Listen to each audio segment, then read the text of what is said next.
Djokovic versus FAA. Djokovic with a hold, and now FAA 40 love on his serve.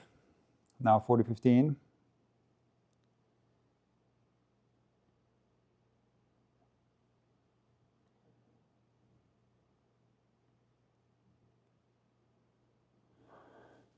Okay.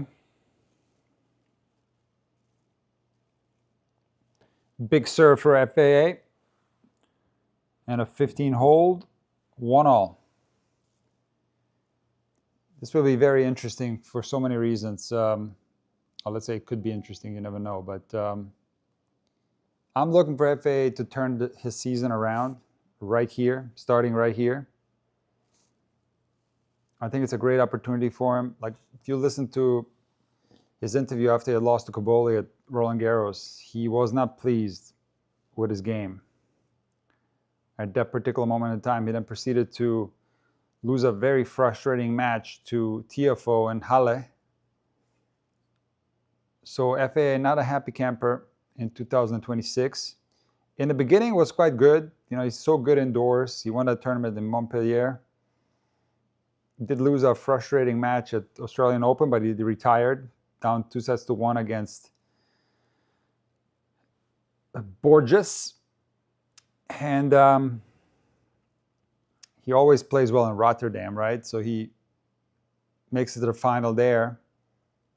You know, beats Papirin, Medjedovic, Greek Sport, Bublik. Those are good wins, especially indoors.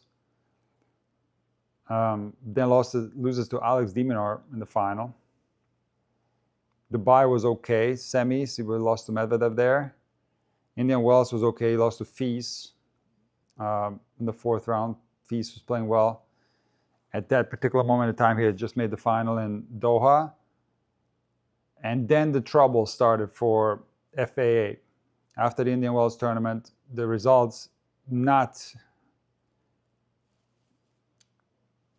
comparable to his ranking, number one, because he was top 5. And, you know, he lost to Atman in Miami in his second match. And Monte Carlo was okay. He did get a withdrawal from Ruud in the second round. So who knows who would have won that. He won the first set. Did beat Cilic in the first round, but then lost to Sinner. I covered that match. It was 3-4. Yannick didn't do anything special in that one. Didn't particularly play that well. And FAA was just making too many mistakes. And then he loses to Narbonne first round in Rome, 6-5. He loses to Kovacevic in Hamburg, 6-4 in the third.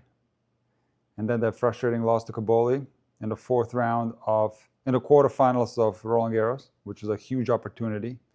He was on that top half of the draw after Sinner had gone out. So opportunity for, you know, a lot of guys on that top half. And FAA certainly, you know, one of the reasons that he was so disappointed potentially was that he saw himself as one of these guys that could have made the final. But he didn't.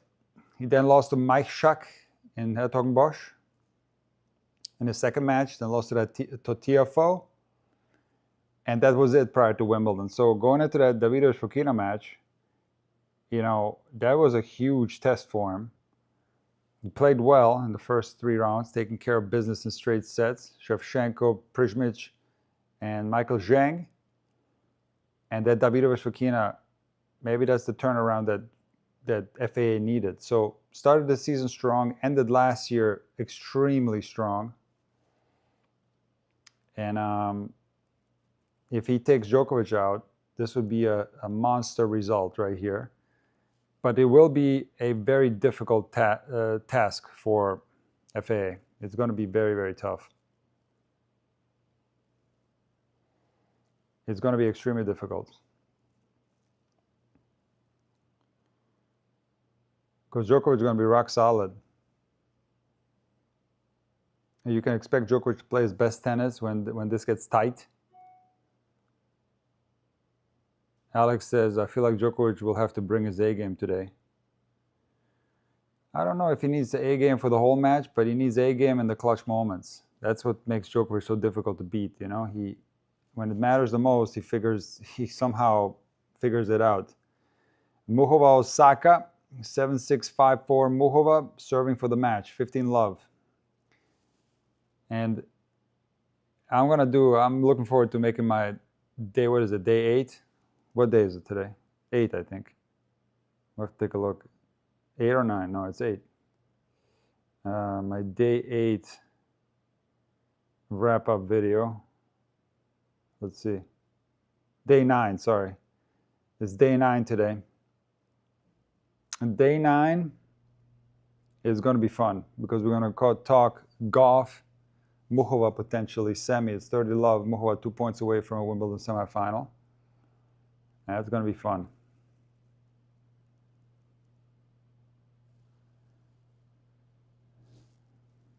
What I'm looking for here is like FAA's ability to stay solid on a serve.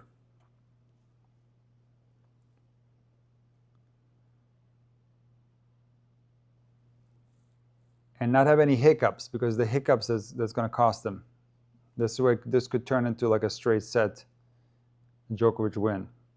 But if he stays solid on a serve throughout sets, and he can get some tight, and if he finds his best tennis in clutch moments, he's got an outside chance here.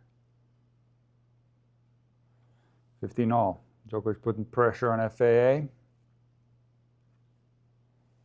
early in the rally. I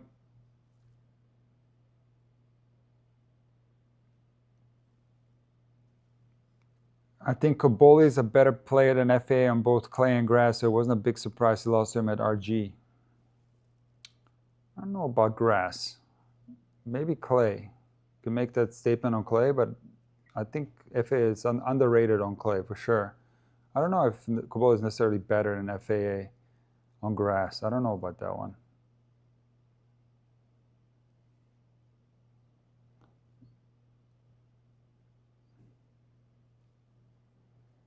And Djokovic with the forehand error, 30-15.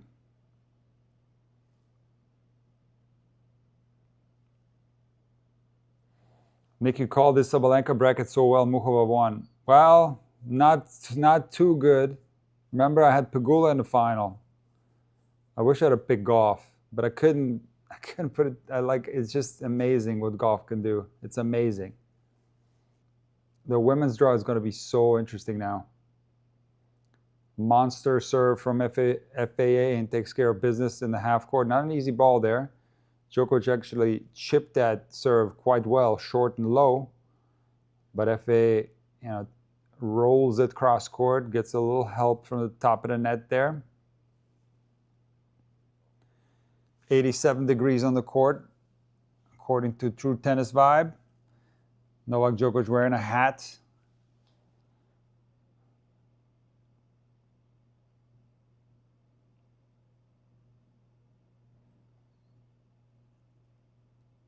I did make a call that was good, the Osaka beating Sabalenka. That was a good call. 40 love, 3 match points from Muchova. And she won. She won already.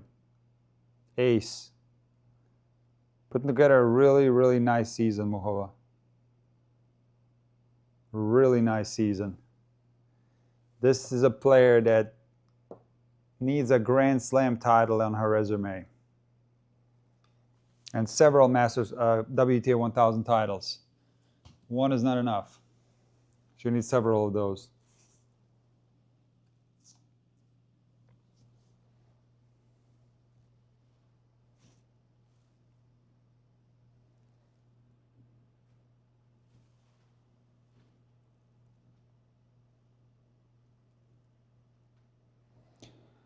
Love 15 on the Djokovic serve.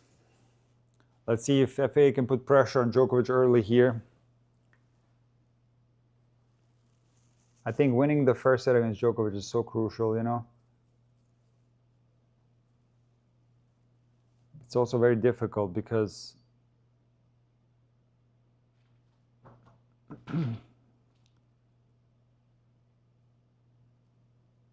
Djokovic is not the type of guy that shows rust very frequently early in matches, so it's tough to get the first set from him. On the other hand, you know, it's if you lose the first set to Djokovic, I want to see a statistic, how many matches Novak Djokovic has lost in his career, what the win rate is when he wins the first set. That what I would like to find that out. Here's 1530. There's a mini window right here for FAA.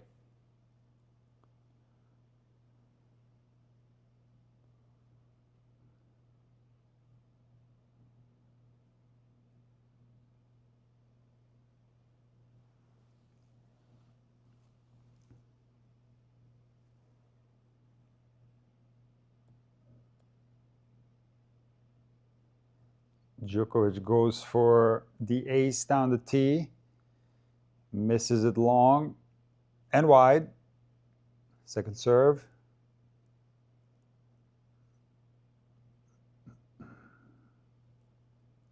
And FA goes down the line off that return.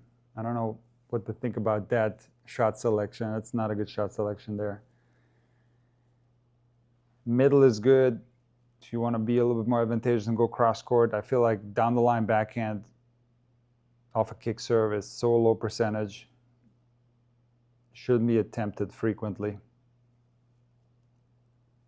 Of course, you know, never say never, because then maybe you're predictable, but sometimes predictability is not the worst thing in the game of tennis if you're doing the right things. 30, I mean, I want to also know a stat for serve placement and speed and consistency when Djokovic serves at 30 all. I mean, it's absolutely incredible. 30 all in this game. Djokovic down the tee, 126 miles an hour, service winner. And then follows that up with T ace. This combo of serves, like 30 all, and then this guy just pulls out a couple of big time serves, unreturnables. I mean, it's so frequent. It's so incredibly frequent. And that's what makes Djokovic Djokovic right there, you know?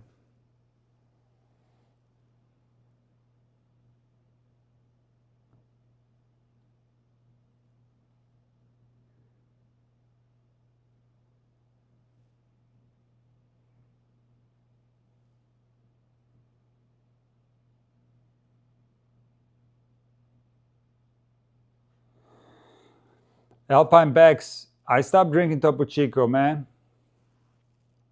I stopped drinking it. I'm drinking Gerolsteiner now. I bought this app. I saw these people on TikTok, and they advertised their app, and I bought it. It wasn't cheap, but it's like one of these apps where you can plug in anything you find at the grocery store, like water, everything, even like clothing, even anything you can think of. And they do testing on the products, and it's good. And let's just say I've been testing a lot of water, and I was absolutely shocked what I saw. So for that reason, I drink Gerolsteiner. It's not perfect, Gerolsteiner, but it's like the best you can find for mineral water.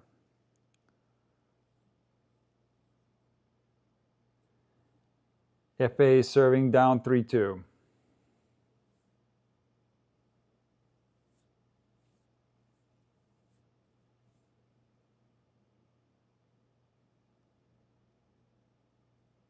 That's FA's strength, you know, dictating with that forehand, big serve and forehand. He's one of the best in the world at those two shots.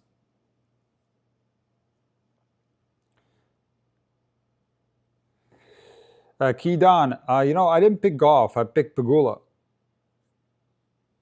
Who do I have on top? Did I have Mukhov on top? I have to look at my draw. Take a quick look. I don't remember now. I did have, maybe I had Osaka in the semis. I think I had Osaka. This is the men's. Hold on. This is men's. This is men's. Here's women's. I had, oh my, look at what this looks like. This is embarrassing. Oops, never mind. I shouldn't have even looked. I shouldn't have even looked. I had Andreeva beating Mujo in the quarters. I had Andreeva in the semis. So I had Andreeva Pegula, so I got 0 right. And I have Swiatek Noskova. So the only one that's still in the running for me in the semis is Noskova. And she might not even make it, so I might have 0 in the semis. FAA with a strong hold again here, 40 love. Things looking good for FAA early on here. What makes Gerolsteiner the best? Well, I don't think it's that great, Gerolsteiner. It's like what's in the water, you know? It's like what the bad things that are in there, like forever chemicals and I don't know what else. Tons of other chemicals that shouldn't be in there. Oh, the one that's really good too is a lot of them you can't even buy. The ones that are really good, but Icelandic I think is good too. Icelandic is good too. Maybe I shouldn't have looked random tennis gal at my draw because in a lot of people's minds, they remember me picking Osaka over Sabalenka like, oh yeah, he's good. He did a good draw there, but it turns out it's pretty bad. It's pretty bad. But look, I stand behind those picks. I'll stand behind them 100%. I think Andreeva is a good pick. I think that's a great pick. But it's tennis. You can't predict. It's literally impossible. And that's what makes it fun to watch.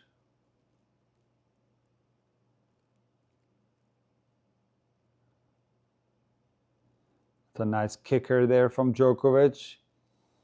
FA's backhand return not working well so far in this match.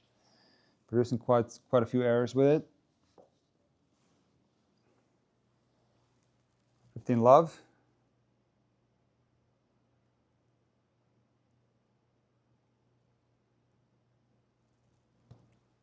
Djokovic with the inside out forehand winner. 30 love.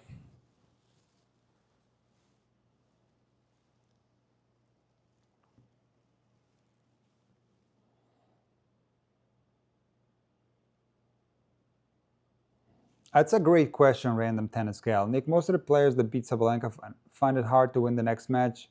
Is it just a next bad match, or that beating her just takes a lot? Well, I hope that what you're saying is like true, but it certainly is true for the last 2 Grand Slams, right? Because, okay, who did she lose to? She lost to Schneider, right? She lost to Schneider, and then Schneider lost to Holenska. I think I got that right. And here, she lost to Osaka, and then Osaka lost the next match, right? So it's true there. Where else could it be true? It's true for Baptiste. She beat her, and then she lost the next one, I think. Let's see. Oh, wow. Thanks for the super chat, Philippe. I appreciate you. I'll get into that in a sec. Hold on. Wait. What else? Where else did she lose? Why don't I just look it up real quick, okay? We have time.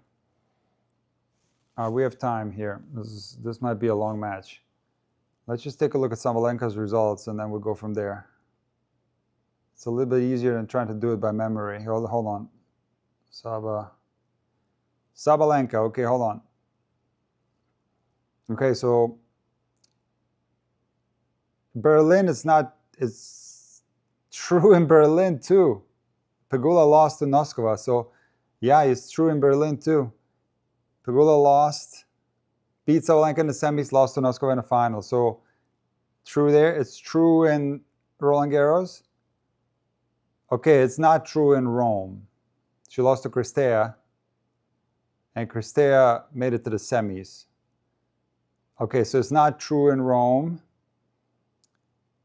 It's true in Madrid, but Baptiste lost in the semis. It's Well, then before that, the Sabalenka was winning everything and making finals. She literally won almost everything this year. Lost in the final of Australian Open, won Brisbane, won Indian Wells, won Miami, and then that all of a sudden, like these losses. But let me give you like one possible reason why players that beat Sabalenka, the world number one, lose the next match. And it doesn't apply to everyone. So it wouldn't apply to like a Cristea necessarily. It wouldn't apply to Pegula, definitely not. But maybe it could apply to someone like Schneider, maybe. But even there, it's like, let's just make up a scenario where somebody like that's ranked low beats the number one player in the world, and literally out of nowhere. And now they have all this like name recognition and all the attention is on them. And now they have to back up that win by playing somebody that's ranked lower. There's a lot of pressure on that following match because now they're expected to win because they just took out the world number one.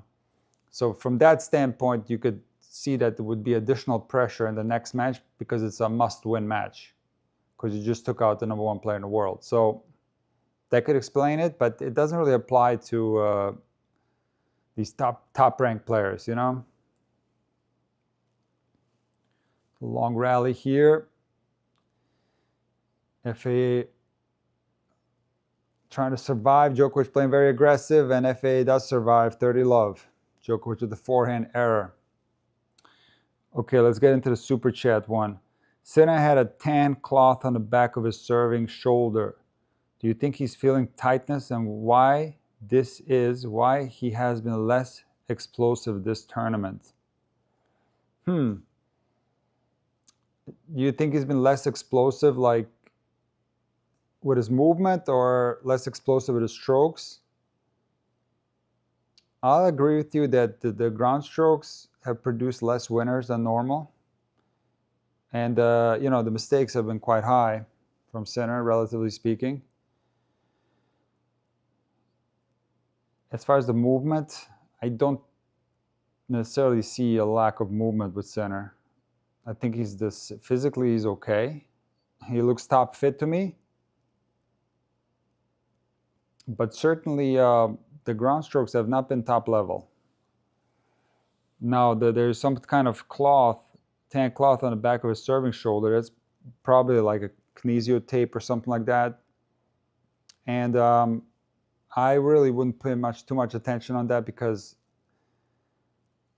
the people were asking, I did Yala serve video, and somebody asked, like, she was all bandaged up, the Yala, on her arm and her leg.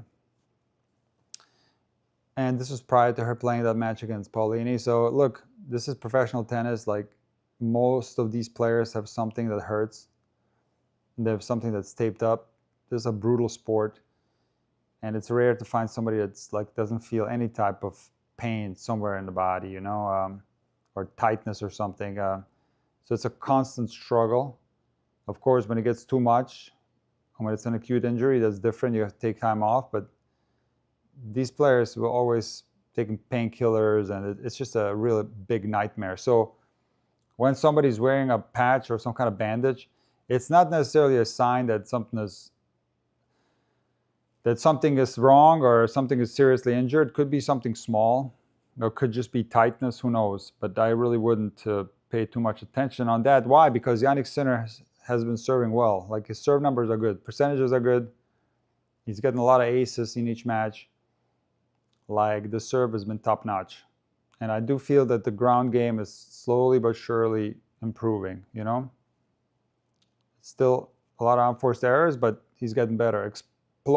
If you mean by explosiveness with his ground strokes, like power-wise, I agree. Like, maybe against Brooksby was ripping a little bit more, but yeah, I don't know. He was also kind of redirecting today because Struff was the one ripping, right? So it's kind of dependent on a little bit on matchup too. So it's hard to say, but in any case, thank you so much for the super chat. I very much appreciate it.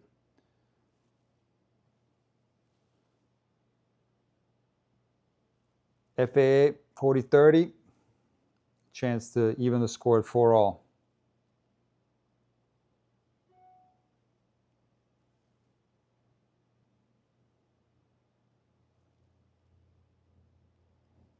FA misses the inside and forehand.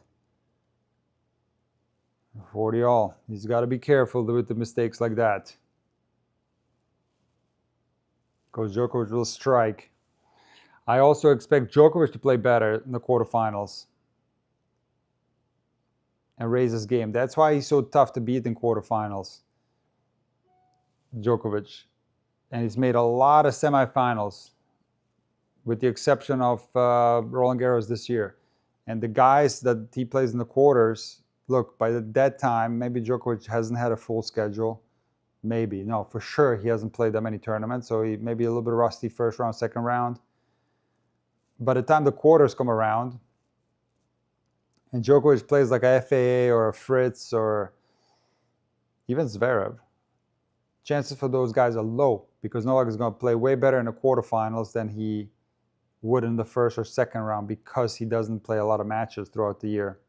There's a breakpoint chance for Djokovic ripping the backhand.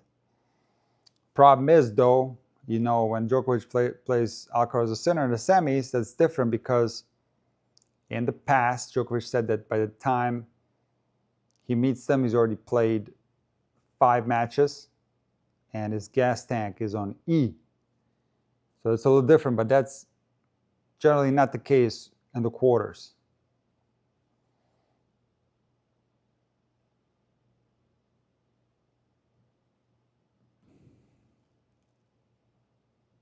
Very strong point there from FA to save break point. Big serve out wide and a swing volley. Cross-court winner.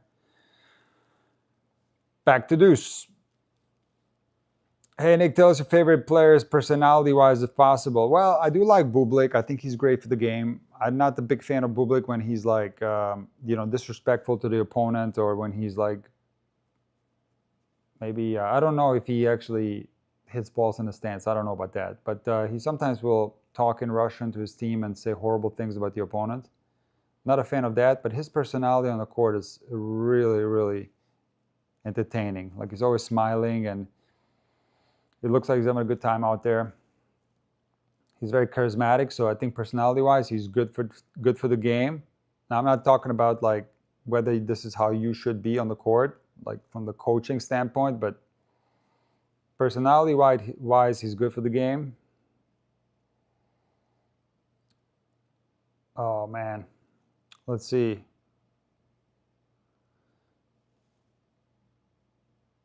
Personality-wise. Well,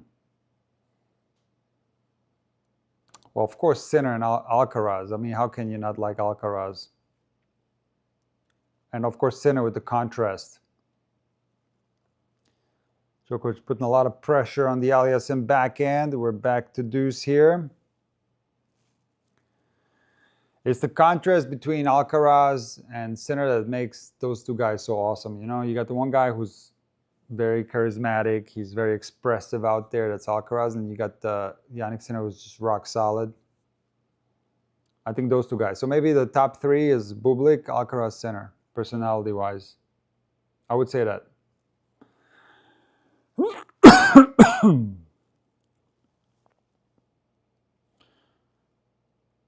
Oh, wow, look at this. Novak Djokovic has won 97.2% of Grand Slam matches where he won the first set, 351-10. And 95% overall in his career. Incredible. Yeah, Paulini has a great personality too. I think there's a lot of female players with great personalities for tennis that are fun to watch.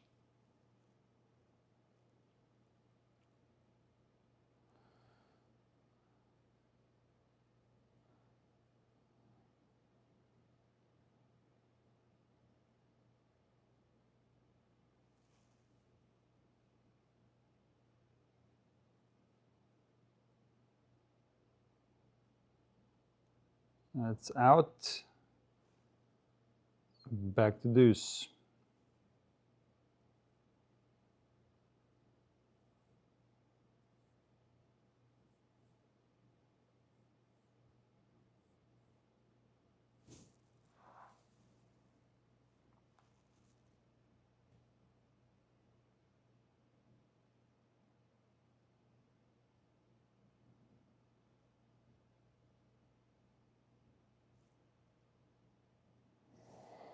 True tennis vibe. How are you that far ahead? You literally, he held after you wrote that. But in any case, yeah, FAA holds. Stream is a little bit behind, but I got the TV running behind so I can see. Oh, okay, got it. Got it. I was worried for a second. I'm like, you were way ahead. 4-all.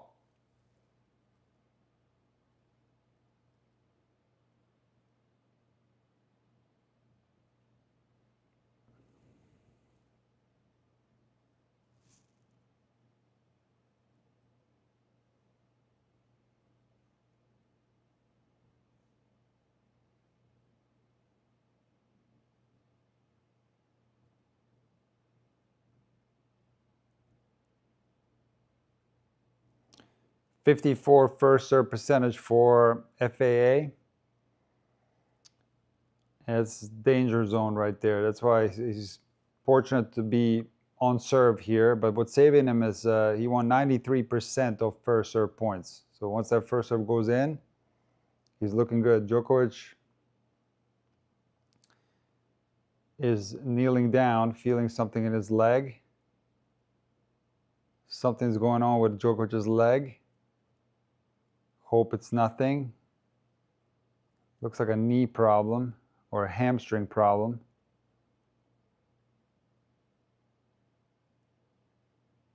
Yeah, he did something to his right leg. Or his left leg, sorry.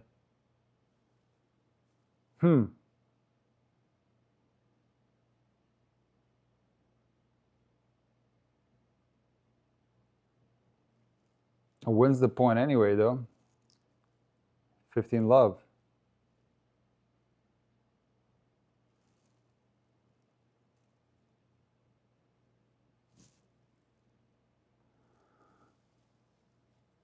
Let's hope Djokovic is okay.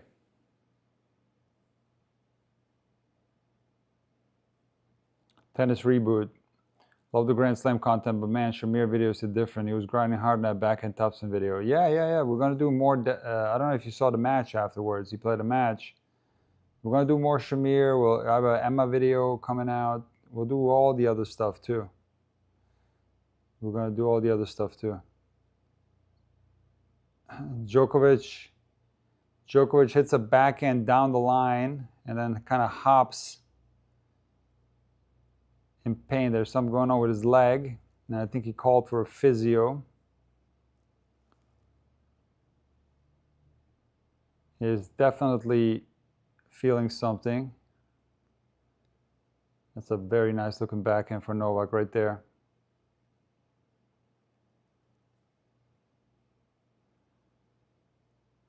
I think that's on purpose, Alex, because Novak is blocking the sun that's coming from the side. So he's got his cap on crooked on purpose.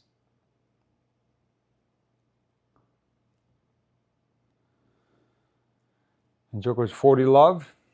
Amazing to have the ability to hold despite not being 100% fit. And Djokovic holds and limps to the chair. I hope that he's okay.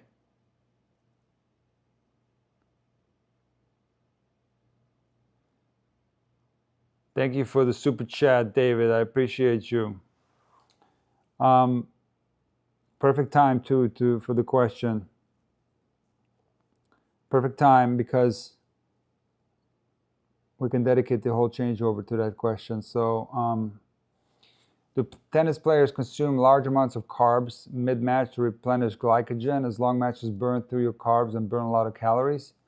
Yeah, 100%. It's such a great question, and thanks again for the super chat. I really appreciate it. So yeah, the number one food for tennis players throughout tennis history has been pasta. And you know, I like what Sharapova said about her pasta. She likes to keep it as light as possible, not to have any like other ingredients in there that can potentially upset her stomach or whatever. So just like straight up pasta, you know? And you eat that before a match, ideally at least an hour before the match, maybe 2 hours before.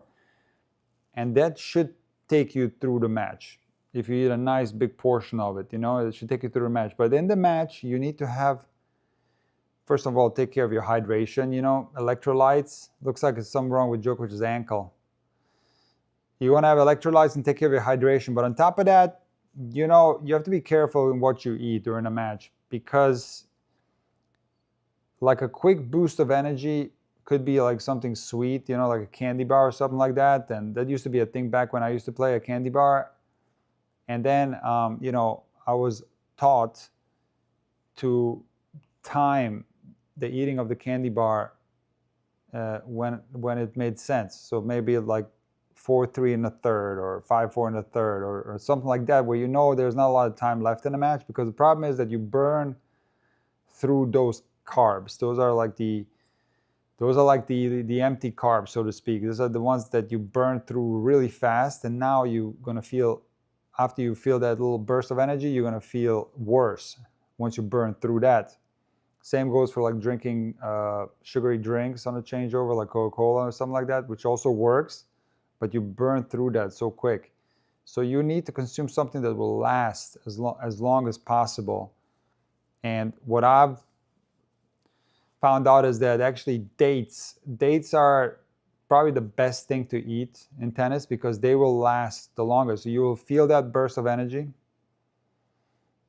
and it will last with you. You're not going to burn through it as fast. And Novak Djokovic, I've seen him consume dates and changeovers. Of course,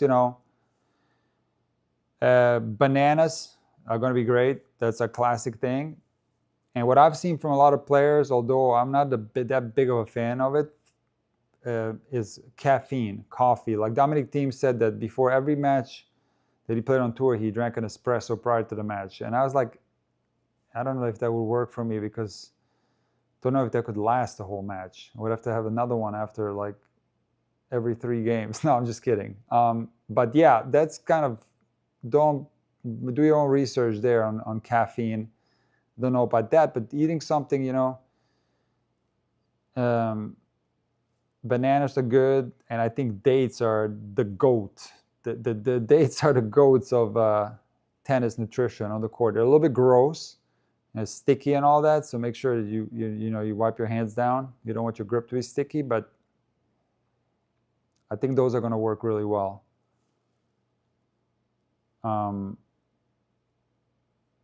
So I hope that answers your question. As far as like a large amount of carbs, like I don't know if I ever seen anybody like eat pasta or rice on a changeover, I don't know. I've never seen that. But I've seen players eat bananas. I've seen players eat dates. I've seen players eat like a candy bar and stuff like that. But if you want my real honest opinion, like if you take care of that before the match, you should be able to last the whole match. Even if it lasts 4 hours, it should last you. If you eat that big pasta or big, if you eat the carbs before a match, it should last you the whole match. And the more important thing is actually hydration, because that can mess you up real bad. So hydration, you also want to take care of prior to the match, but that's something that you don't want to neglect ever, you know what I mean? All right, Djokovic was seen by the physio. I'll spell it for you, Alex.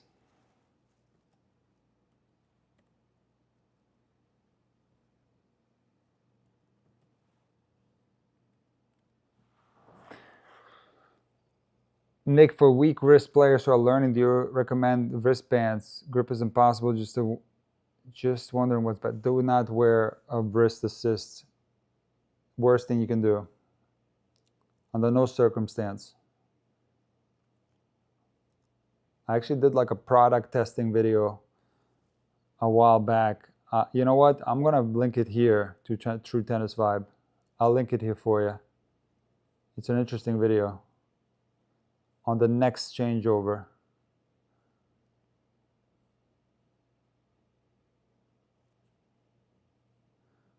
I saw that TN post, Anna. I saw that. You had tons of burgers and nuggets and fries and everything.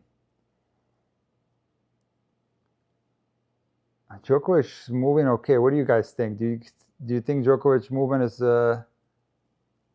impaired by whatever's going on? Or is he moving normal? It's so hard to say.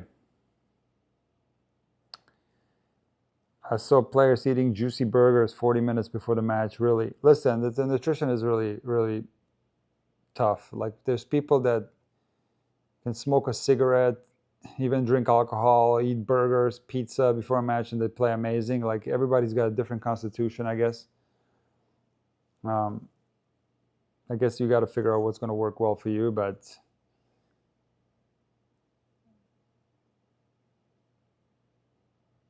certainly doing the right thing will give you benefits long term for the vast amount of people, you know?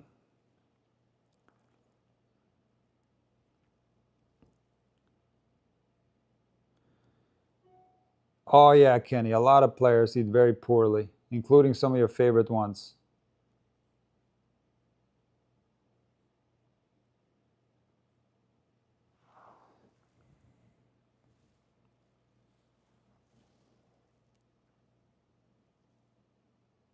Slice back in from Novak.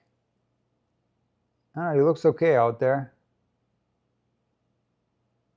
And FA gives him a loose ball error back there. If FA ends up losing this game, you know it's gonna be all over social media. Fake injury, blah blah blah. I guarantee you. What is your favorite food prior to matches? Well, remember, I've not played matches, and last time I played a match was 2014, I think, or something like that, or 2015. I don't even know if I was. I don't even know if I was vegan when I still used to play tournaments. I don't think so. So I've been a vegan for.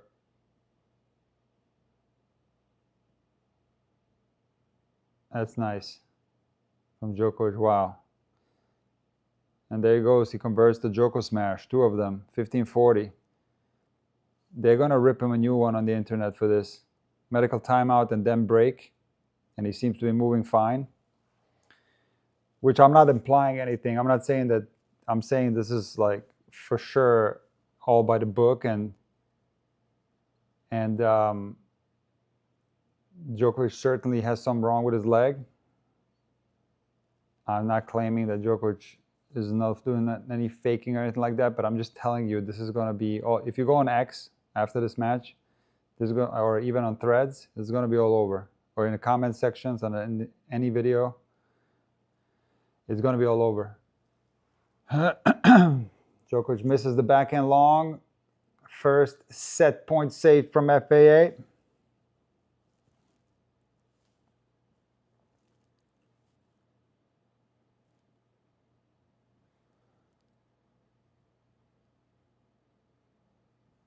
No, Djokovic is not cramping. Djokovic has some wrong with his calf, maybe. And yeah, Epakura. FA is a stickler about medical timeouts. You're right. He was complaining about it with Davidovich Fokina. That's right. Almost for the sake of this match and Djokovic and everything else, I wish that Djokovic doesn't break right here. Let this go into a tie break.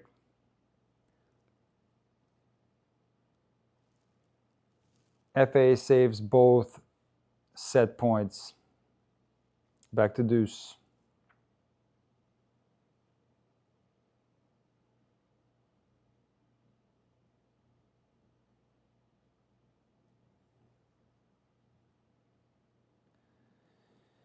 Whatever goes for me, says, is Novak vegan or vegetarian? There's people on the internet saying that Novak started eating meat again, or animal protein. So I don't even know if he was ever a vegan or if he's still a vegan. I have no idea. But there's Serbian people on the internet saying that Novak is eating meat, animal protein again. I don't know if that's true. I have no idea.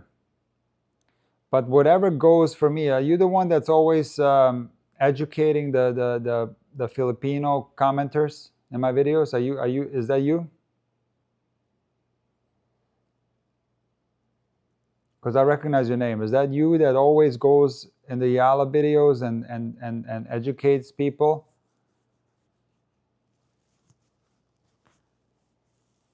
FAA holds 5-all. Monster hold from FAA, and for the sake of a discourse on social media, I think it's good that he held. I think it's a good thing that he held.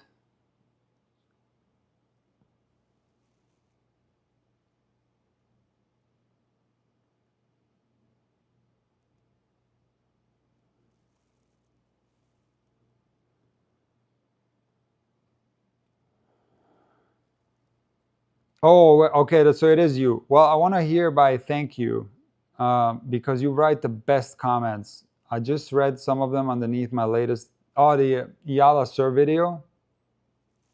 I got to tell you, like, good job. You wrote so many great things, and it's good that I understand now that a lot of the Yala fans, they're new to tennis. There's somebody in there that wrote, what's the difference between a first serve and a second serve? And you know what? I love it that there's new tennis fans. We should welcome them with open arms. You know, the regular tennis fan is old. I've been watching tennis since the wooden racket era. So it's great on here's 15-all on the Djokovic serve. It's great that we have new tennis fans, and we want to explain things to the new fans and be supportive. And I certainly try that with my videos. I try to get new players into the sport. So whatever goes for me, you did a fantastic job explaining tennis to people, but also people that are overly excited about Yala becoming a Grand Slam champion. And then I think a lot of people heard that Iga said that the slow serve was working really well, and then they thought that the slow serves are such a great tactic. And you went in there and you explained it so perfectly, not in a mean way, just like matter of fact, like dropping like straight truth bombs on them and just educating the people. And I think that type of comment, that type of back and forth is great. And hopefully the other person learns something rather than a toxic back and forth, you know? So again, thank you for doing all that work, because there was a lot of comments underneath that video. That video did well, the serve video. I think it's sitting at like 90K or something like that. It's from a couple days ago. Or from when is it? It's from yesterday. I don't even remember. Djokovic serving well. I don't detect any problems with his movement, but they keep zooming in on his feet. But honestly, in the rallies, it doesn't look like he's hurting or anything like that.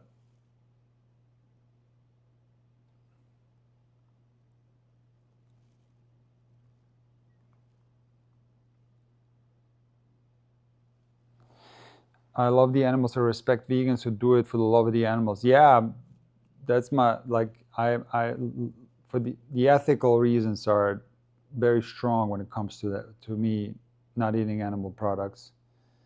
The movement didn't look that good there, though, on Djokovic. His feet got kind of stuck.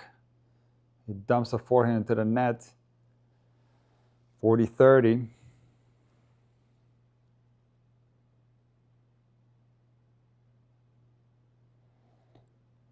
I see whatever goes for me. Okay, I got you. Yeah, I get you. No, you're doing a great job, man. Djokovic missed another forehand. Okay, that looks a little weird the way he's moving now. I'm detecting something that's a little bit off with Djokovic. That'd be a bummer if he gets hurt. Or if he got hurt. That'd be a big bummer.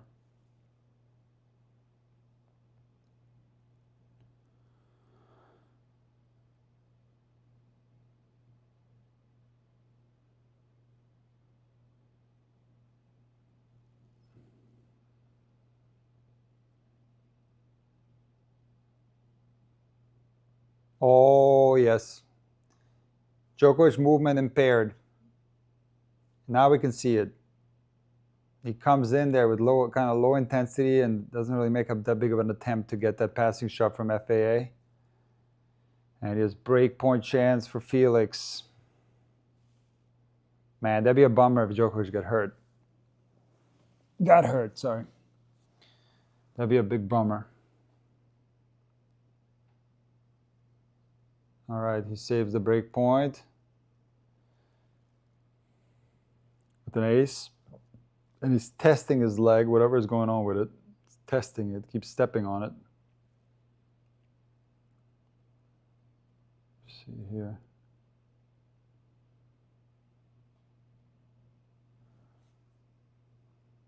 Holy moly. Wow. Okay, I see now. I see now why everybody's excited. The World Cup. Not going to spoil anything, but I see. And Djokovic with the game point.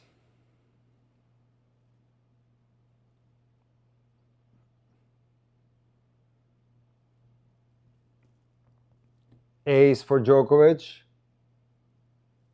This guy is something else. Think about like the logic of faking an injury, like, you know, at this stage, like, let's say in this, he faked an injury right here. How much sense would that make? To pretend like you're injured and potentially lose your serve and not run for balls or not move properly and then risk being broken? Like, it makes no sense whatsoever. It makes no sense whatsoever.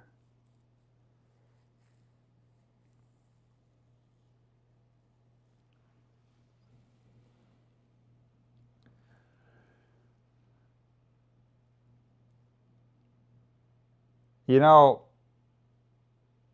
I've seen people say that they watch the tennis first, then they watch the soccer after. So for the sake of those people that would like to watch both and not at the same time, let's not do the spoilers for the score of the soccer. I think that's fair. I think that's fair. Let the people watch it afterwards. And this is a tennis chat anyway. No point talking about soccer. Tennis all you want. No such thing as spoilers in tennis. We watch it live. But let's not spoil it for the people that want to watch this match. Argentina, Egypt after the tennis match.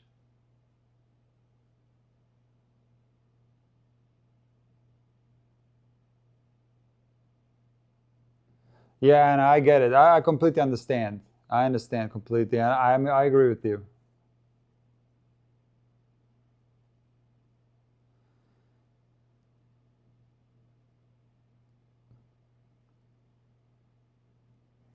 FA serving to stay in the set.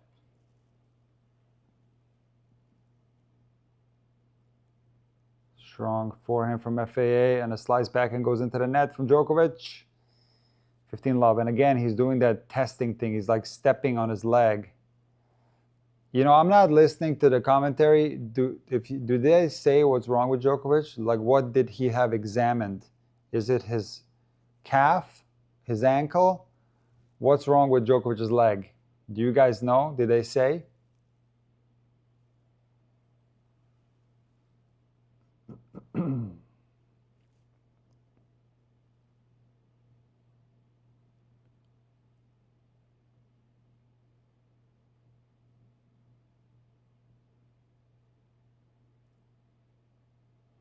It's a big serve there from FAA, 30-love. Looks like we're going to be going to tie break here.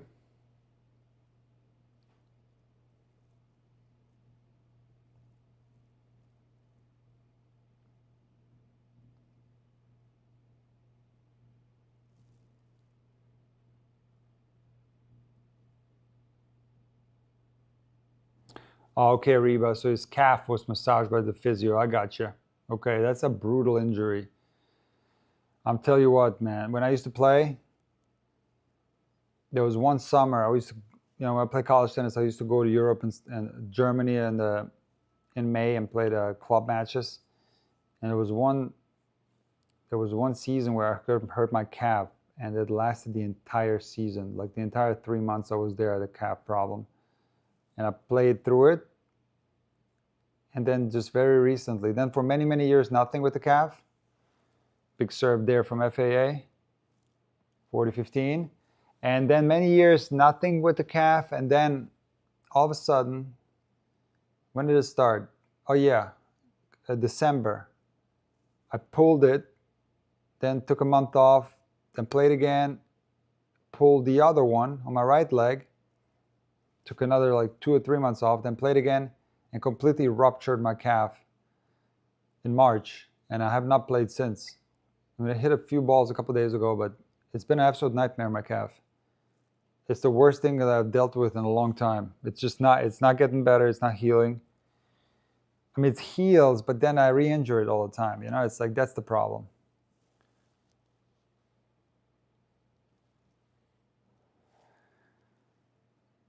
Keydon, I don't know about that. I don't know anything about that. Yeah, I mean, I don't know about Germany, but USA is crazy like that. I mean, you can probably find it on YouTube. Like, USA is crazy for that type of stuff. Keydon. Crazy stuff. Yeah, I'm scared of my Achilles, Pete, NYC. This is something I've been scared of because I have a couple of close people that are close to me that ruptured their Achilles playing pickleball, actually. I'm so scared of the Achilles. And I actually thought there was something wrong with my Achilles when it happened. So I'm actually doing I'm doing some like rehab exercises. I'm trying to keep that when I come back, I want to be strong in that area. So I'm doing a lot of preventative stuff. All right, we're in a tie break, guys. Tie break. This set has been going on forever. It's a very long set, not what Djokovic wants, to be out here forever.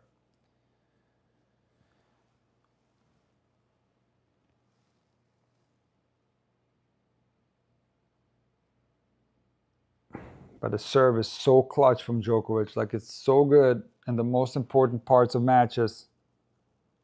It's crazy. 1-0. Yes, every sudden push off or running for a show. Yeah, I mean, that's how many times do you do that in a match, though? Like, you do it constantly. It's just suddenly reacting to balls and pushing off. It's do it nonstop. You know what's funny? Iga's coach, Francisco Roig, they were doing a mini tennis game, I think during the tournament in Madrid. And mini break Djokovic. And they were playing a mini tennis game, and she did it with Francisco. And he made a split step and tried to go for a ball and ruptured his Achilles, the coach. And then Iga flew him out to Poland and paid for his surgery. But yeah, it's that one is like the worst.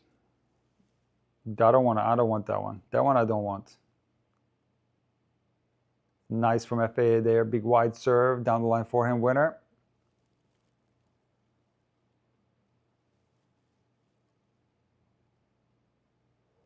Two 1, Djokovic still up a mini break.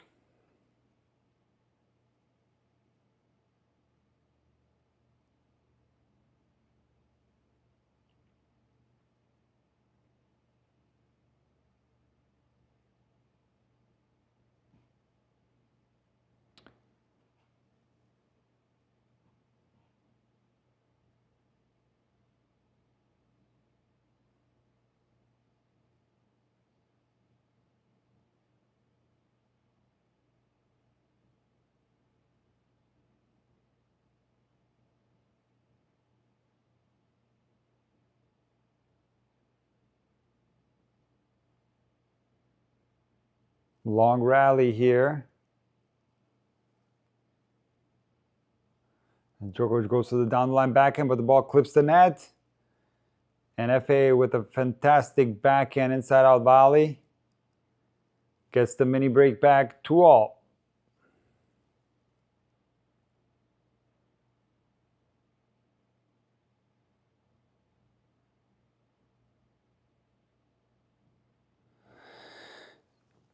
Okay, I don't know, Pete NYC, if it's always though related to calf tears. I don't really know about that. Like, if if a calf tear leads to Achilles problems. I don't know about that. I don't know if that's true. But I didn't hear, I don't know anything about the rune. I know where he did it in Stockholm at the tournament, but I don't know whether he had problems before that. I have no idea.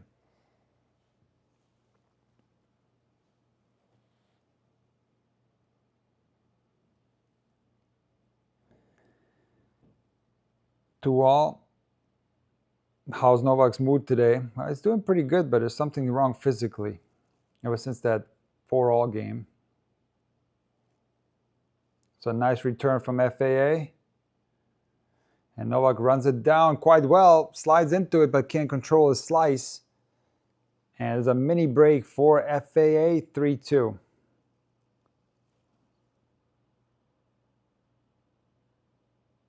Yeah, it seems to be moving fine, Djokovic. I don't know. It's hard to say.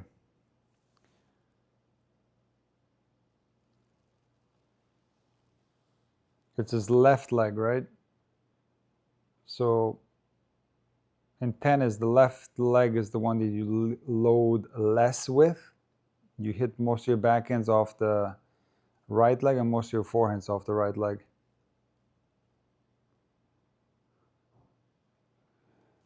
This FA Djokovic is laughing. FA has got to be kicking himself there. Hits a very poor backhand in the middle of the net, just from the middle of the court. Unforced error.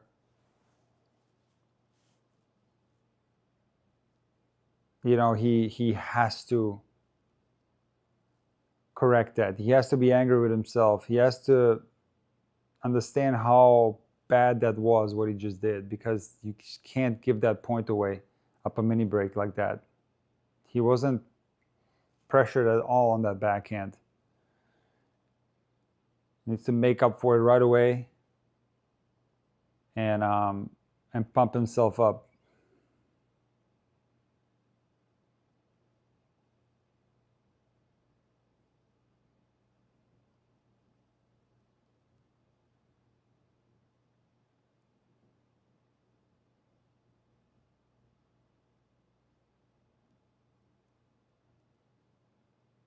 Great point by FA. Great point there. Nice backhand this time. It was higher for sure. He leaned into it nicely, hit a cross court, comes to the net, very clean volley. Djokovic makes an effort to run it down, but can't. 4-3 FAA.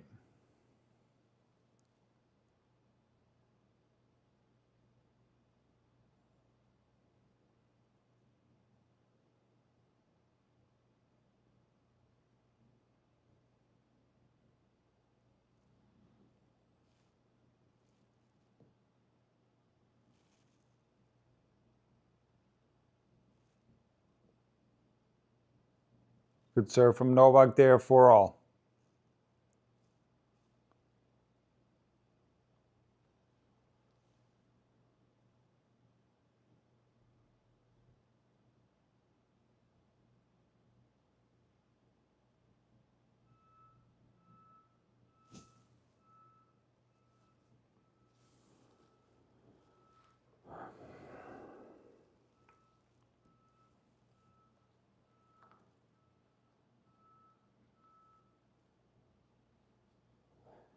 Do you know what that concentrated look is that FA and Djokovic do when returning? I don't know what that is. What do you mean by concentrated look?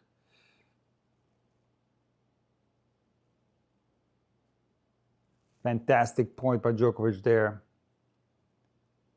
5-4.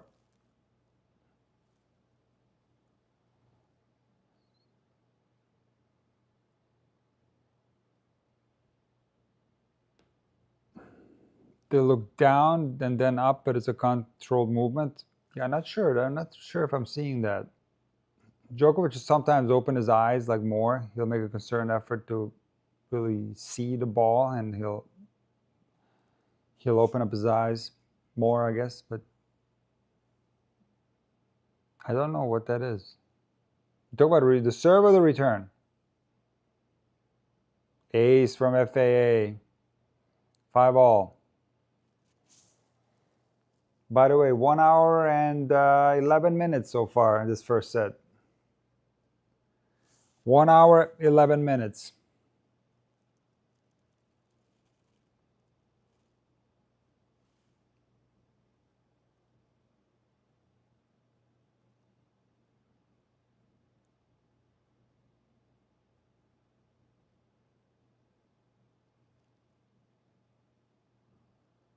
Wow. That's clutch right there from FAA. 2 big serves. Down 4-5. And now he's got set point. That's big time right there from FAA. More important for Nola to win the first set. Yeah, well, especially if he's injured. I would think so.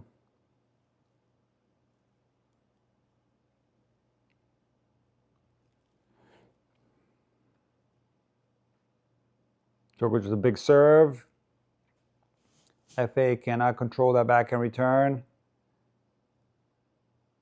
And it's 6-all.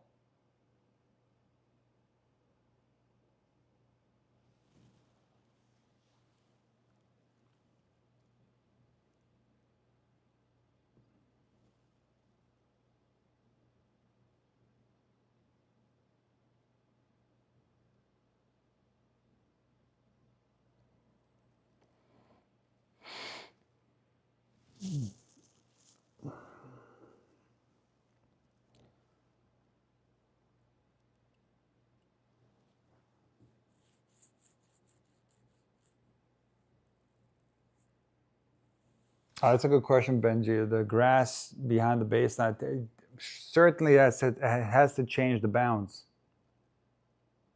especially deep there, close to the baseline. That little patch where they land, you hit a ball into that's got to give you an edge. So I think like on the return of serve, maybe don't go that deep, but in that direction, there's a lot of it's more used up there. Maybe you get a favorable bounce. It makes a lot of sense.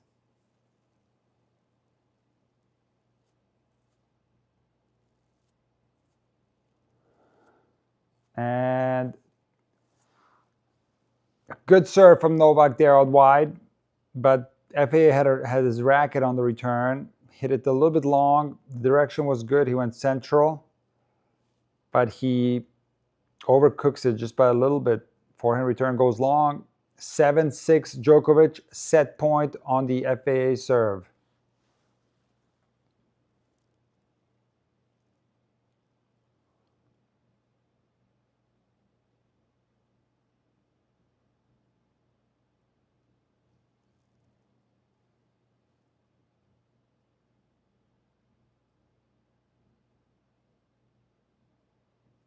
Big serve from FAA, half-court forehand, no problem there. He knocks it away for a winner, inside in. Set point saved, 7-all. FAA, one of the best in the business at the first serve and then the shot right after the first serve. Let me tell you, the percentage of first serve points won. This is crazy. Look at this. 82% first serve points won versus 69% for Djokovic. So that's the 1-2 punch from FAA.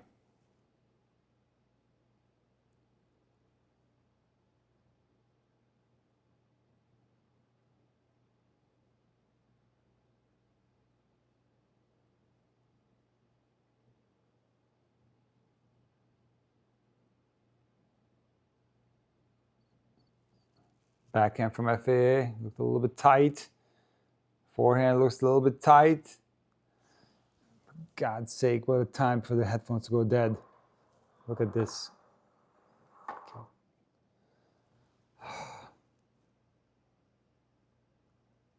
Long rally. Whoa! Djokovic goes inside in with the forehand and sprays it. Wide. Set point FAA. 8-7.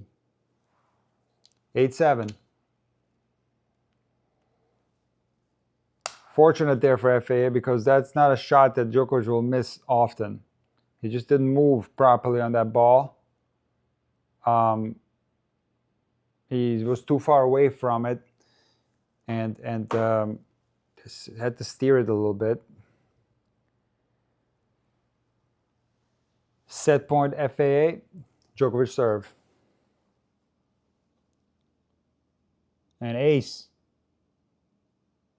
Must be nice to be Djokovic and have the ability to hit an ace down set point. Like, when you need to serve the most, That's where it's like flawless, and it's literally on the line, and it's like 100, close to 130 miles an hour or whatever, 125 miles an hour. That's Djokovic's serve.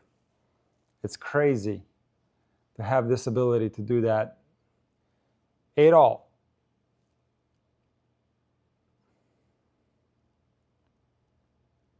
The nice wide serve from Djokovic. Opens up the court. He slips, Djokovic, but what a recovery from the slip. FA sprays the forehand. And Djokovic has set point. I want to see and replay how quickly Djokovic got up from that slip. This is why this is literally one of the greatest athletes in the history of all sports. Look how fast he got up from that slip. You see that? Slip and then immediate explosion there to the corner. Unbelievable, this guy. But again, Felix cannot miss that four. He just can't. That's the opposite of clutch. That's like making an unforced error at the worst possible time. That is the opposite of clutch.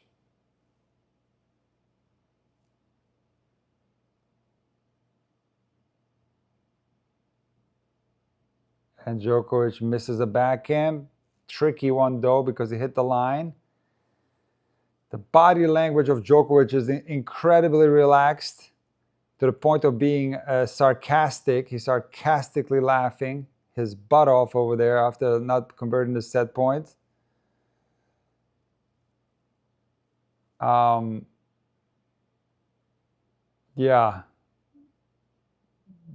I don't know what Djokovic is doing, but it's 9-all. FA saves set points with an extremely long shot that could have easily gone long, but that's tennis. It lands in, 9-all. He's got one more serve to go.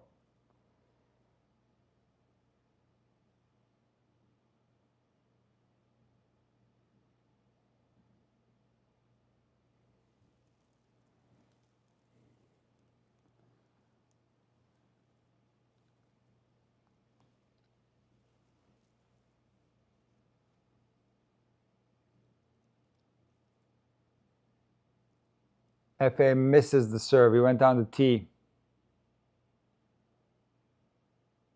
Second serve. Let's see what Djokovic does on this one. Goes through the middle, but kind of soft. Yeah. The return wasn't very aggressive from Novak. He went through the middle like he often does, but it was no penetration on that ball. Easy opportunity for FA to dictate with the forehand, which he does. Goes inside out, closes in, puts away the swing volley cross court. Set point, FA. That's the third one.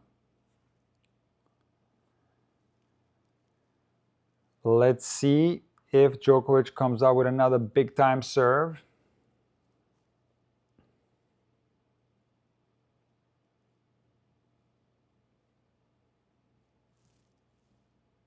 He doesn't. Dumps the first serve into the net. Second serve.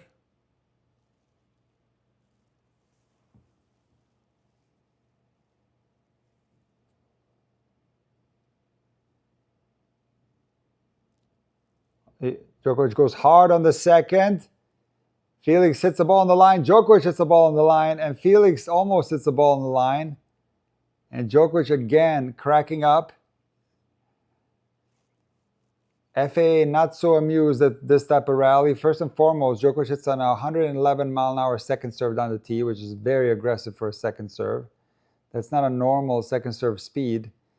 And FA hits a return on the line, not on purpose. And then Djokovic replies with like a kind of like a moon ball, mini moon ball that also almost goes on the line. Then Felix hits the ball falling backwards that almost hits the line, but it doesn't, goes a little bit long. And then Djokovic cracks up again. And he hits a first serve wide on the line there. And it's set point number 5 for Novak Djokovic, 11-10.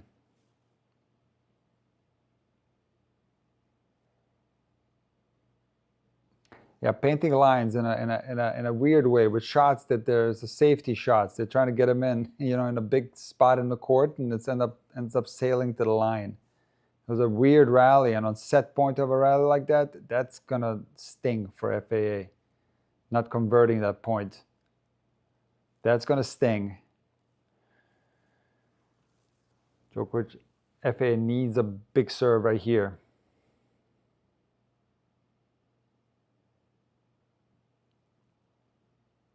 Big serve from FAA. And he makes a mess out of that forehand swing volley. It was an open court too, because Djokovic kind of conceded that side of the court. This one right here, he conceded this area. And FA hit one good forehand over there. Moonball from Djokovic, got a wide open court here, and he makes a mess out of the swing volley and loses the first set. I don't know how you bounce back from this if you're FAA. It's hard. It's hard to accept this. It's not like Djokovic played that great in this tiebreak. I mean, he was clutch still, but there was a lot of mistakes from FAA, unforced errors. I remember I won backhand into the net early, then I think it was a forehand, so unforced error, like a very loose ball error forehand, late, and then this, and then that other point on set point with those line shots. Yeah, this is a tough set to accept. You have to have really good mental skills to be able to find your best tennis immediately after this. That laughing for Djokovic was laughing about the level of the game. This was not high-level tennis, this set. Far from it. I feel that Felix could have taken advantage from Djokovic's movement in those couple of games, which was a little bit worse than normal. But he just couldn't put it together to take Djokovic out. So I don't know how injured Djokovic is. He looks to be moving okay now, so this will be a tough road ahead for Felix. Guys, I'm going to take a little break. We'll see you guys in like a minute or two, okay? Be right back.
Okay, I do want to respond to a couple of things you guys are writing in here.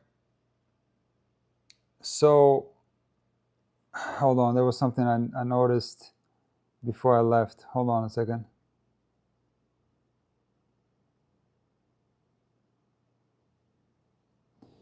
As you said, FA is the opposite of clutch. I didn't say that. I didn't say that. I would never disrespect a player like that. Nice backhand drop shot from Djokovic there. No, I didn't say that. I didn't say FA is the opposite of clutch. What I said was that FA wasn't clutch on that particular point, okay? You can't be top 5 in the world. You can't be top 100 in the world without being clutch and winning important points or doing well in important phases of matches. You're not going to get to that level. So that's the first and foremost. And top 5, you have to be incredibly clutch to get to that level. So I didn't say that. I just said that he wasn't clutch. At the end of that tiebreak, he missed the tiebreak. There was a few points here and there where he didn't play well. I mean, he played a pretty good set, was serving well, took care of his serves, but at the end of the day, when it came down to those couple of points in the tiebreak that had to be won, it was Djokovic who won them. So that's first and foremost. Now, let's discuss what's now happening here. And I do want to tell you guys, and I don't know how much impact I'm going to have, but I want to certainly give it a chance, give it a shot. And that's these comments about gamesmanship. Okay, like, of course that MTO was pure gamesmanship. Has doing this for his entire career. Look, of course the MTO was gamesmanship. He nearly broke him afterwards with no sign of injury. Guys, you realize you're accusing this guy of like faking injuries? Do you realize that? Like, this guy needs to fake an injury to beat Felix Auger-Aliassime. You just think about how much sense that makes. You really think he needs that? At 4-all in the first set for some reason? At 4-all in the first set, Novak Djokovic needs to fake an injury to beat Felix Auger-Aliassime. Do you think that makes sense?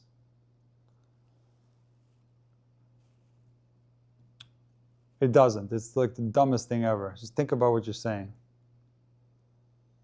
And can people be injured and then feel better and the pain subsides? What do you think? Do you think it's possible that something hurts and then the pain goes away and you don't feel it later? Do you think it's possible to feel pain and kind of be tough and kind of work through the pain and try your best anyway, despite the pain? Do you think that's possible? So doesn't mean that if you have an acute injury, you're out. You can't play. Like Rune in Stockholm or Zverev at Roland Garros 2022 or whatever. You can't play on that. That's an acute injury. You're out. But what about like something that hurts? Do you think some players are willing to risk further injury and play through it anyway? Even though they're injured, and it appears as if they're faking, right? Because they're injured, but yet they're running all over the place. Do you think it's possible that Andy Murray, in one of the last tournaments he's ever played in Miami, actually tore a tendon in his ankle in the third set against Mahaj? And despite the torn tendon, he continued to run all over the place for half a set and lost by a few points in the tiebreak, had chances to win. I don't remember if he had match points, but Andy Murray was running all over the baseline with a torn tendon in that match. Do you think that's possible? That the guy can be such a fighter that is willing to risk his health just to win a tennis match and run despite being hurt? I can tell you sincerely that Novak Djokovic not a single time has faked anything on the tennis court. And I doubt that you see something like that at this level. I'm telling you guys.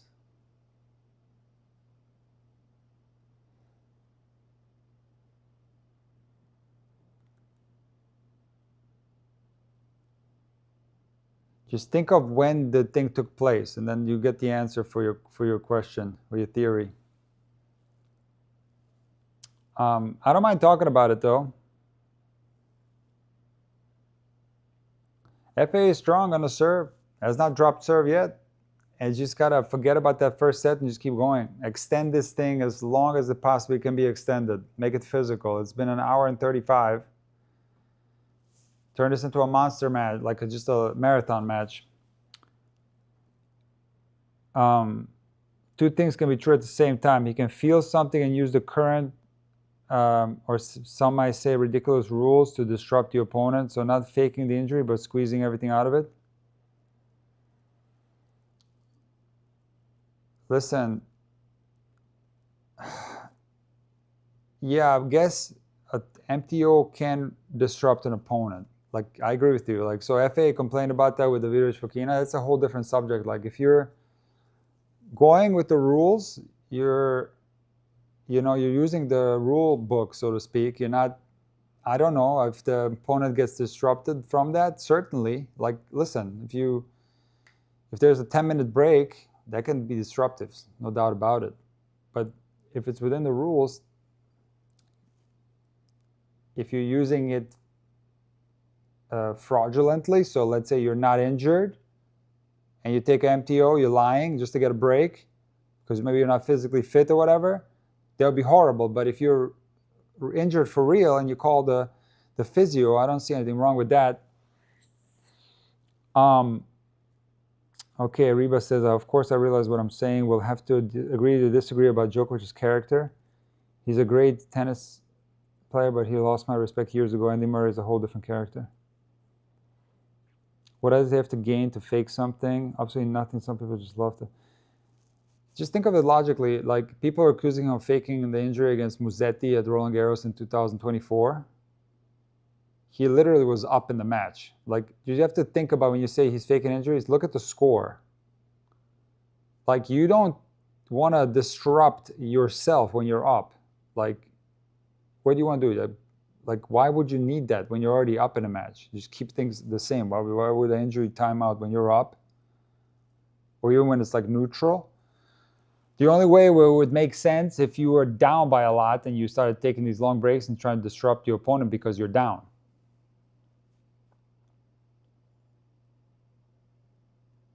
Whoa! Dive from FAA. That was cool. That was a really cool dive there, but you couldn't control the volley. 15-all. That would be a cool poster if you freeze it right at the moment of contact. FAA went flying on that volley.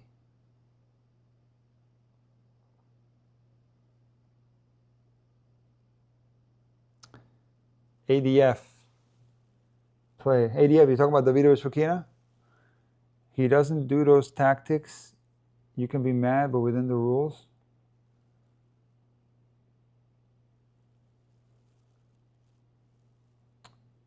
I've heard in the past that Novak has the tendency to disrupt the game. I have been doing during the match, and I don't really know. To give me specific examples, it'll be easier to tell you my opinion. I don't know what you mean.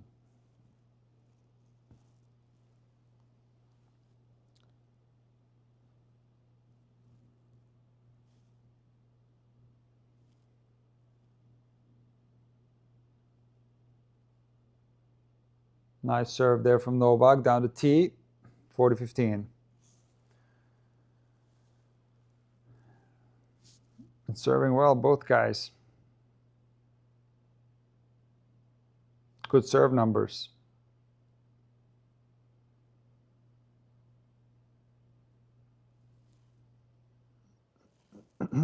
So let's take a look here at set one. There's only one break point in the whole set, and that was Djokovic had it.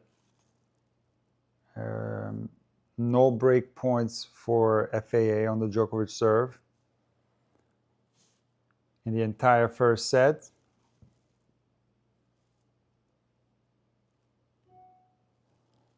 Let's take a look at the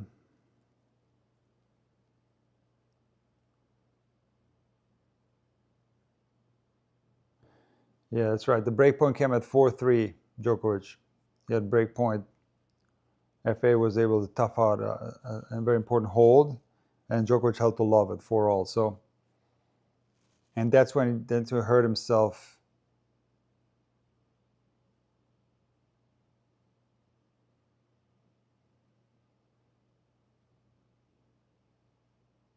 He hurt himself at that 4-all game,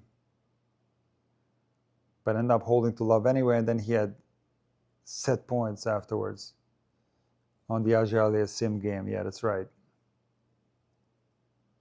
That's right.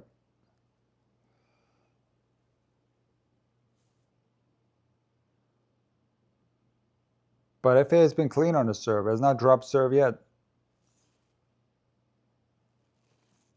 Hold on.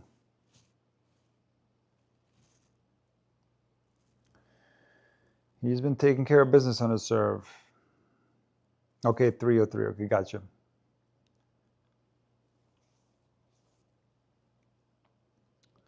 Let's see the net attacks. Djokovic is not coming to the net that much today. Only 3 out of 5. FAA more. There's 7 out of 8 points at the net.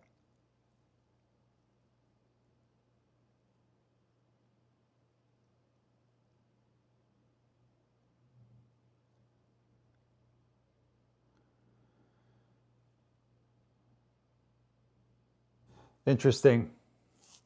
Very close match so far. It came down to a couple of points here and there. Really.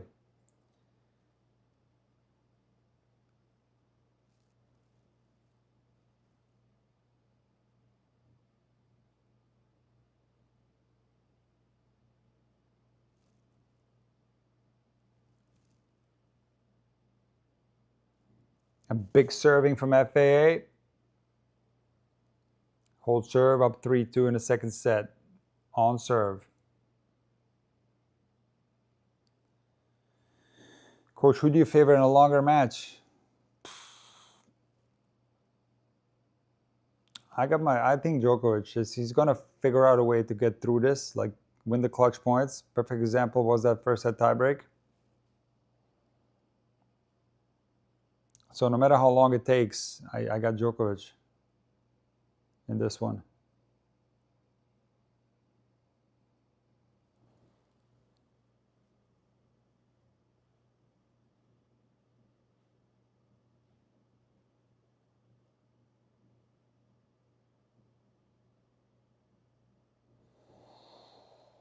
Is there an obvious FAA strategy here to use so far? I don't think there's a strategy from FAA. I think he has his best tennis is serving well and then taking care of business with his forehand. It's dictating with his forehand. That's his game. I don't think it changes that much. Where you could maybe he ups the risk against certain opponents, but there's really his game is quite simple. Not much to it. He's trying to keep the points as short as possible.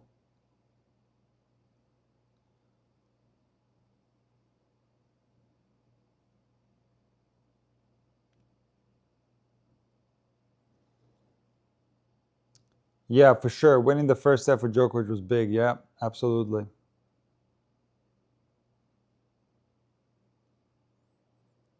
I don't know what that is. I don't know that song. I never heard it before.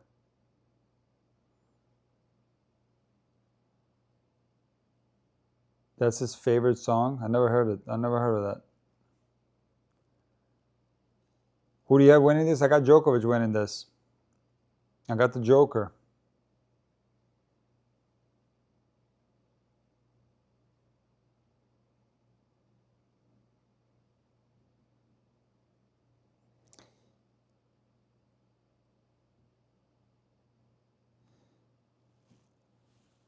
Well, here's a question. Like, it's not so obvious. I mean, I think it's a good question. Like, what does FAA need to do to have a chance here? Well, he's already doing a great job not letting that first set linger. He's taking care of business on the serve. Continue to hold well. He's already doing what exactly he needs to do. And then play hard on the return games. Maybe sneak in a break. He's doing good. Up 3-2 on serve. It's 15-all right here. Backhand error from Djokovic. FA is playing well today. I don't think it's a poor day. It's just that he didn't win the clutch points. He had some chances there and made some mistakes. That's all. Move on. The short-term memory. One of the most important assets in the game of tennis, not just for points, but also for sets, also for matches, also for tournaments. Short-term memory is going to be a friend in tennis. Win or lose. Play poorly or play well. Short-term memory is going to suit you.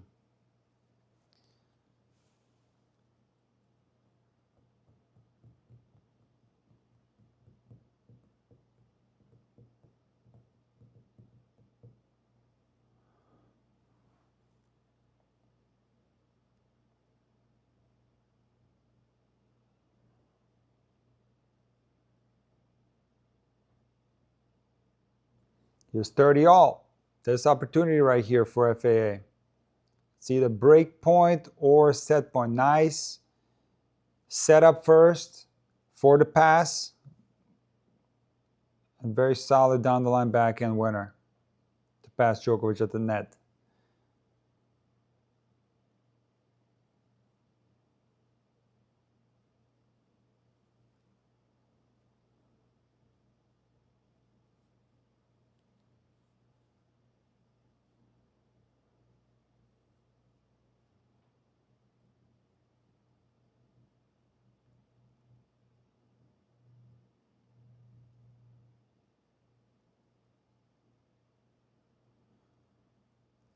Djokovic's favorite drop shot is that down the line backhand drop shot.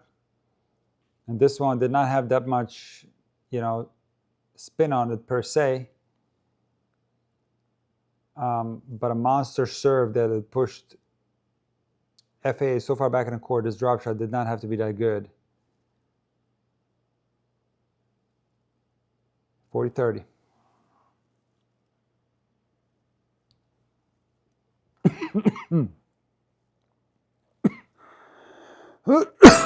Yes, Croatia got robbed. I know. Terrible. And a slice error from FAA. We got 3-all.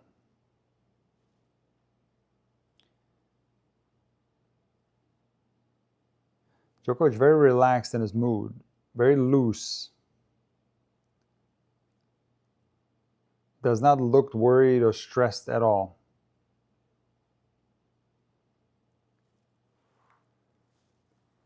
3-all. Who's your World Cup team coach? Croatia.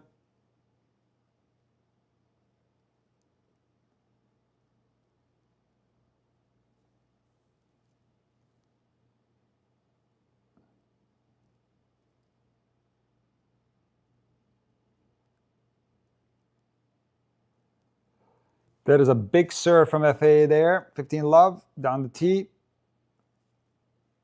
Not much that Djokovic can do there.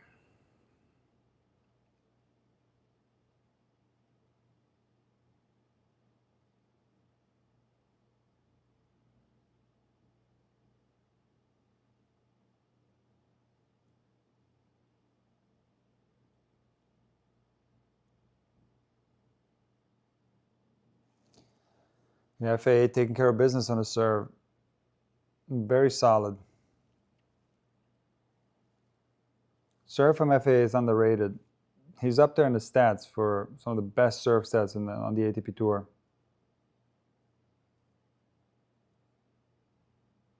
There it is. Ace out wide, slice ace. 40 love.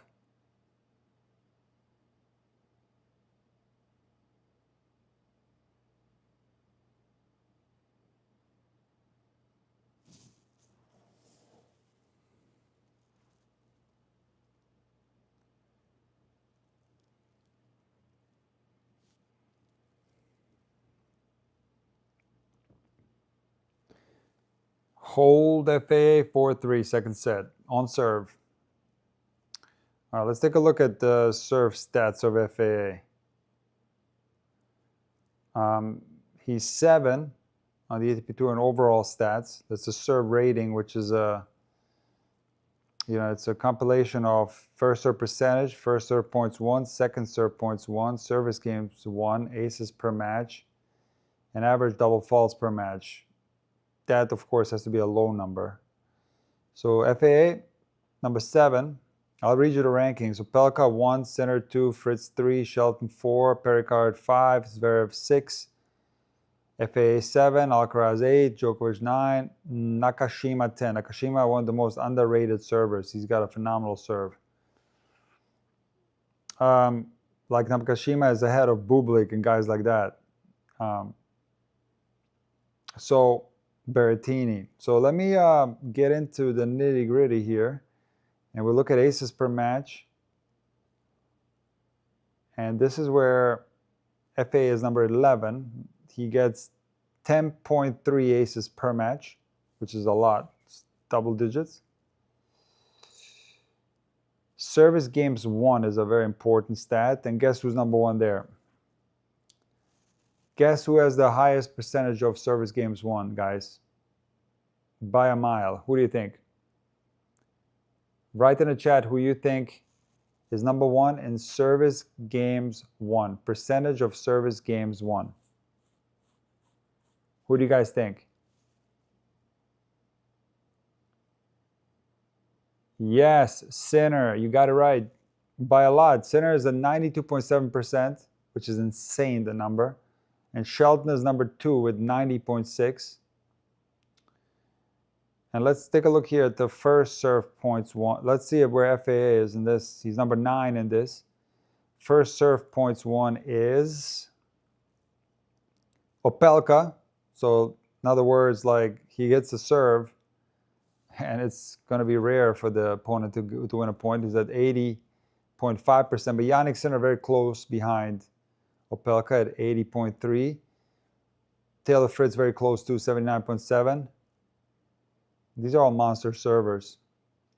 So you can see here, first serve percentage is not really something you look at because that depends on like Sebastian Baez is number 2 in the world. So he's nowhere near having the best serve in the world. He just has a higher, like he goes safer on the first serve, let's put it that way. So that can be good, that can be bad, it depends on the player, it depends on the circumstance.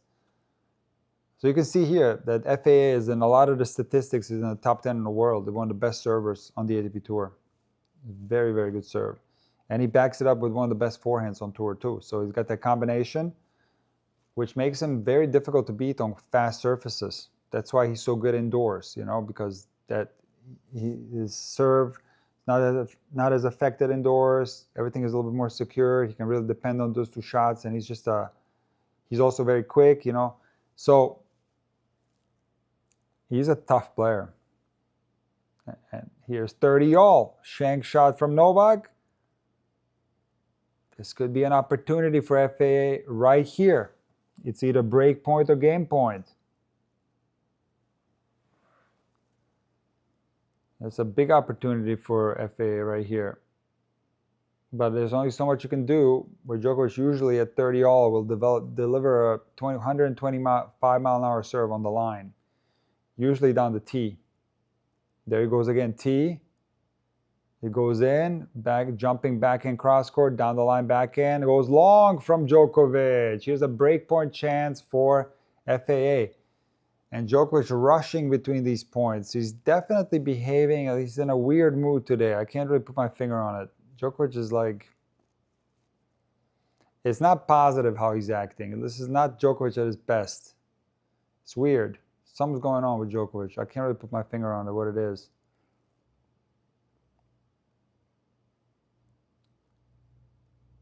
Second serve.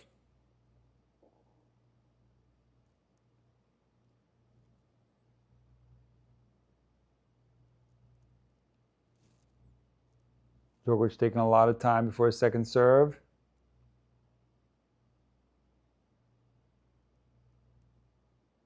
He goes unbelievably hard on that second serve.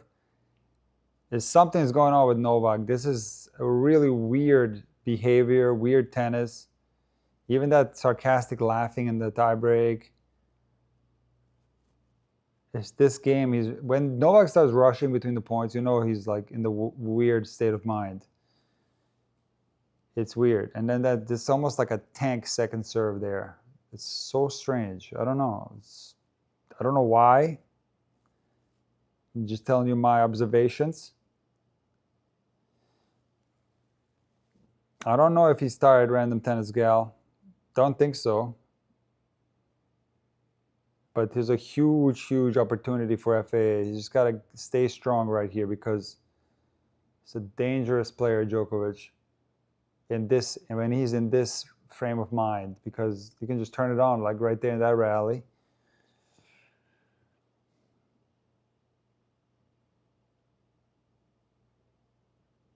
But you know what's missing is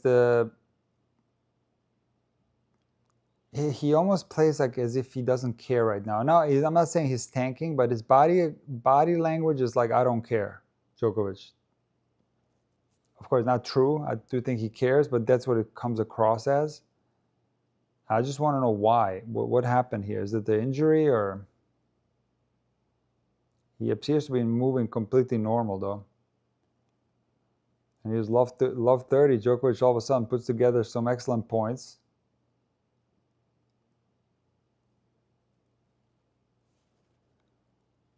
Love 30. You know, playing Djokovic really tests you mentally like nothing else. You got to be very strong mentally to beat this guy. You have to be so solid mentally.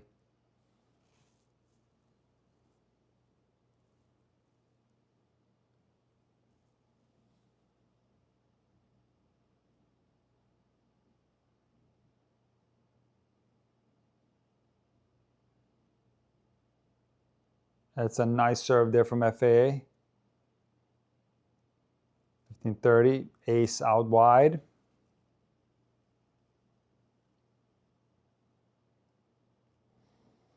The game within the game. Well, the Djokovic is the best at that in history. The game within the game.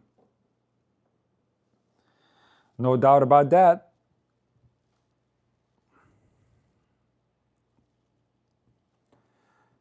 Danger time for FAA. Second serve right here.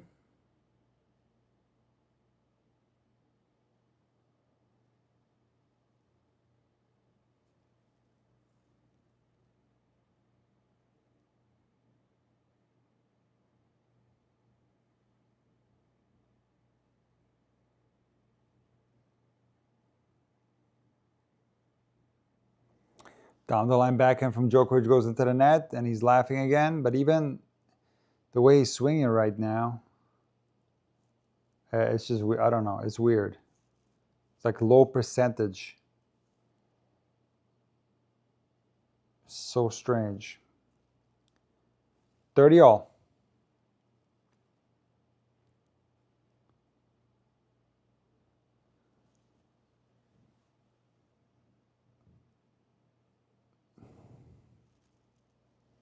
Another first serve miss from FAA. First serve deserting him a little bit here. Second serve on 30 all. You just don't know what's going to come from Djokovic right now. The way he is right now, I don't know what's going to come from him. It's a ball on the line, forehand, again, almost on the line, backhand drop shot, and he makes it. FAA runs it down, lob from Djokovic, and he goes for a tweener, misses it into the net, break point Djokovic. You know Djokovic is going to be laughing about this point, because this was a hilarious point. You know, just blasting shots, then drop shot, lob. If you're toying with a guy, this is the type of stuff that'll make you smile.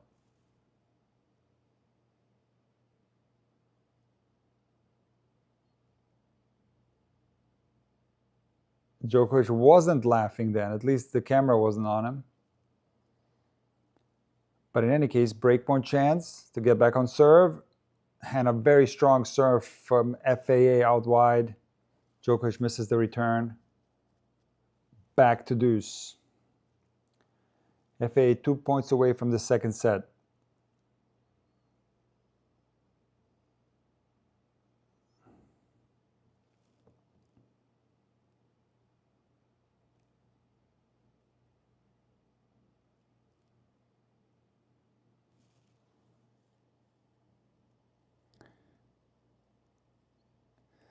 FAA misses the first serve, second serve. Oh, random tennis gal. Okay, glad you remember my comment about tweeners.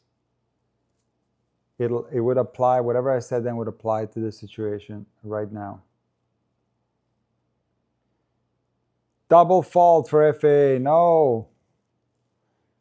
Worst time for a double fault. Come on, FAA. You can't drop a double fault right there. A deuce. Is the first double of the match? Is that real? Is that for real? Let me check. That'd be even more brutal. Yeah, you're right. It's the first one. You're right about that. He's got 13 aces.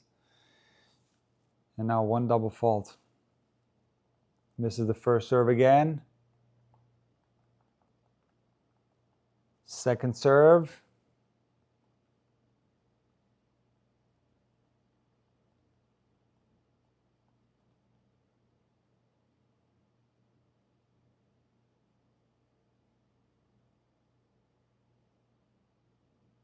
Drop shot from FA, follows it in. Lob from Djokovic is long, it looks like, but no, it's in.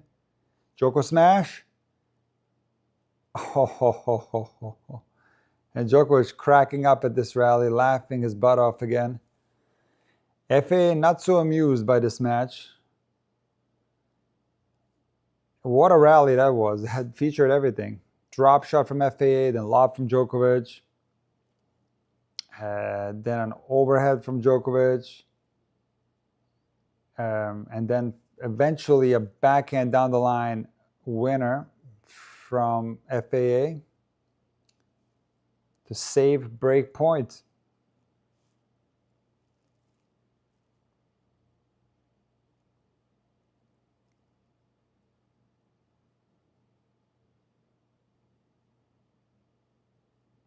Body serve from FAA, short ball from Djokovic. FAA plays that forehand right into the Djokovic racket. But he's too strong at the net. Some exceptional volleys right there. And then FAA is super serious right now. I like that expression on his face. Looks focused. I like that.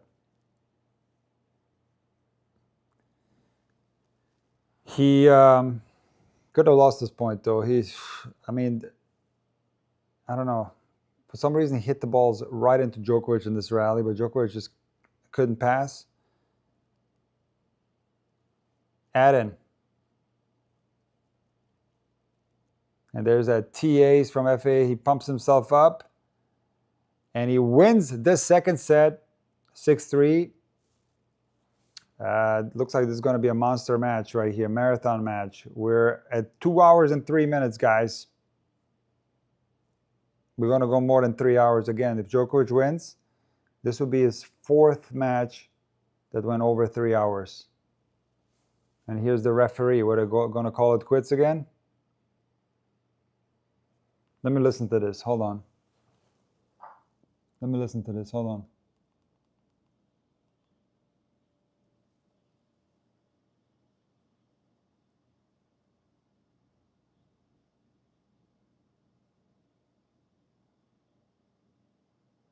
Oh, it's about the roof.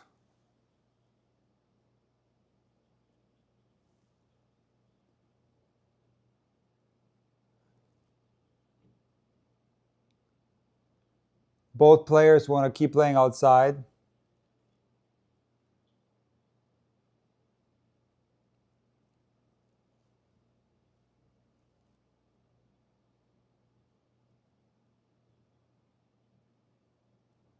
Wow.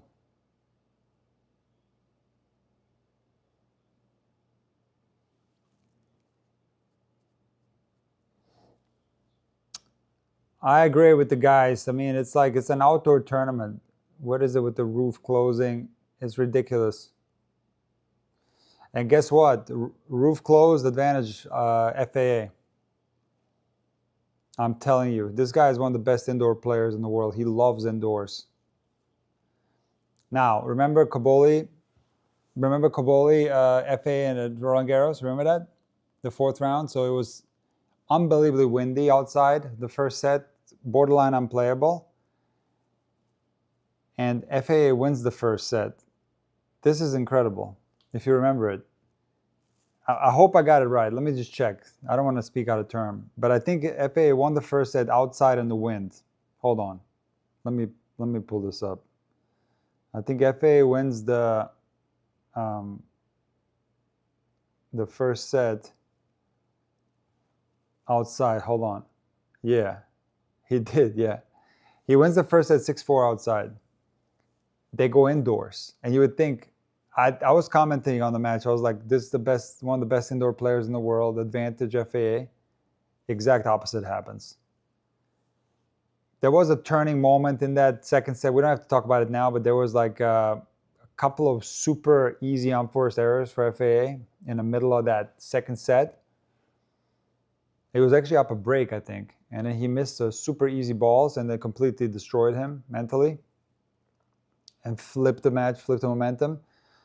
But the point stands. Going indoors cannot possibly be bad for FAA. So we shall see what happens now. This match is, it's a good match from FAA. He's taking care of business on his serve. He hasn't gotten broken yet. That was the most danger that he was in, was this game, trying to serve this set out at 5-3. But Djokovic, I don't know what's going on. It's one of these matches that are hard to explain from Djokovic. I don't know. There's a little bit of a lack of intensity sometimes. It's almost like he's too loose mentally and game-wise, he's too loose.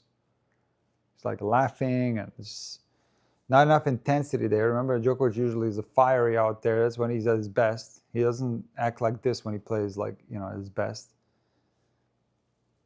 He's fiery, he pumps himself up, he gets mad. That's Djokovic at his best. This is like loose and this sarcastic laughing, and I don't know what to make of Djokovic's performance, and I don't know why he would be in this type of mindset.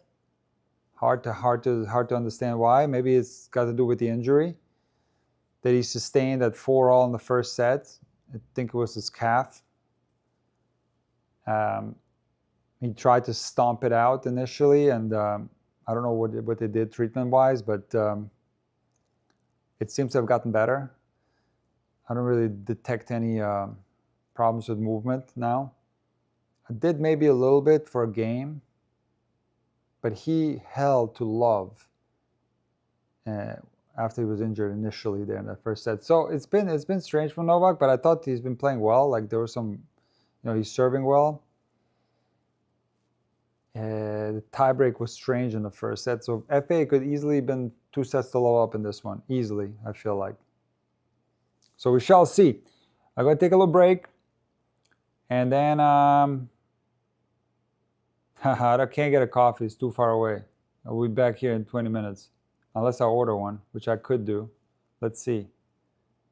Probably not. I'm trying to quit, actually. It's better not to drink it. I've been sleeping really badly. But in any case, you guys stay put, okay? You stay here. We will be right back. We're going to have some nice discussions in here. And we're going to be until the end of this one, all right, guys? Be right back.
Djokovic serving first, and the fourth, big serve down the tee.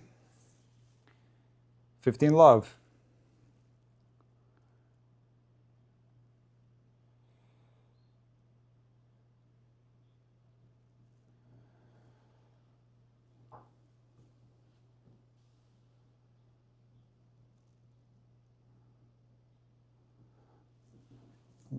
Let's do a quick poll in here. Those are fun. Let me start a poll right here, guys.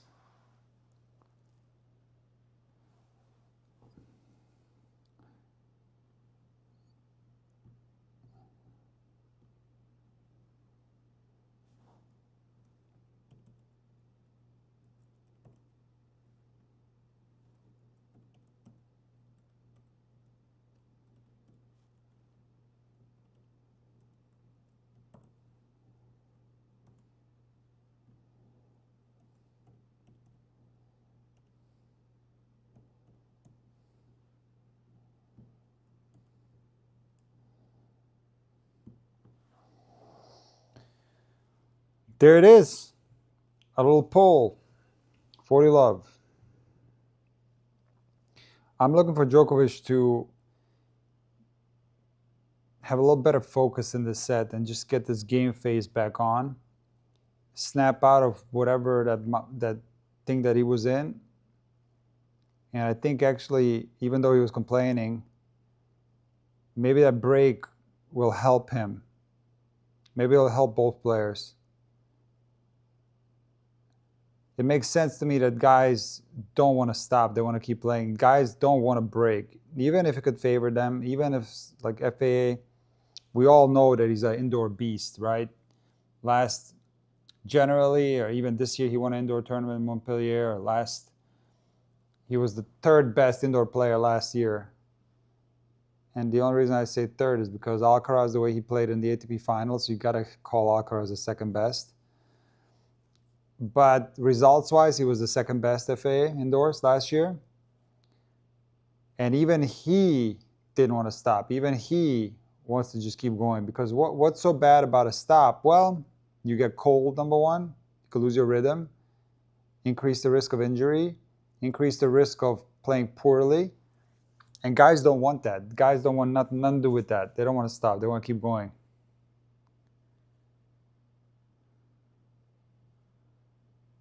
If you see, I'm going to say something really weird now. If you see Djokovic being negative out here, screaming, that's a good sign for Djokovic. It's unlikely he will be in this weird loosey-goosey state of mind for the whole match. But 40 love to 40 all. It's interesting. In the first service game.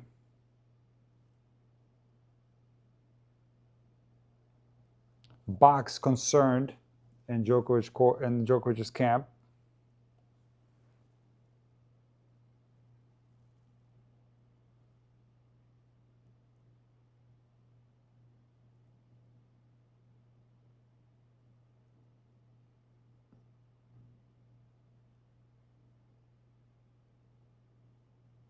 Here's a backhand down the line winner from FAA.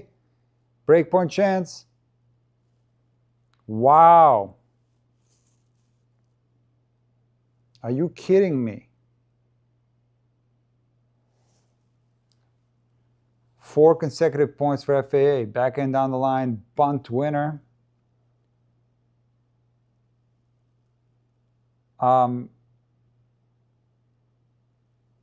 There's a really good question. I'll get to it in a second. Hold on.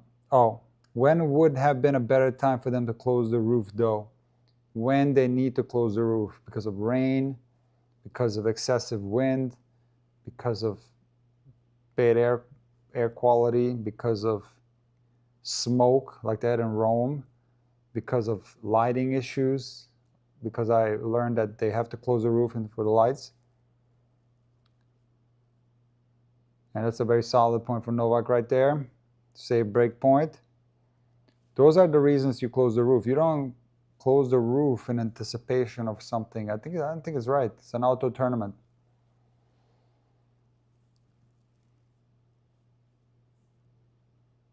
And Djokovic was saying, I heard him say, like, you guys are not consistent. One day you close it at this time, the other day you close it another time. There's no consistency there, you know?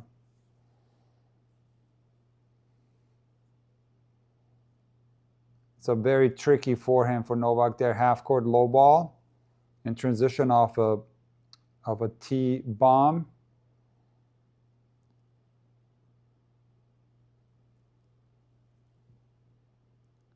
You got to add in for Novak.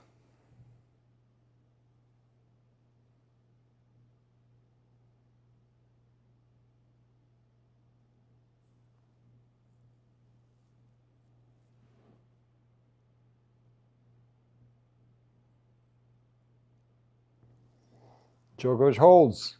1-love.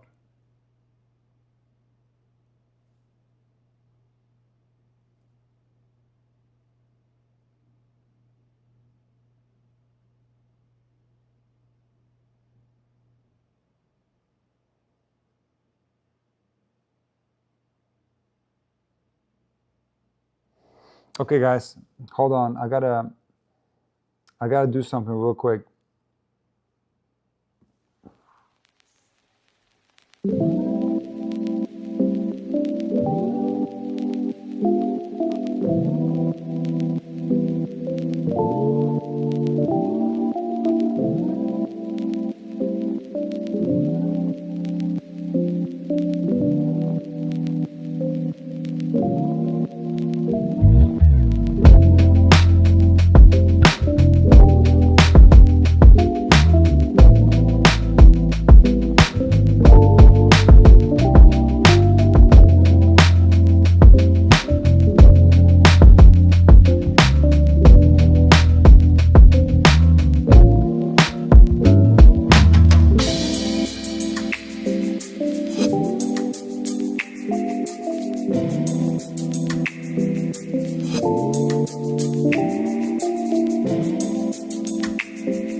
Djokovic love 15 on the FAA serve.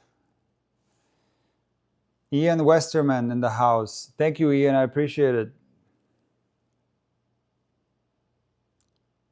Going for a quick rakia shot. That's hilarious. I never had rakia in my life, I don't think.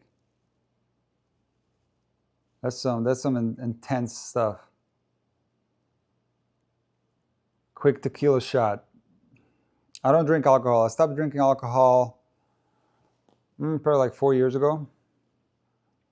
Not that I needed to stop or anything like that, but it was a health choice, you know. I used to have the occasional beer here and there. And I was like, you know, what's the point of this? It's not good. I have not had alcohol in a very long time. Probably like 3 or 4 years.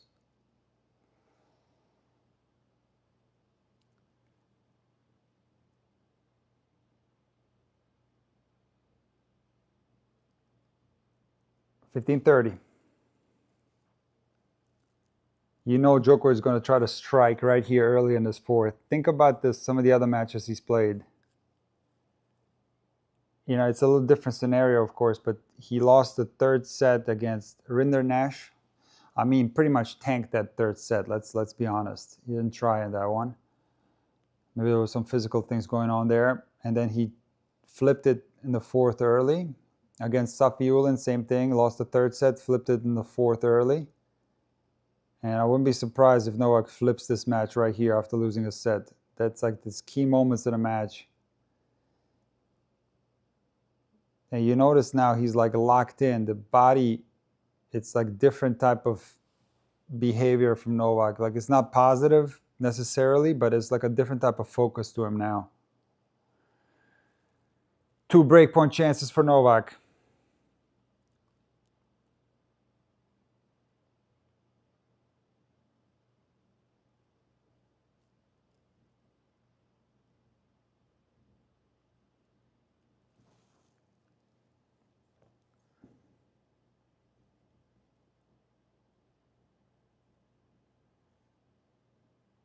So a strong point from FAA right there. Really putting the pressure on Novak, and Novak is laughing again, talking to the box. I can translate, guys, if you need me to. I can translate everything that's coming from the box to the box between these guys. This is where you come for translations, for Serbian translations. One break point chance left for Novak. 30-40.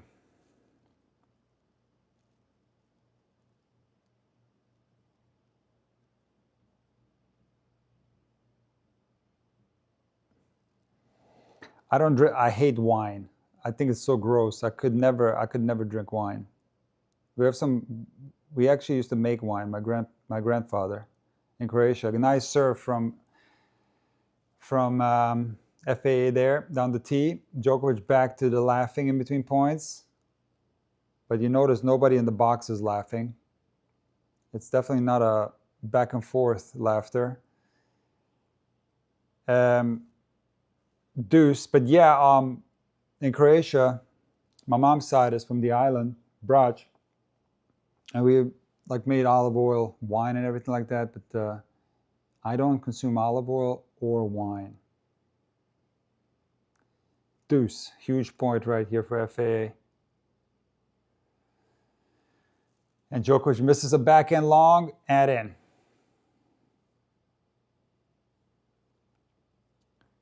Isn't flavored brandy popular there? I don't even know. I don't even know what that is, brandy. No idea.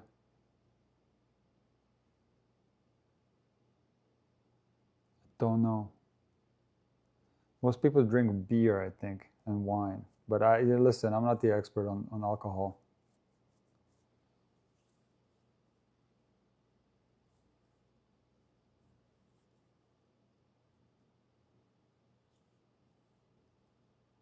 Game point for FAA. Add in.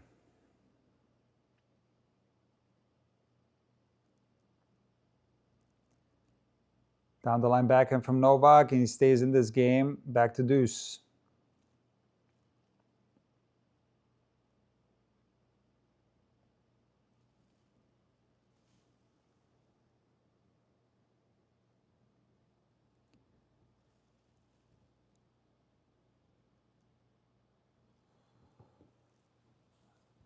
What an important game right away, huh? It's huge, this game. Right in the beginning of the third set.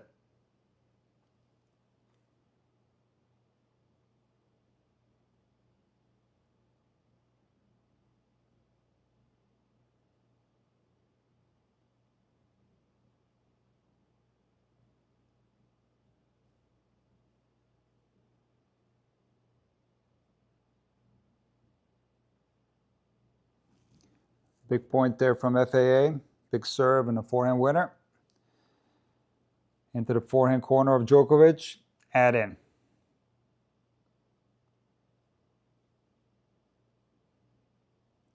The poll is about even. 56% of you guys think that Djokovic will win.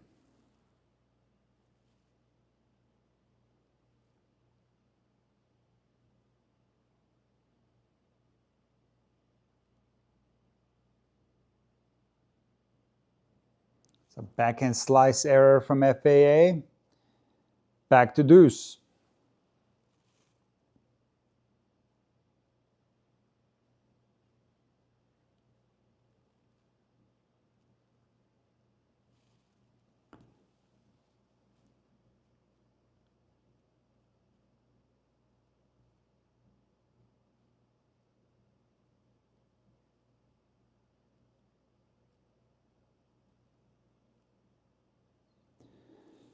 Ace down to tee, 129 mile an hour from FAA. Add in.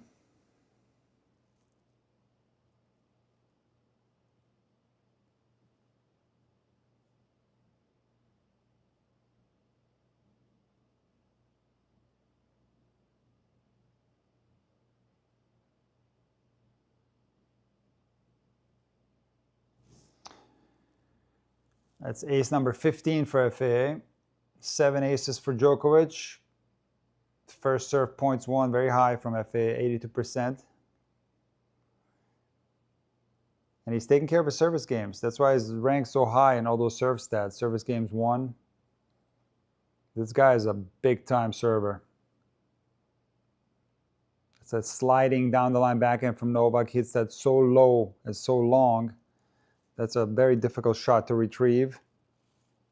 Back to deuce.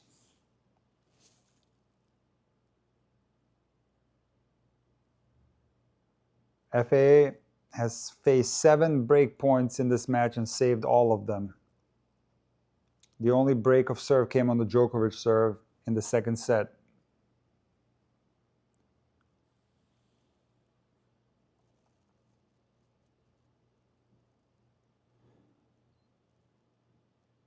And serve and volley from FAA. The central return from Novak. Low though, it was below FAA's waist. He misses his forehand volley inside out. And it's break point for Djokovic. The 8th break point chance overall. And the second in this game, I believe.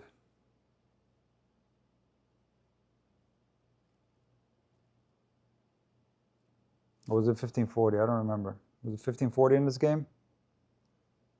The big serve from FAA right there. Inside and forehand winner, very clean. FAA takes care of business, back to deuce. Hold on, let's see. Yeah, it was 1540. It was 1540 in this game.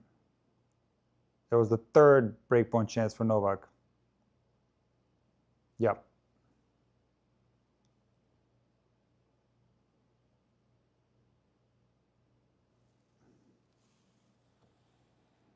Serve +1, you're right, Aubrey. That's it.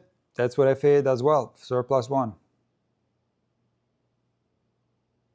Nice serve out wide there. Service winner. Add in. Not what the doctor prescribed for Novak if he wants to win this tournament. This match is like, and what if it spills over into the next day? There goes that 2-day break for Novak.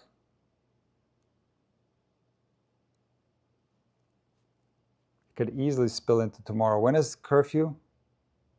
Someone please calculate the curfew. How much longer until curfew time? Back to deuce. Forehand error into the net from FAA. 8-12 currently London. Oh, okay. It's not going to go over. Okay, gotcha. They got plenty of time to finish. They'll finish today.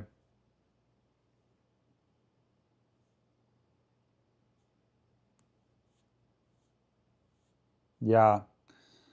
Ashley, it's 2 hours, 45 minutes. They're going to get it done. They'll get it done. Nice athleticism there from FAA. Nice lob from Novak. FAA gets airborne and puts away the overhead. Add in.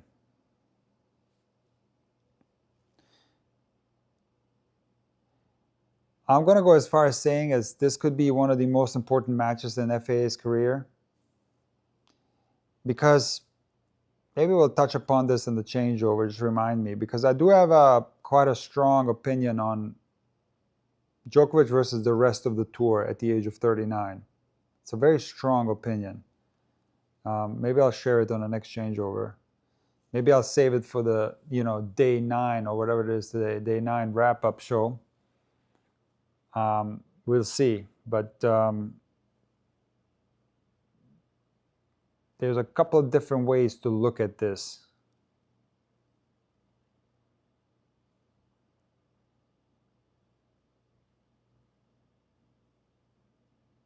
And a backhand mistake for FAA, back to deuce. What number of deuce is it? Deuce number 7. A very long game, exhausting game.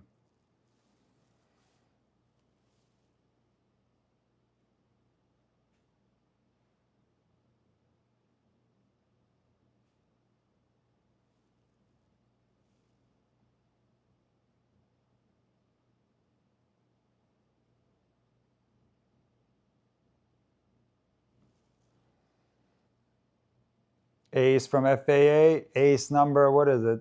16.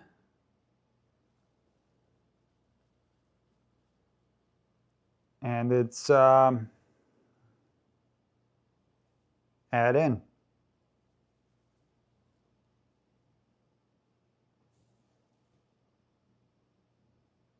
Yeah, you're right. 8 out of 8 breakpoint chances saved for FA. 8 out of 8. There's another monster serve, and FA pumps himself up, rightfully so. This was a humongous game to hold. Because Djokovic is trying to flip the momentum. That's how he does it. He sneaks in that break early in the set, completely flips the momentum. That was a huge game. And FA is still clean on his serve, taking care of business. Has not dropped serve yet.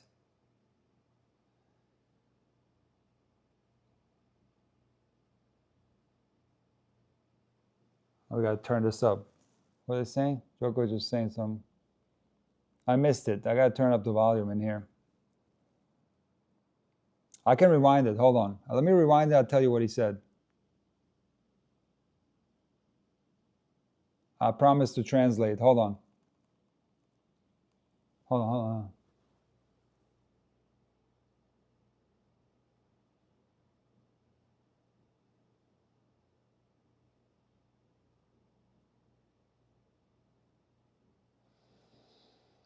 He's complaining about the coaching. He's complaining about the coach, something about the mistakes. I couldn't pick it all up. It wasn't clear, but something about he's yelling at the box. He's yelling at the box. At Troitsky and the other guy. I don't know his name. Or Troitsky. Couldn't pick it up, man. I tried.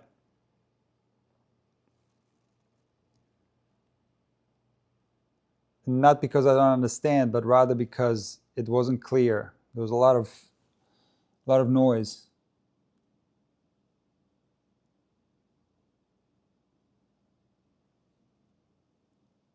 Ah, come on, man. I wish they had a button on the ESPN app where you can go live after you rewind, but they don't have it. Unfortunately, they don't have it.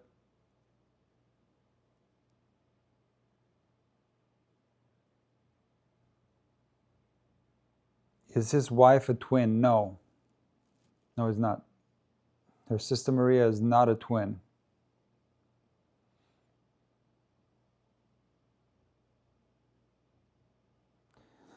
Yeah, Pete NYC. It's one of these matches from Djokovic that are hard to figure out. He's had quite a few of them. There's been Arnaldi in Madrid,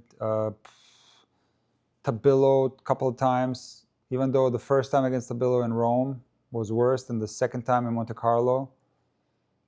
There were, let's see, what else was there? I don't know.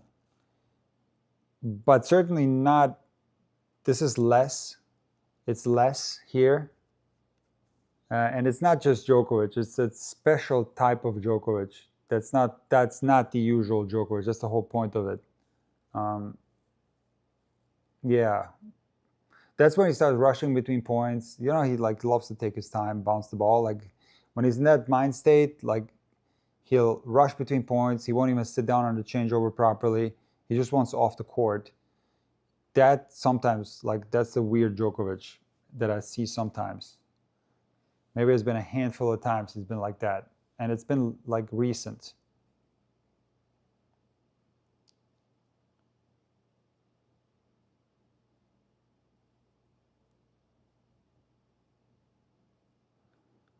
.40-30.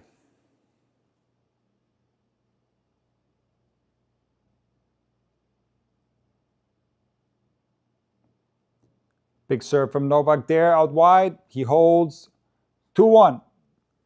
Okay, I'll get into this Novak versus the rest of the tour at the age of 38, at the age of 39. So there's a couple different ways to look at it.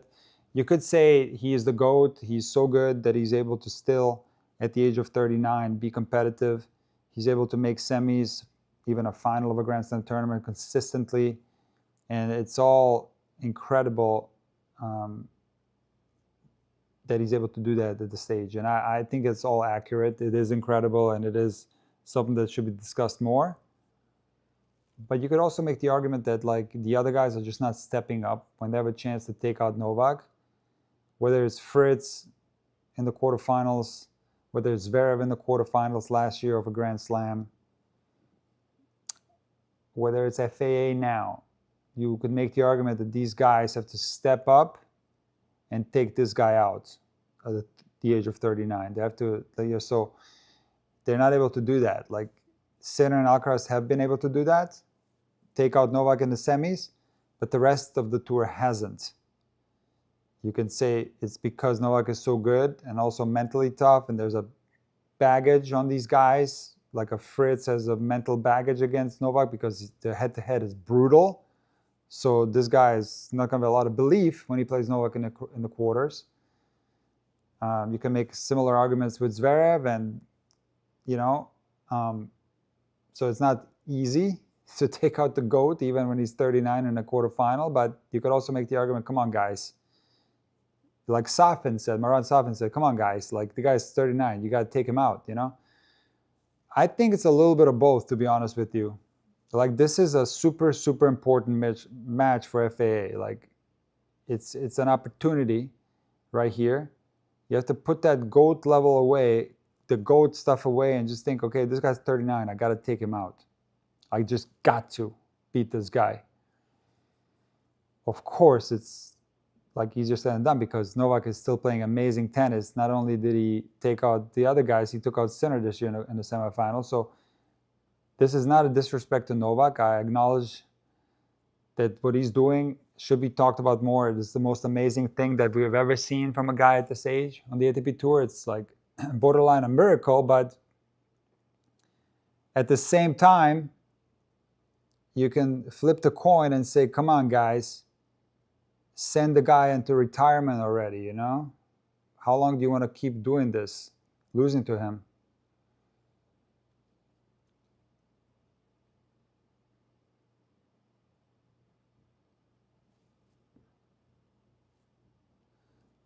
Backhand error from FAA, 15-all.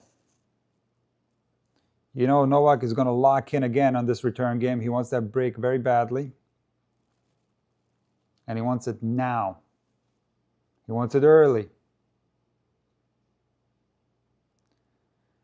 I don't think it's mental. He's still the third best player in the world.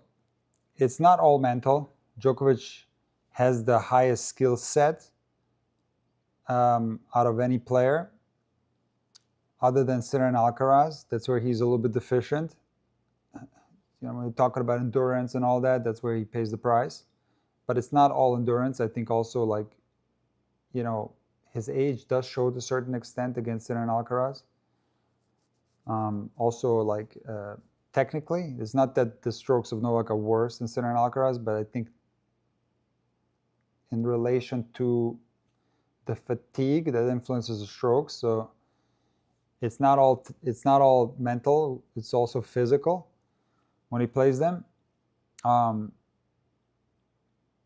So yeah, no, he's better than them, no doubt about it, skill-wise. But at the same time, tennis at this level is always mental. You can't just say it's all physical and skill. It's also mental, and that's where he's much stronger than the youngsters. He's stronger than them. But again, you have to be fair to the guys. How can Fritz be mentally strong against Novak when the head-to-head is like 12-0 or something, or 11-0? How can Zverev be mentally strong against Novak when he's never beaten him in a Grand Slam tournament? Or at least I don't think he has. Correct me if I'm wrong. But Fritz is a better example. Like Fritz quarterfinal with Novak, it's easy to say there's all this, but how do you believe when you don't have any evidence that you can beat a guy? You have to overcome such obstacles mentally, and it's hard. It's difficult.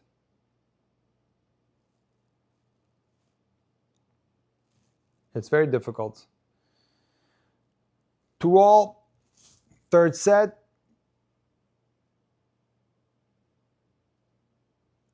Two hours 45. We're definitely going over 3 hours in this one.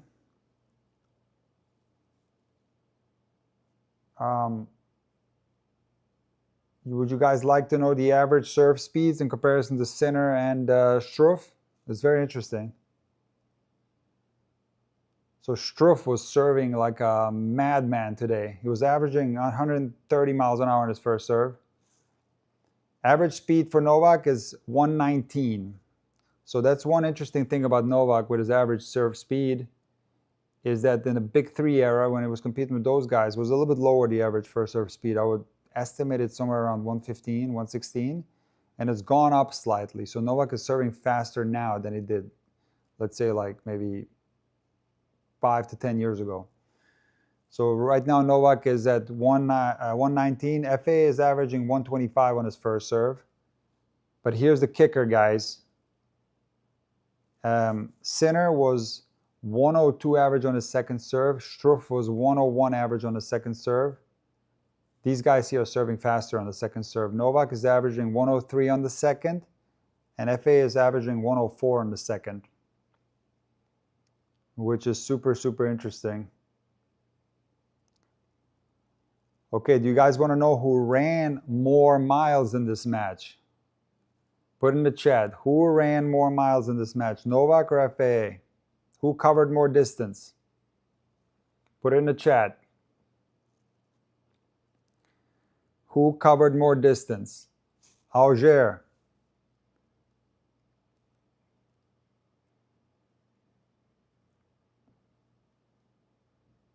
Who ran more? FAA. Djokovic. Riva says Djokovic. That's a football question. Novak ran more.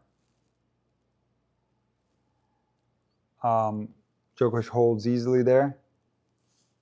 FAA ran more. All right, I'll give you guys the answer.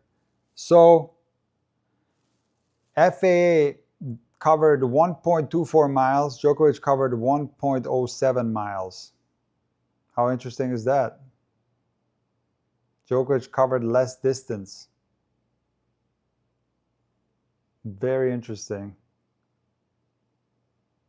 This is going to be a battle, guys. This is going to, I think it'll end today before curfew, but this is going to go 4 hours, this thing. It will go 4 hours.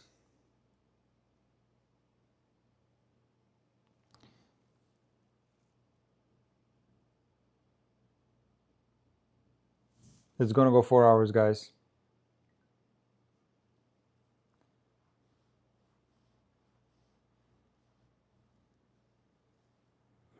Aubrey thinks it's going 5. It does have a feel of a 5-setter, doesn't it?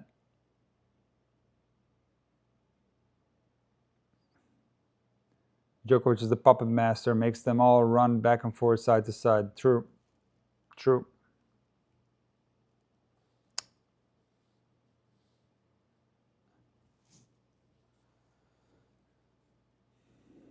You know, a lot of people don't realize, like, Steffi Graf has 22 slams. Only one shy of Serena, because they're putting up a graphic of total Grand Slams. And obviously Djokovic is right at the top. But Steffi has 22, Serena has 23. Like, Steffi's only one shy. And Steffi has the Golden Slam, and Serena doesn't. Meaning, like, all 4 slams in 1 year, and plus the Olympics. Steffi was the absolute GOAT.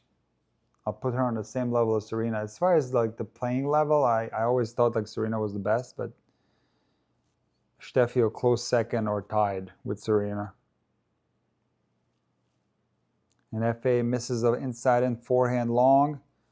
Had the whole court to work with. Love 15.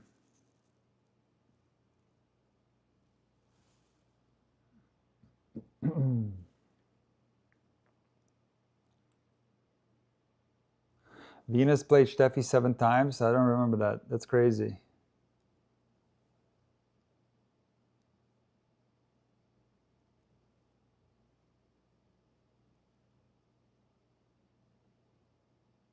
That's a strong backhand pass from Djokovic, but FA was all over that volley. He had it lined up, misses it. Love 30. Yeah, the volley was tough. You had to stretch for it a little bit, but makeable for sure.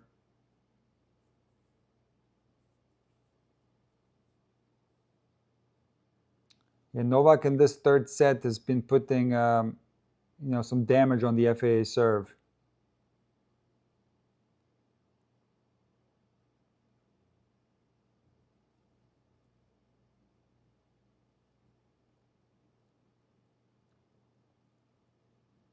Do you think the tide will turn with Fritz versus Zverev? We know so far Fritz owns him. I'll talk about that in my wrap-up video today. I got some interesting things to share on that one.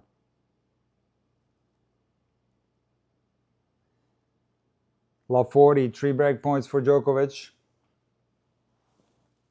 Very strong play though. Like, I mean, he's forcing these errors from FAA, sending balls in the corner very aggressively.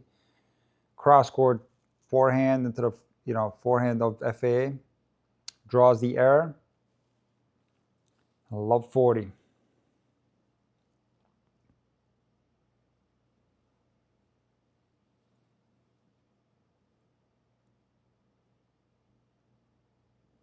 FAA misses the T serve by a little bit. Second serve, huge opportunity right here for Novak. You know he's going to pounce on this one and go for that central return. He's going to blast it centrally, I think. There it is, central backhand return. Deep, like hit here. That's where it lands. And that thing will, most of the time, when it lands here, it will most of the time push the guy back. It'll push him back, so the guy will hit the ground stroke while falling backwards. And if they go for too much, they can miss. So they usually will control the ball, put it back in play, and then the Djokovic will pounce on the next ball and send it into the corner. And here he didn't even have to do that because FA made the mistake. And here's the break. Djokovic up 4-2. First break of the match. 15 love.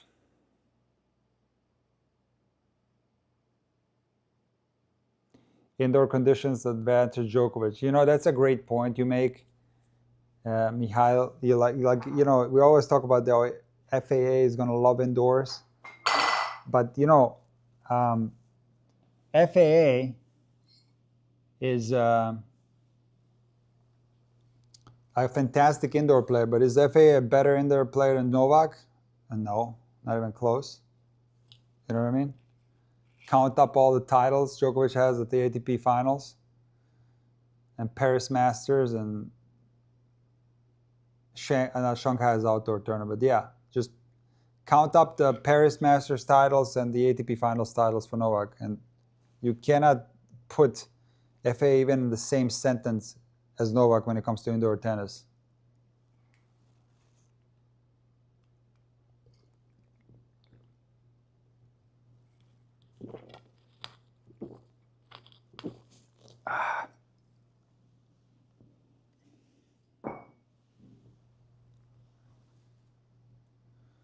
Big T serve from Novak. He's playing better now. Novak definitely a different player in this third set. Different player.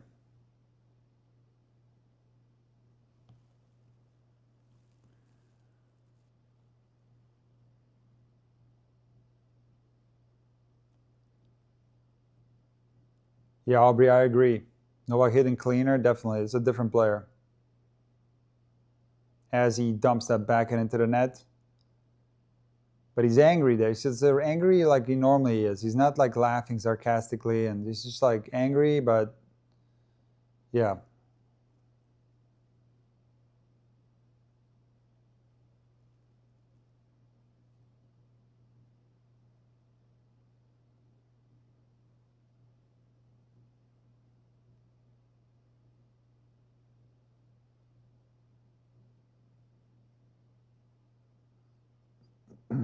Novak playing well, hitting aggressive.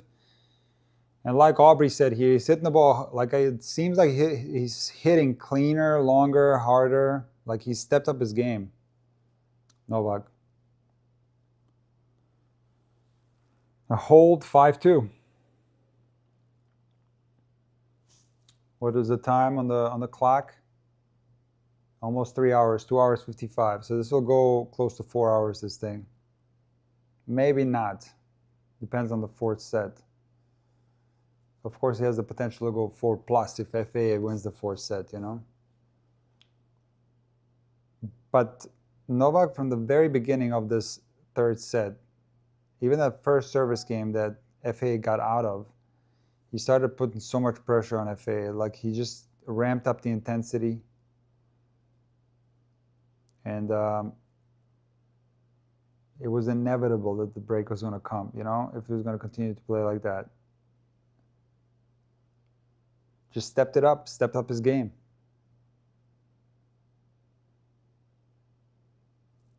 It's incredible.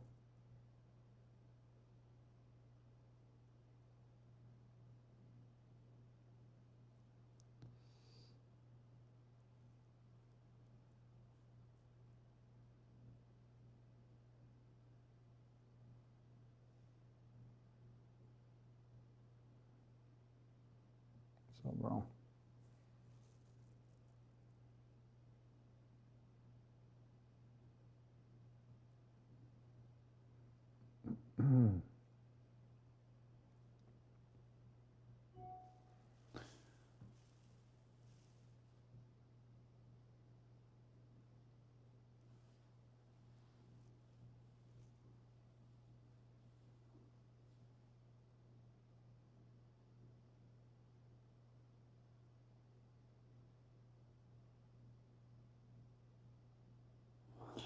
Between Novak in this form and Sinner in his current form, who wins? You talk about like Sinner from today, so you just judge him on the form today.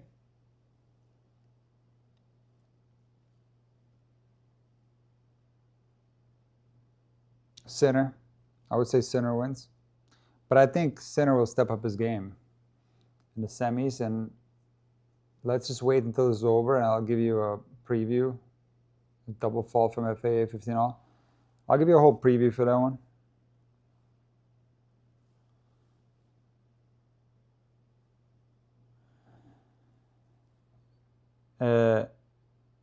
Colin says FAA dropped his level. Yeah. You know, the level dropped for sure.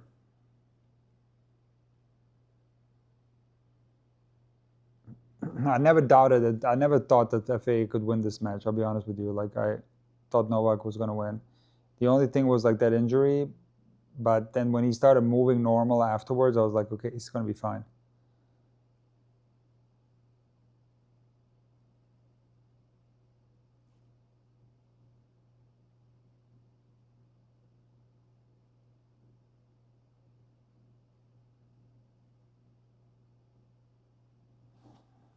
It's a fantastic rally. FAA misses the backhand passing shot wide.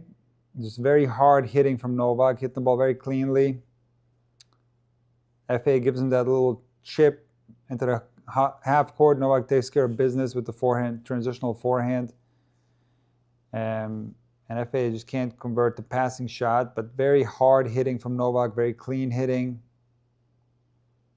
He's putting a lot of pressure on FAA in this third set, just a lot of pressure, and is sending him into the corners, making him run.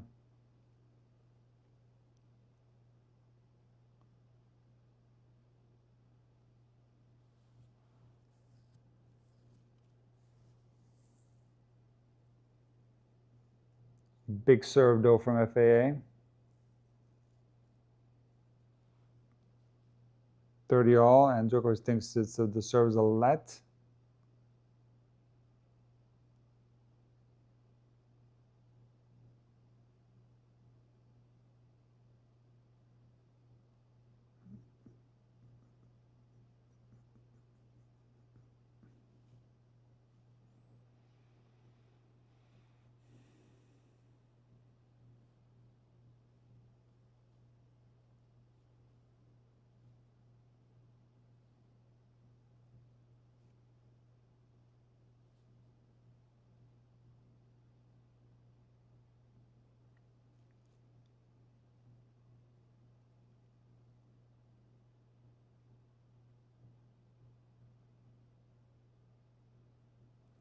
It's a big serve right there from FAA down the tee.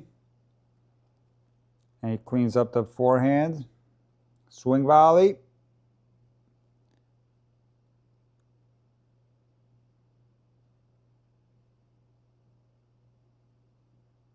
(40-30).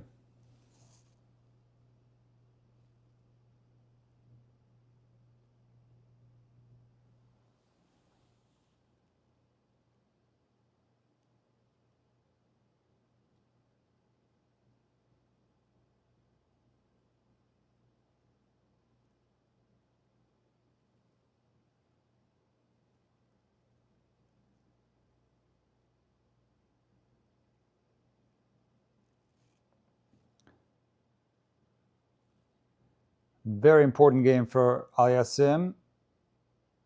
Don't want to lose 2 service games in a row. And now, even if you don't break back, you get to serve first and the 4th set. So nice hold here. Djokovic is playing well in this game. So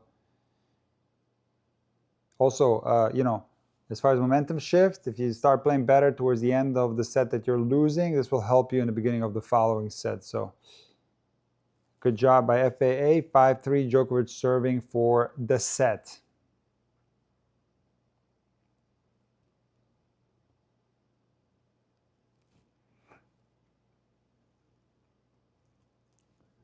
Big serve from Novak. Forehand return error from FAA. 15-love.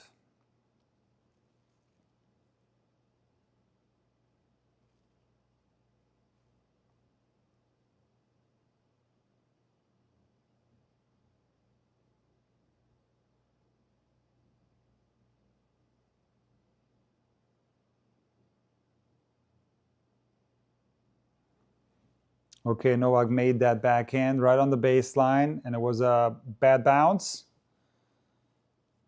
30-love.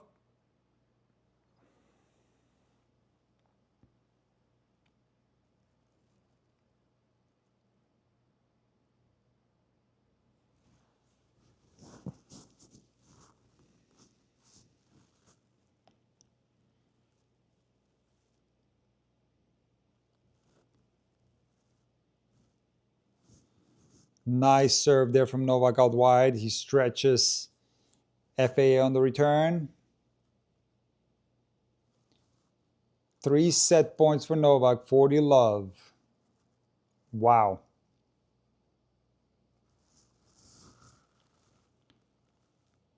T serve from Novak. Backhand cross court, slice from FAA. Novak running well there to run down that incredible forehand cross court from FAA. He seems to be fit based on that sprint, Novak. I'm referring to the injury that he sustained early in the, not early, at 4-all in the first set. 40-15.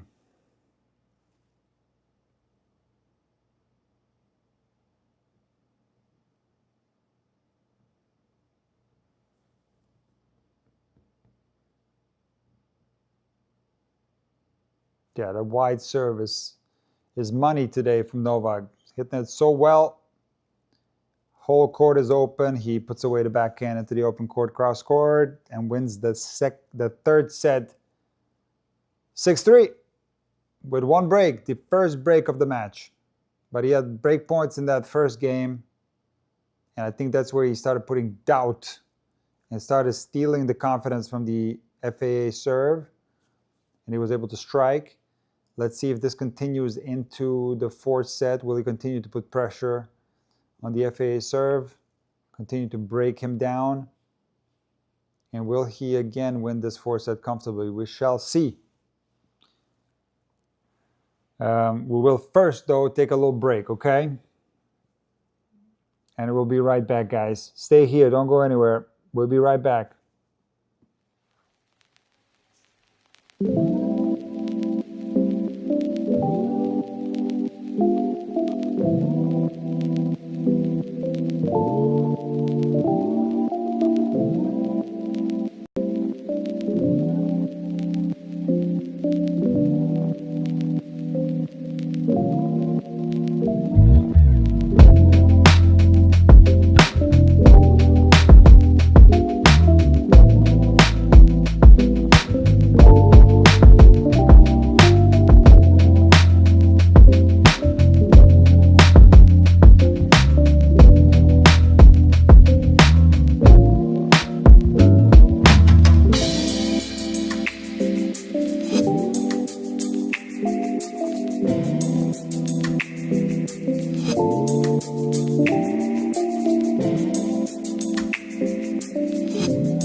pressure continues on the FAA serve. Love 40 in the first game. It was a nice down the line backhand from Novak.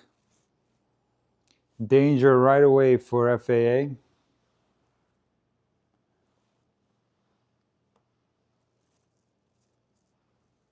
Hold on a second. Let's switch the server here. Oh, there we go. All right. Okay.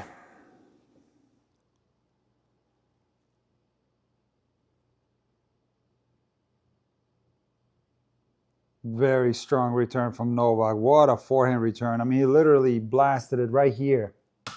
Oh, I put a short on this side. He put it right here. It's like not much you can do other than like crouch down and redirect. That's very difficult. Love 40. Unbelievable.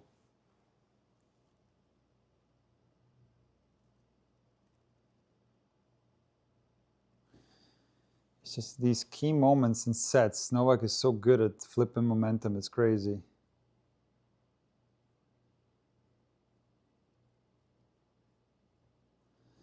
Sinner better step his game up because Novak is really on it. Oh yeah, Sinner's going to have to step up his game. No doubt about it. No doubt about it.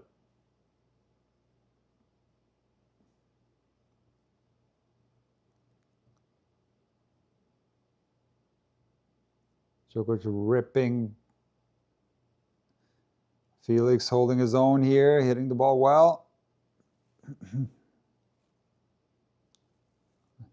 Slice back in from Felix. Cross-court forehand Novak. It's a long rally here. It's just incredible hitting from Novak in a break. He's just refusing to miss, locking in. Complete body language, completely different. He's serious now.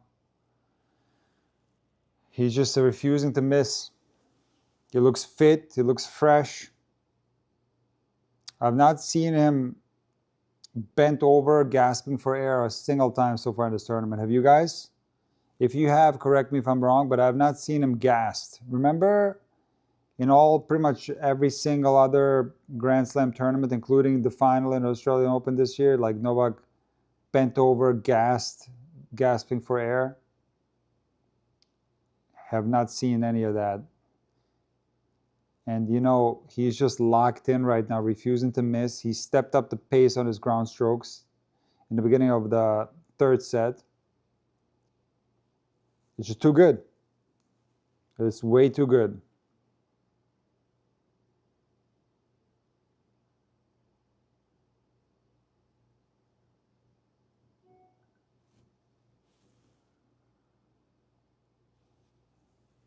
My watch tells me time to stand. I think I'm going to be standing very soon. Probably like 20 minutes. Not seeing this go on much longer, this match. Novak completely outplaying FAA right now.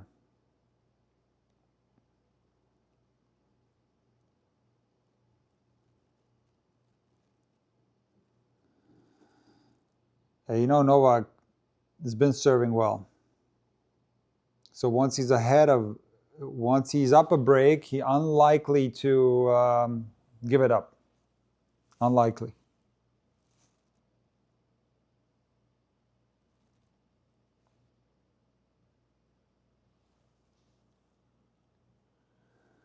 Yannick better download that software update for your forehand. That's hilarious. But not wrong. Yannick will have to step up his game. Absolutely no doubt about it. Now the question is, will he? I think he will. I'm picking Yannick, and I do think that it's going to be hot on Friday. We'll discuss all of this in my wrap-up video, but maybe it's like I don't want to say it twice. So wait for my wrap-up video. I'll give you a preview for the semifinal. Djokovic versus Sinner.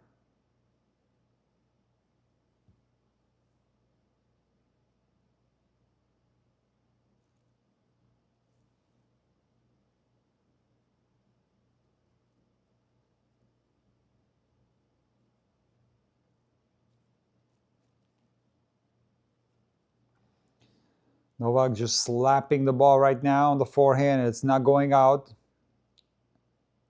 He's feeling the ball well right now. Took a full cut at that forehand. Look at that. Bam. Inside out. Ripping. Novak can hit the forehand very, very fast. I realized that when they showed average speeds, when he played Sinner in Shanghai, he lost that match in the final. Remember, he beat Fritz 6-6 in the match before that. That was in 2024. Another forehand winner from Novak. And I was so surprised with the stats of that match.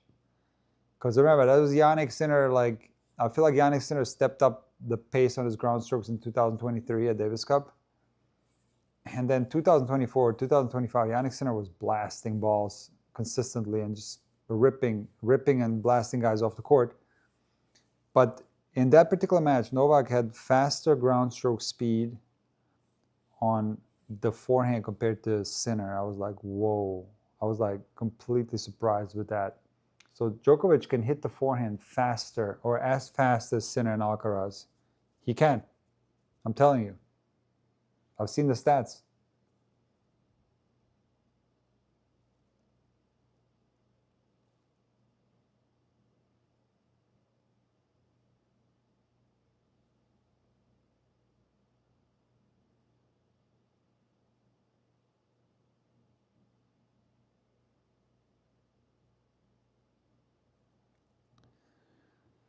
It's a nice serve there from FAA. And Djokovic is signaling move forward. He was moving laterally on that return. He should have cut off the angle. He let that kicker get up too high on him. 15 love.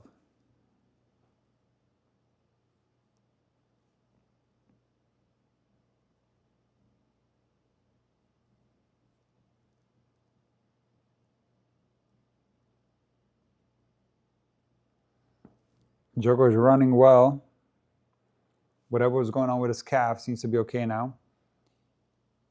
Runs down that open court forehand cross court from FAA, but dumps it into the net. 30 love.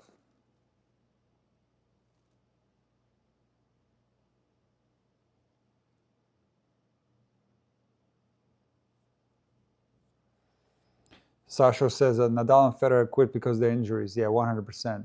They'll still be out here if it wasn't for the injuries. And Novak is fortunate, or I don't know if he's fortunate. I think a lot of it was his own doing, that he's still fit at his age, because I listen to Novak a lot, and he's doing everything that's possible to recover and to stay fit at this age. He said he might be doing too much, actually. He's not afraid to try different technologies and all that. You know, he's a perfectionist, doing everything. You know, have Federer and Nadal done the same thing to the same extent as Novak? Absolutely not. It's not to say that they haven't done stuff. They certainly have, but not to the extent of Novak. Novak is almost like a maniac. I mean, he's a perfectionist. Like, he's doing everything to be able to keep doing this and to be able to play tennis at this level. Certainly Nadal has tried everything, but he didn't change his diet, for example, Nadal, to the same extent as Novak. Neither did Federer. Was that the reason why they got hurt? I don't know. Probably not. Maybe some of this is genetics. Maybe some of this is due to the recovery work that Novak is doing. I don't know that. I can't give you that answer. Sometimes it's just, you know, Nadal had that freak thing with his foot. What can he do about that? He was lucky to have even played tennis, so he can't. That's just bad luck for Nadal. But what the Sasho said, yeah, if Nadal was healthy, if Federer was healthy, they'd still be out here. And let me tell you something. They'll still be competitive. There would be. That's how good these guys are.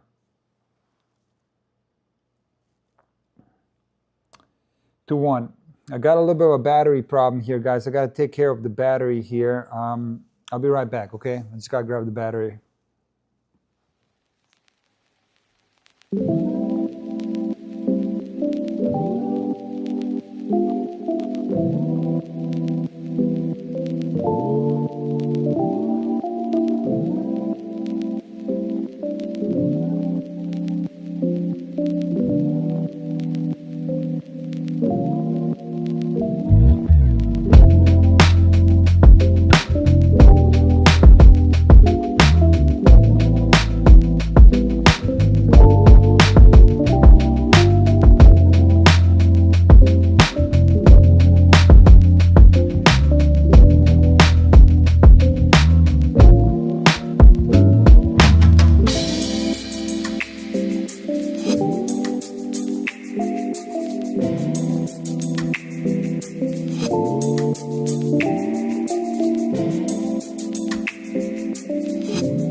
I missed that first point.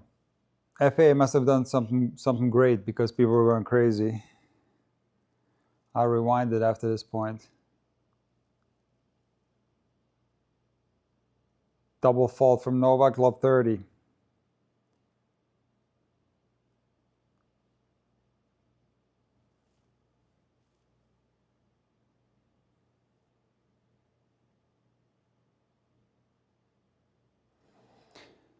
Pila Pew. Yes. And I think it starts in coaching, like the way, if like a Marat Safin, if you really like, he's going to tell you that it's a weird forehand error from Novak, close to the net, easy put away forehand. Novak sprays it, wild mistake from Novak. Love 40. I need to rewind that point, the first point, I missed it. I had to charge my MacBook here. It's about to go dead.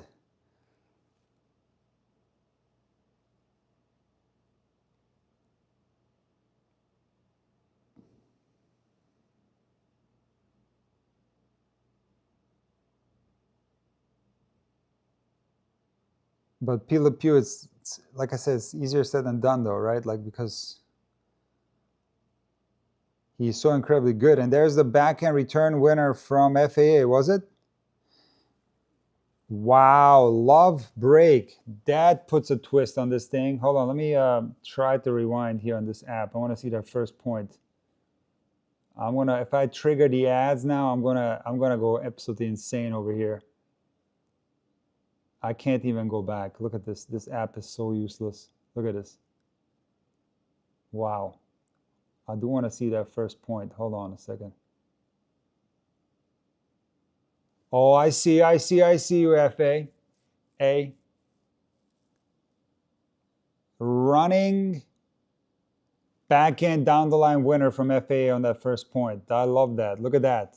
And he should have lost that point too. Djokovic did not hit that drop shot well enough, but a fantastic shot from FAA there.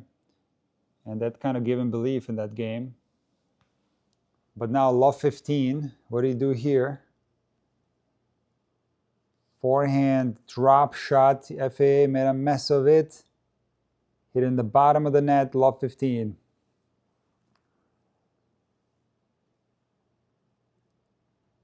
Thank you, Benji. What's THB? Where's that from? I appreciate your super chat, Benji. Tell me where it's from.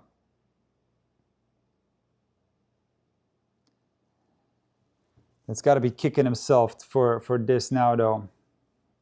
FA, the forehand drop shot in the bottom of the net, and now forehand, just an unforced error into the net, love 30.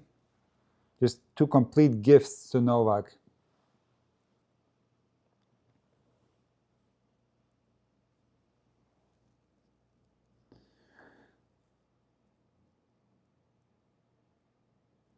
Wait a second. Wait a second. Are you serious? Bosnia y Herzegovina dinar. That's not it. They have Deutschmark, I thought. They have Deutschmarks in Bosnia. Oh, it's Thai. Okay, that's cool, Benji. Thank you. 3 a.m. over there. Thai. Ah, that's amazing. Thank you. Thank you for the super chat. I appreciate super chats. There you go, FAA. From love 30 to 30 all with some good tennis.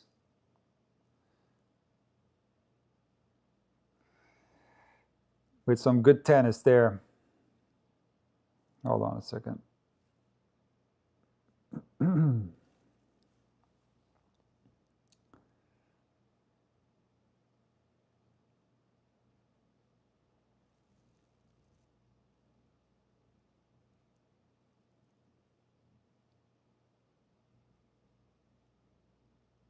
Big T serve from FAA, and Novak sprays the forehand long. 40-30. Can somebody do the calculations on the curfew? Where are we at with the curfew, guys?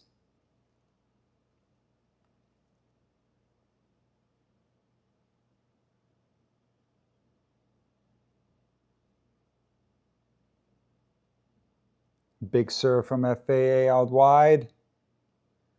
That's a great return from Novak. 2 more hours. Yes, they're gonna finish today. There's no way this lasts longer than 2 hours. Not the way these guys are serving, and they got the super tiebreaker in the 5th. Yeah, no way it goes longer than 2 hours. But you know, we're at, let me see here. We are at 3 hours, 25 minutes already. This will go 4+ hours.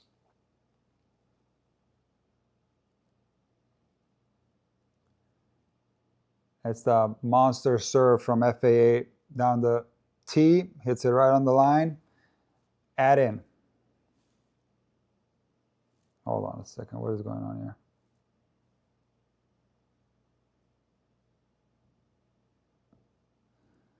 Sasha, thank you for the calculations. That's a lot. That's a big super chat right there. $10. That's big.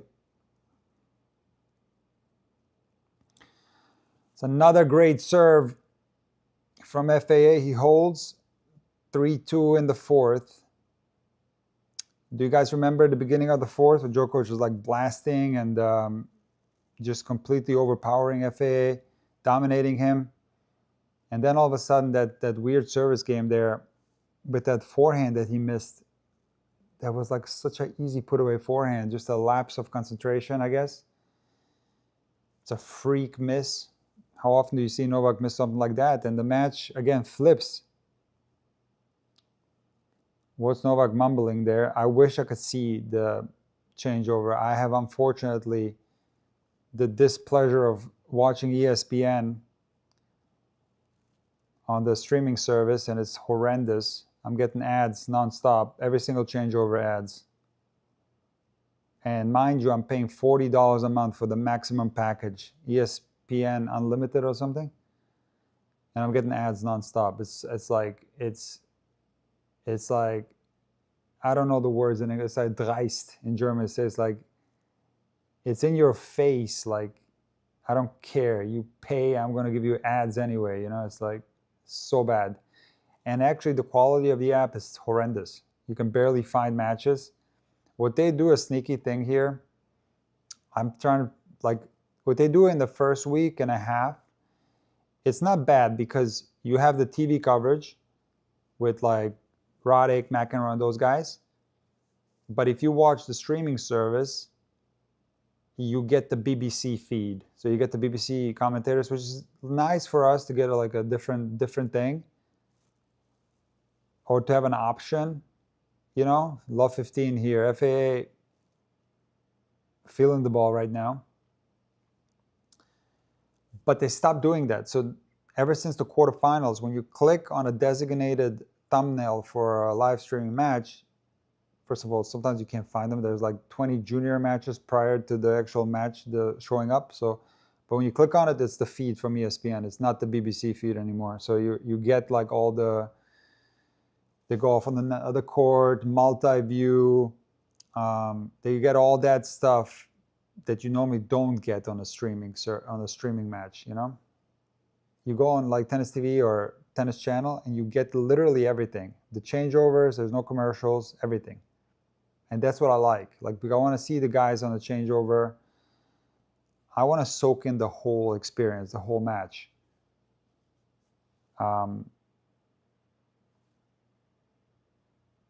It's 15-all. That's a very important point for Novak right there. For sure, the feeling of this match has completely shifted. It feels tight again, and it feels as if FA has a chance to win this.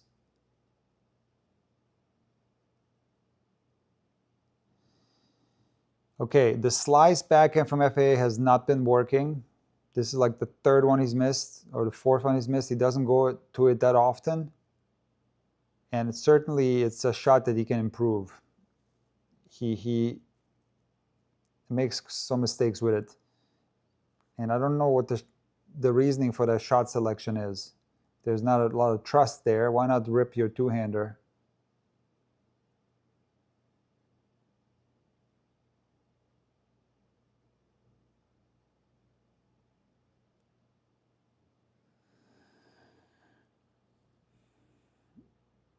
You're watching on HBO Max in the United States? No, you're not. Don't lie. Unless you're watching French Open replay.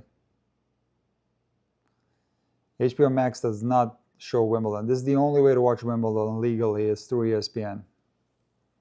40-15.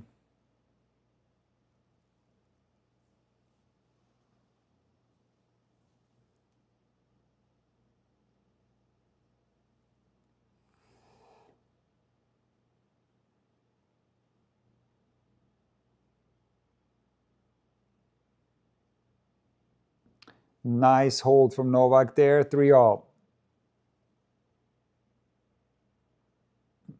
I wonder, Nick, if you couldn't set up a team Zoom call with someone who shares a better stream with you. I've been planning to do that, actually. I've been planning to do different things with the live streams. I have a lot of ideas. I just haven't had the time to do anything because literally it's like I've been streaming 1 to 2 matches per day. I've been doing the daily wrap-ups. I've been doing a little bit of coaching. I actually even went on the court and recorded some other stuff, like the Ala serve video I recorded with Emma, something else. So I've been literally like, it's been from 7 a.m. to like past midnight, nonstop. I just don't have time. I'll have to play around with it and work on it after Wimbledon.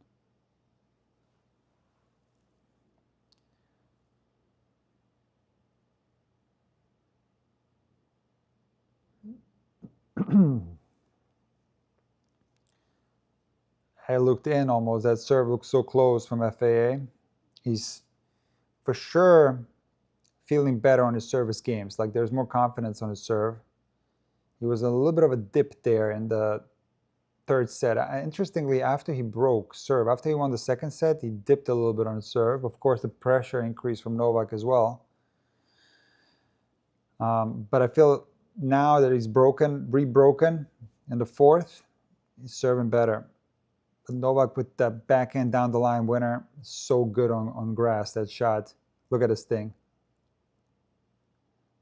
Now, for people that say this is completely flat, it's not. The ball's still spinning a lot. There's a lot of RPM on there, even though he hit it down the line.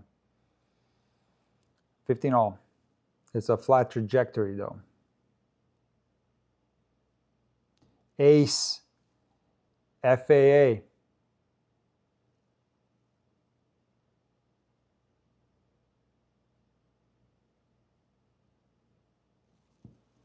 Ace FAA. Number 18. Let's check the first serve percentages of FAA, and there sure have been some discrepancies. We'll go through it in a second.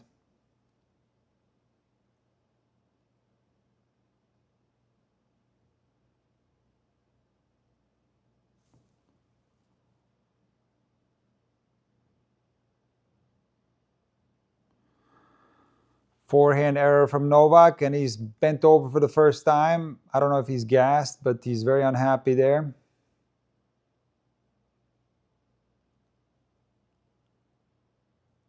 (40-15). I can't believe Novak lost the serve there at that game. In that way. So weird.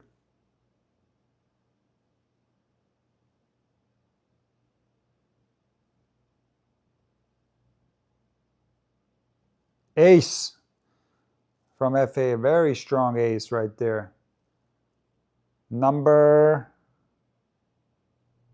Ace number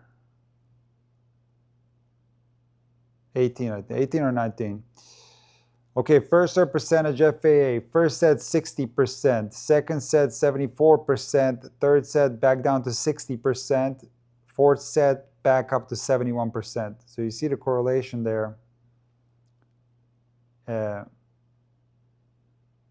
You know, obviously the first set he held the whole set, but Novak did have 15-40 in one game, I think.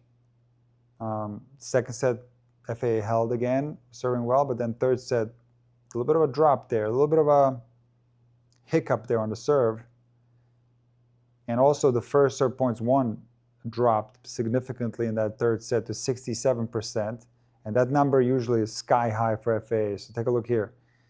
First serve points won, first set 81%, second set 90%, third set, 67%. So he lost quite a few points even when he made his first serve, which is very unusual for FAA. And I think the fourth set number is still low at 69% first serve points won because of that game where he got broken. So that's very interesting. You know, it's so much is based on how he's serving, and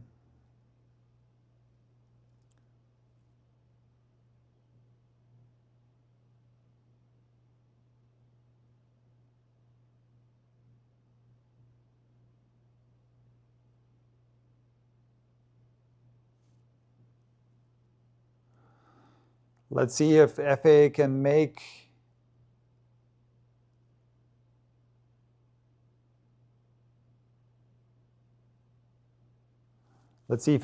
a push here. Djokovic 15 love.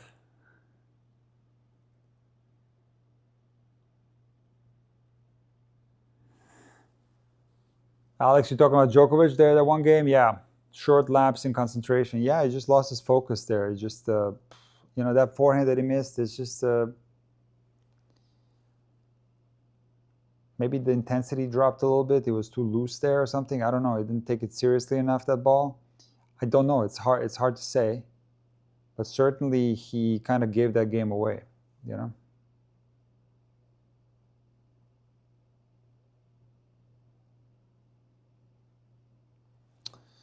FA twice went into the backhand corner of Djokovic. I wish he would have gone inside in because Djokovic was kind of hanging out over there on that backhand side. That's a good question, Wong. Is tennis viewership taking a hit from World Cup? I don't know the numbers. I don't know. I really don't know. They usually post numbers of the finals. I can't tell you. I don't think so, actually. You know why? Djokovic drop shot miss.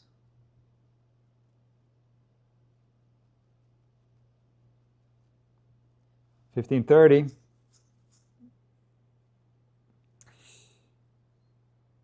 Tennis viewership is taking a hit due to the Alcaraz absence. I don't think so, actually.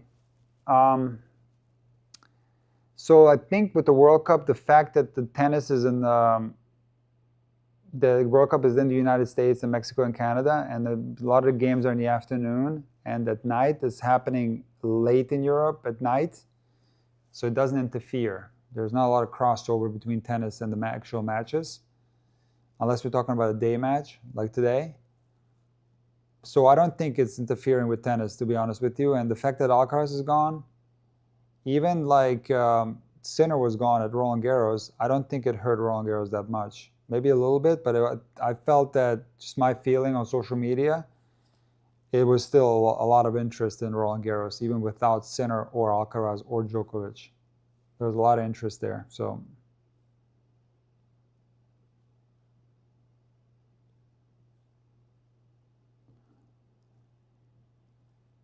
Djokovic, a forehand miss there at 40-15, loose ball error there.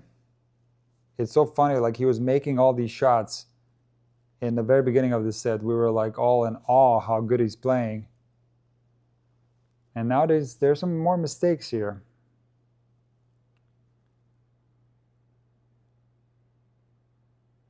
By the way, our poll is at 70% Djokovic, 246 votes, 70% Djokovic. Who will win?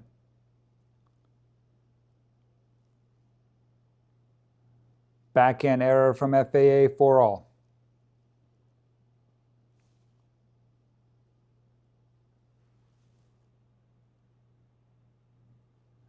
Okay, let me try to translate, guys. The mics are far away from these guys. I thought they were supposed to be mic'd up, the coaches. Hold on. I'm going to try to... Hold on, guys.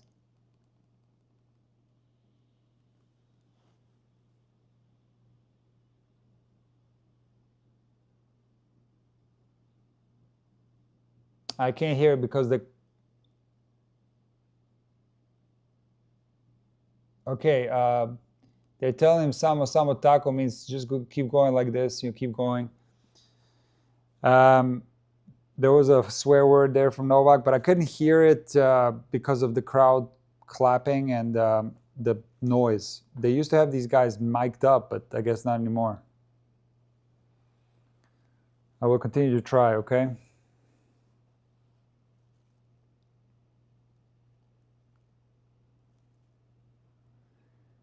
$15 love, FA8 holding strong on his own service games. I would love to see FA hold serve for the remainder of this fourth set and take this into a tiebreak at least. He's got to hold serve here. It's like he's got to throw his entire life at this match, like fight until the bitter end. You got to take out Djokovic. You know, it's just you have to go dig super deep here. I'm sure he is doing that. I'm sure he wants to, but I feel like you got to go on top of that. Like you got to go extra of your normal will to win. You got to go above to take Djokovic out. I feel like Fonseca did it Roland Garros. I feel Fonseca played an incredible match there. Not enough people are praising Fonseca for that. That was incredible what he did. That was a great match, that Fonseca-Djokovic match at Roland Garros. I think that was the best match of the tournament for me. And there were a lot of great matches.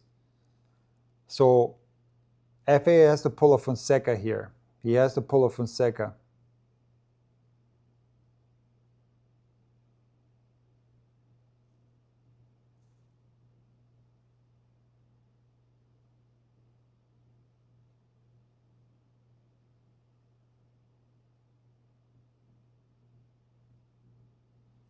Big serve there from FA out wide, 40 love. Okay, pull up Prismic. Dino did so well in that match, and Dino is a fantastic player, but Novak was injured prior to that one, didn't play anything, and was sick in that match, had some kind of stomach problem. He wasn't right there in that match, Novak.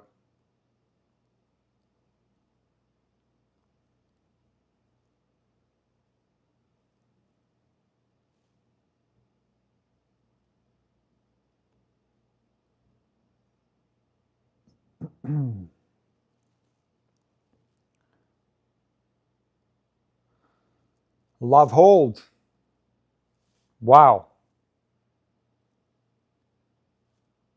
This fourth set getting close to the finish. It's going to be so interesting.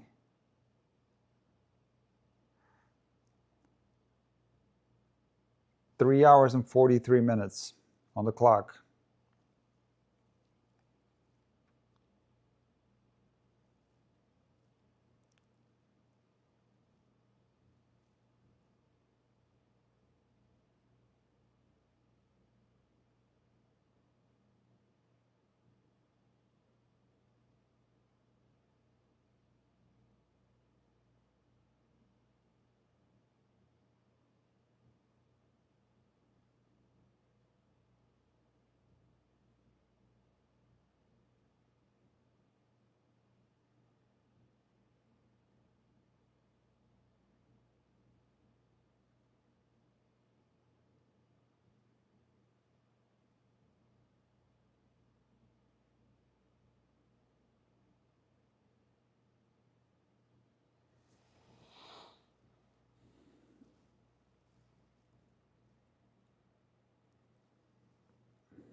A break now from FA would be golden. Yeah, of course.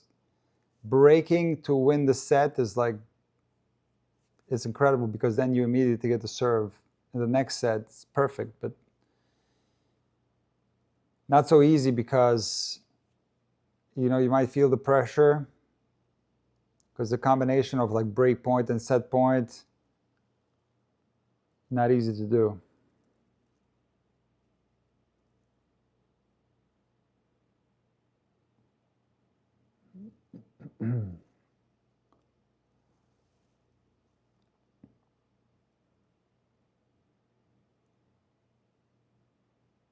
Forehand volley dropper from Djokovic, and FA does the right thing. Goes cross court with a little forehand shot. but ball gets stuck on the top of the net. 15-love. The server also feels pressure too. No, yeah, absolutely. Absolutely. Those are tough games, like 5-4, serving to stay in the set. For sure, the nerves get involved. Not always, of course. You get love holds too and stuff like that. It just depends on the circumstance, on the player, on many different things. And my headphones are dead again.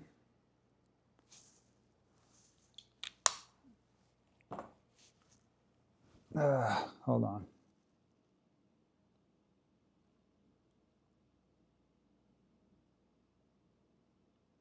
The ace for Novak, 30-love. Oh man, this screen on the ESPN, this thing is so bad. And nice return there from FAA. 30-15. Maybe Novak finally starting to feel it physically a little bit.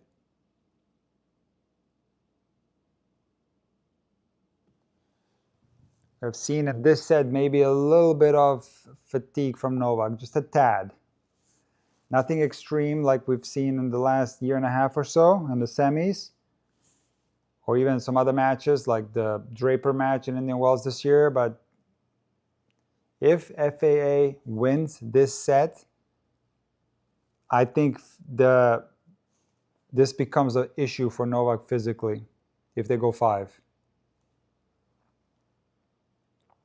Which is even more of an incentive for these youngsters to go deep with Novak, to make it physical. Because they have the advantage physically over him. They do.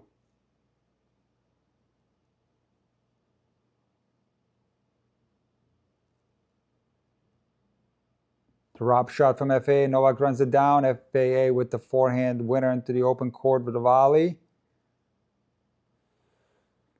And we're at 40-30. Who's the best player you've played a set against? What rank in the world? Let me think. It's probably Mel Purcell, my coach at Murray State. He was he was in the quarterfinals of Wimbledon. I played hundreds of sets with him.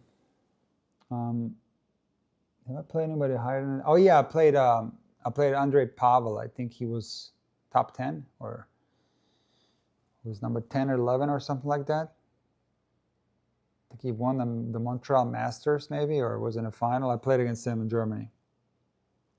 But when I played him, he was 70 in the world. So I guess, well, when I played Mel, he wasn't even on tour. So yeah, I don't know. I guess Pavel. And FA holds 5-all.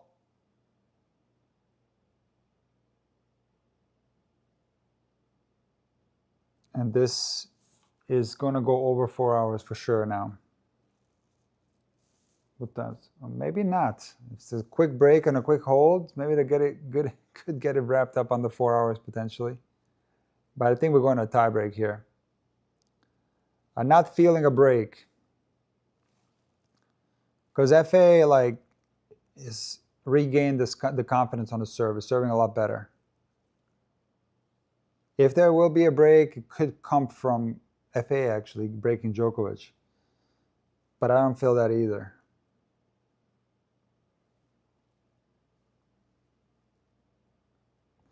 FA goes down the tee, misses wide. Second serve.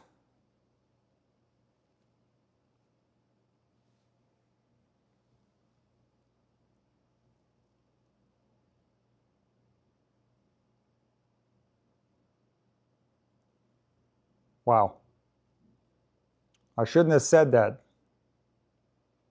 Because Novak, with a crazy rally, rips the forehand cross court, forces the error from FAA 15-all.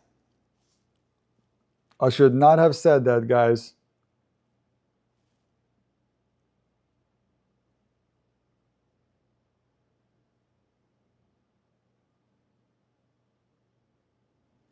Did I take any games off him? Were you talking about Mel? You talking about Pavel?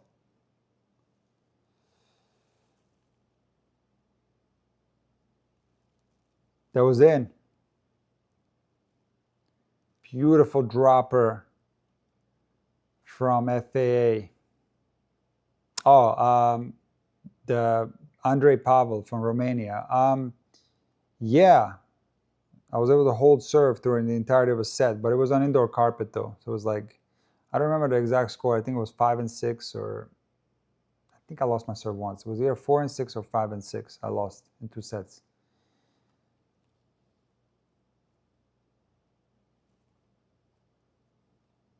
Ace from FAA. 40-15.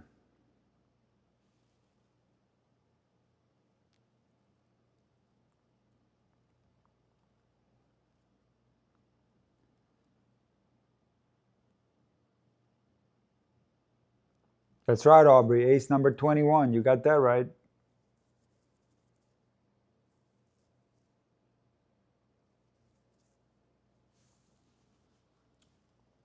And a very strong hold from FAA, up 6-5.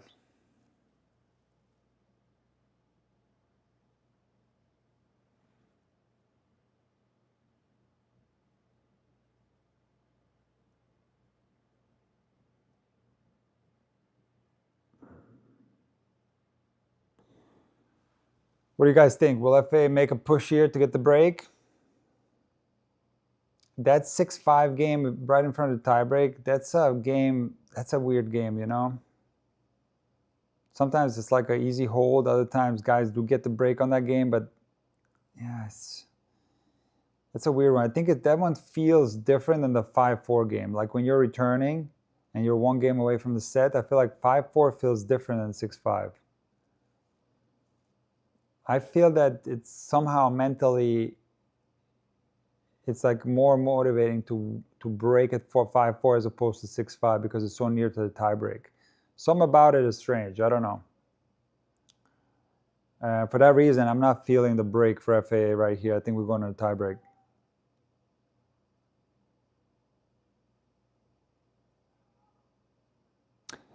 Yeah, you said it right, Timildy. Even if you lose, you still have the tiebreak. So it's like a safety cushion kind of thing, you know? It's like you're good, you know? You're good either way. You don't have to serve afterwards, to hold serve. It's like you're already in the tiebreak guaranteed. And it's like this false sense of security or something. Something about it just feels different.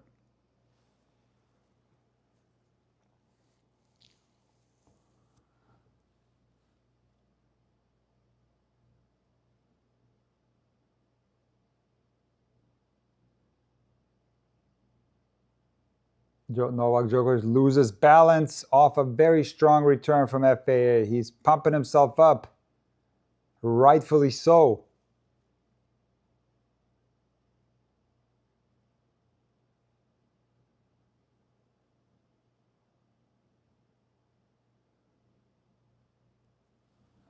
Love 15.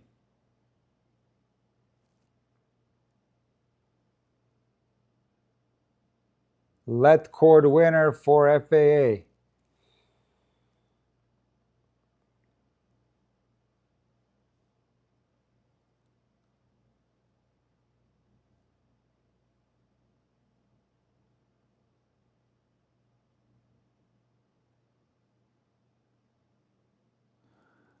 Love 30.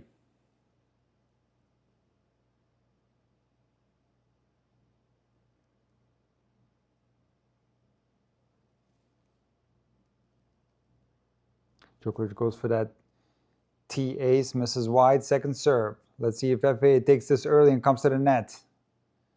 Why not? Why not change it up here and put pressure on Novak?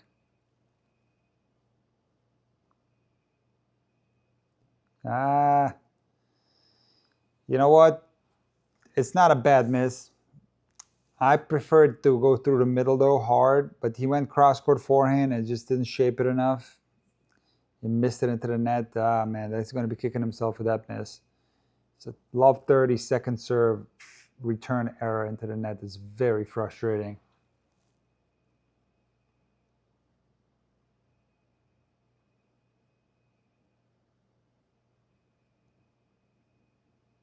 So strong forehand cross-court from Novak. Inside out from Novak, and FAA misses, 30 all.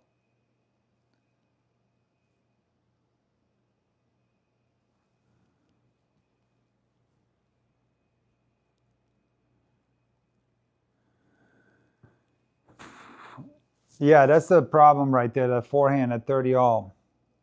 It could have been love 40, and now it's 40-30. 3 consecutive points from Novak. It's a very frustrating miss.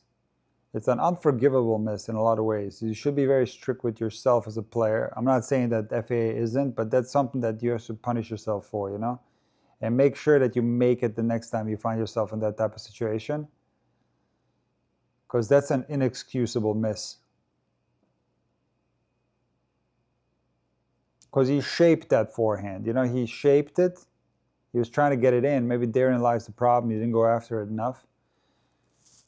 And Djokovic holds. We're in a tiebreak.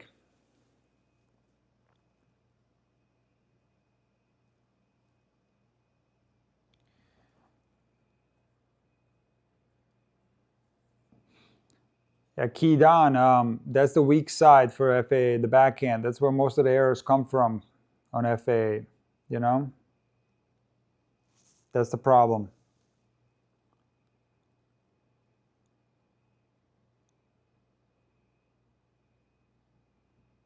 FAA serving first in the tiebreak.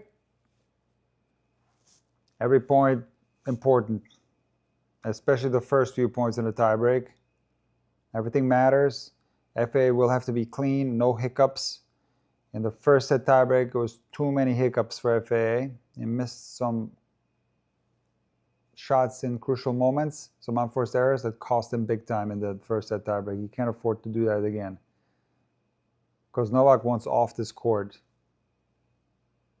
And that's the way you started. That's a big time serve. Ace down the tee for FAA. Djokovic had no chance to get to that. And we're definitely going for, it's 3 hours and 56 minutes.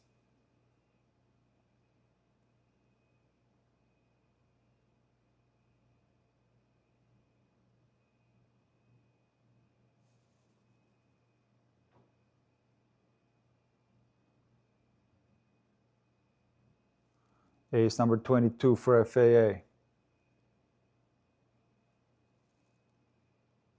Djokovic with the shank forehand. FAA comes in and cleans up the volley at the net. Mini break FAA. 2-love.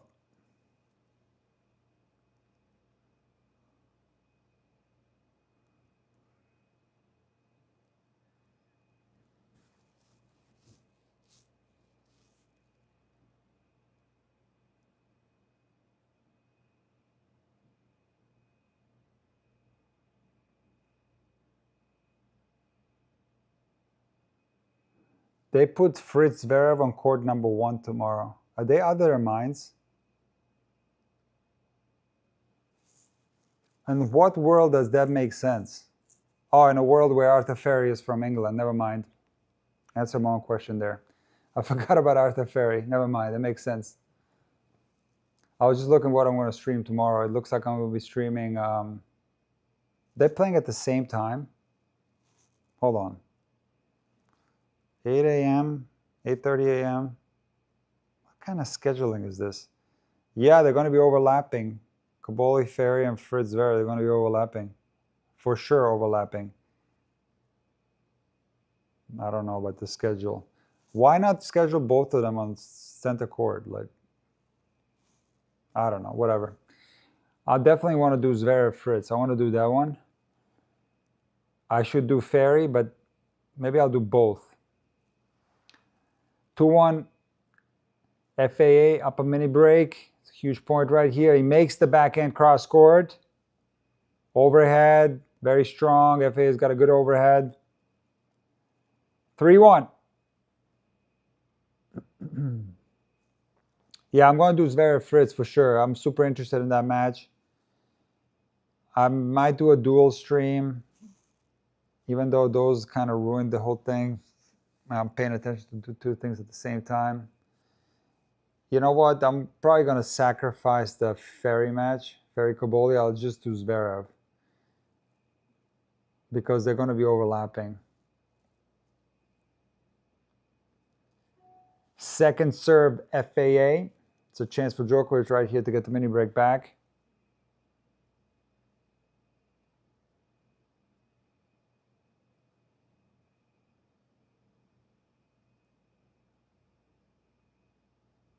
And there's the mini break back. Very strong return from Novak off that second serve, deep. FA crouches down to redirect his forehand, but he dumps it into the net. 3-2.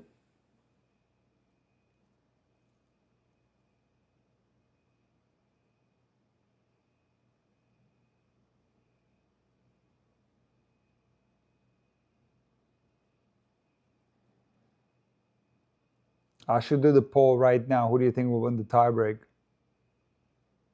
Let me redo it real quick. Let me see what you guys think, because it's so close. Let me do another one. Hold on. End this poll. Start a new one.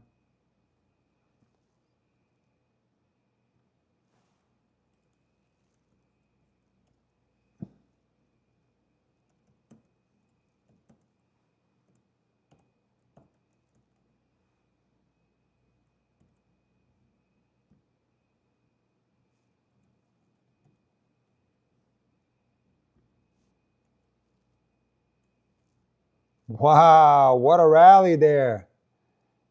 And Djokovic feeling it physically. A very good rally from FAA, holding his own. And the backhand survived. He survived in this rally. Very solid. It's good to see. Okay, guys, the poll is up. Who do you think will win the tiebreak, FAA or Djokovic? The other poll ended with 306 votes, 72% Djokovic on who will win the match. But FAA is winning on a tiebreak. I should have asked it when it was more even in the beginning of it, but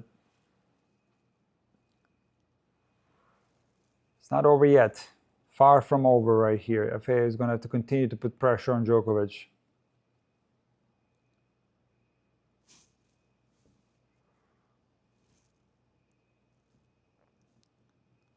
And Djokovic holds.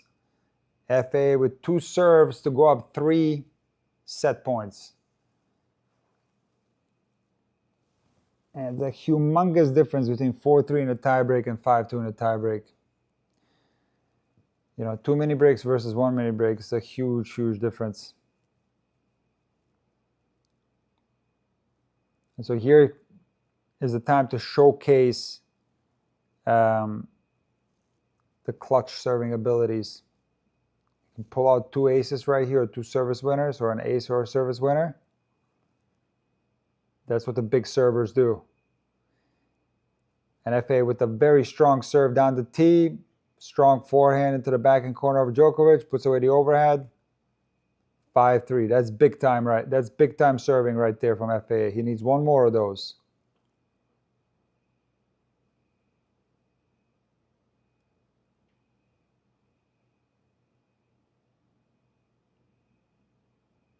Once this set ends, I'll have one of you guys calculate the curfew, okay?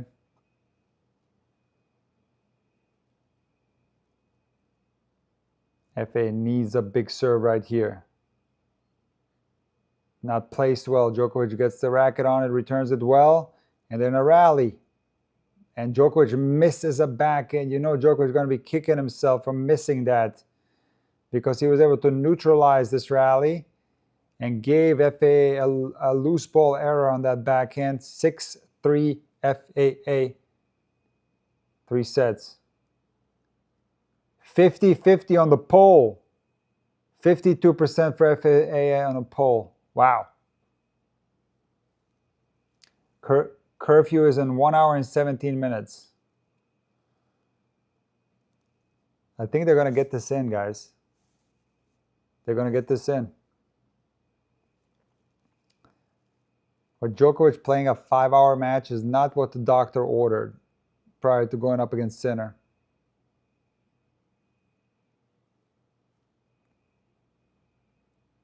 And Djokovic dumps a forehand into the net. FAA wins the 4th set. Who would have thought this was possible? But do you guys remember? He will have 2 days off. I understand that, but still. I understand that. It still will matter, trust me. Too many hours on the court will show up. But do you guys remember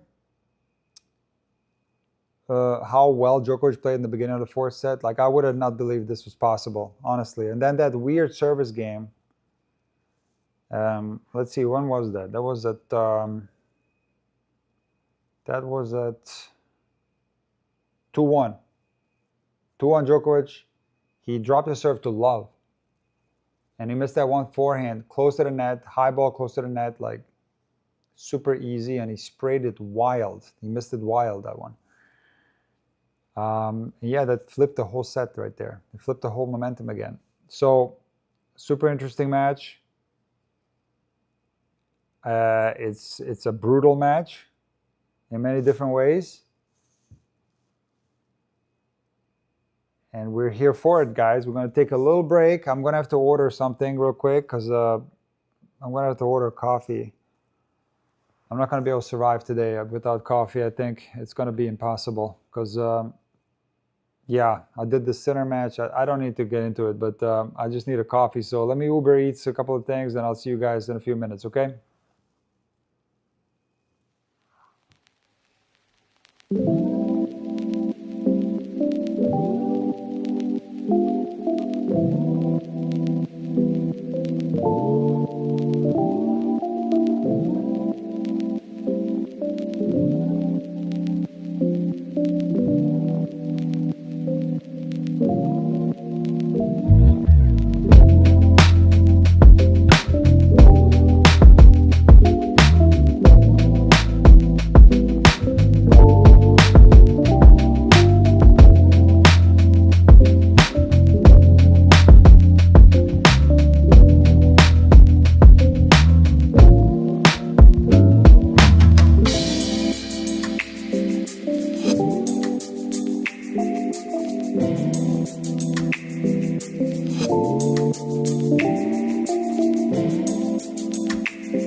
Dirty Love. Strong start from Novak. The one thing about Novak is he's been in these situations more than anyone else on tour, obviously. How many matches like this has he played? And he knows, he just knows. You don't want to expect Novak to, you don't expect Novak to go away in a match like this.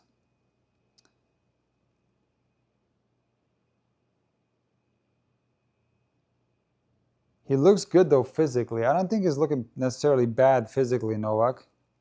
What do you guys think? I mean, I saw him a little bit gassed out in that fourth, but I still think he looks fresh.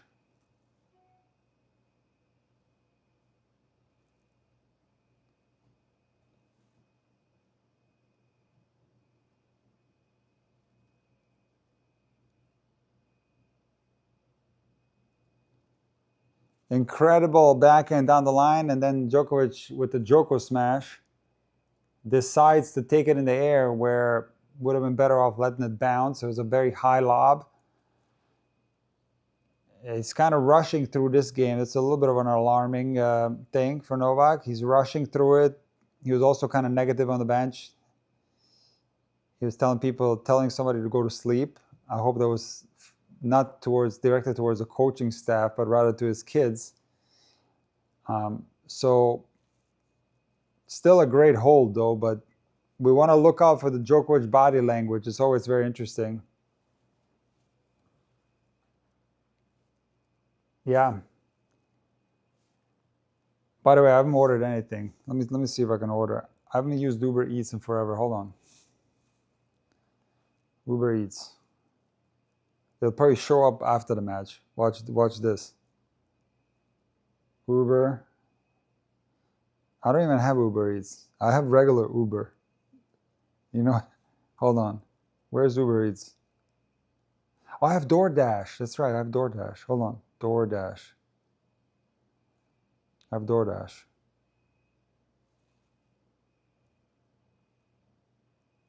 Hold on. Unlock 60% off. Okay, sure. Where is this?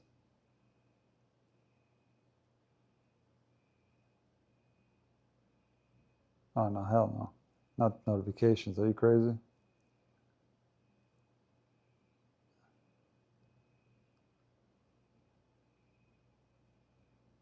All right, come on, let's go.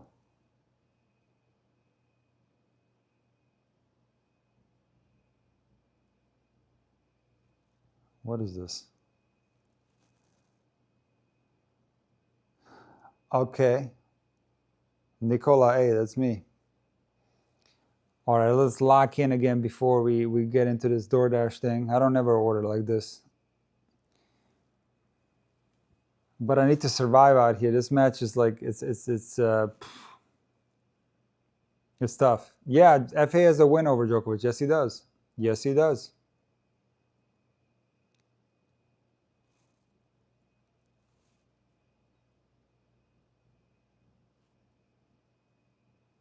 Yannick Sinner chilling in his hotel room, watching this, resting.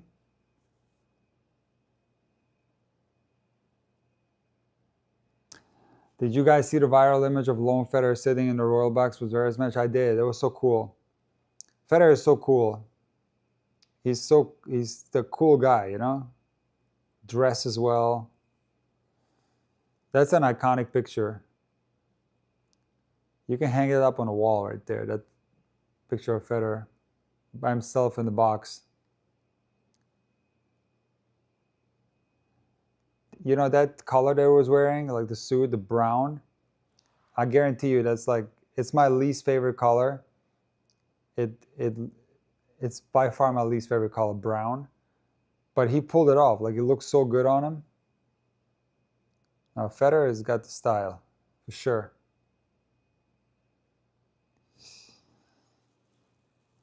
A nice backhand approach up from Novak there.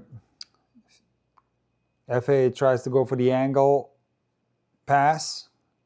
Misses. Into the net, 40-30.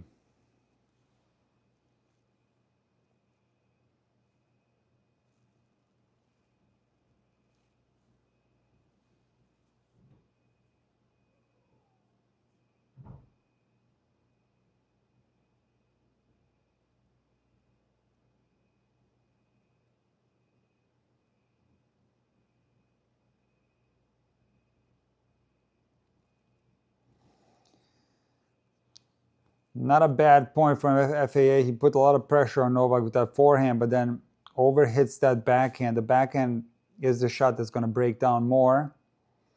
He misses long. Deuce. From 40-15 to deuce. That's tough.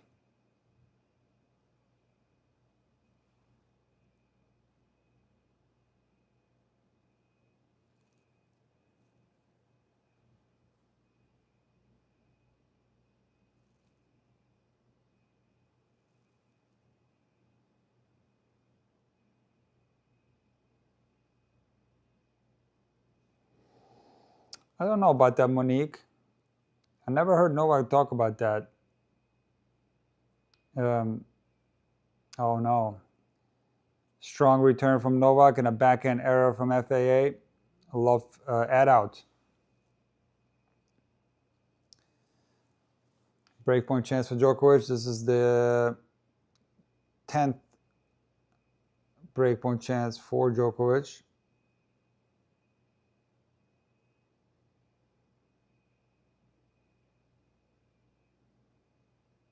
11, sorry.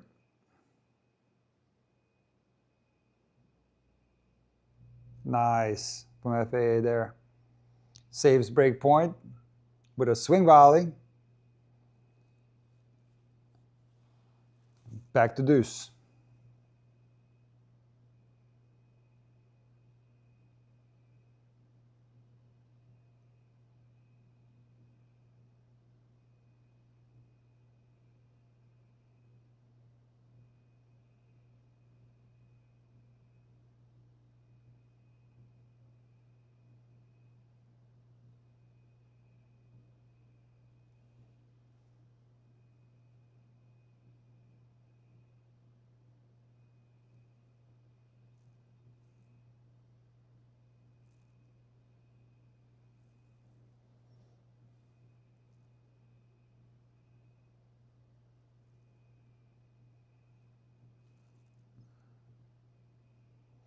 Break point chance for Novak again.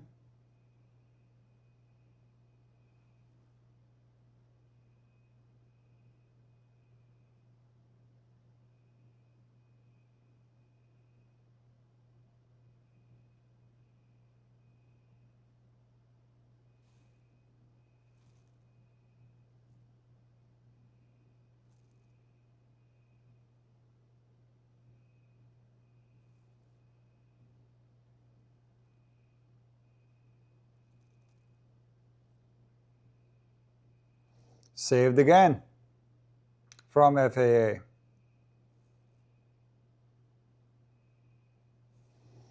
Hold on, guys. The scoreboard is stuck. Let me try to fix this. One sec.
Okay, that should be okay now, the score.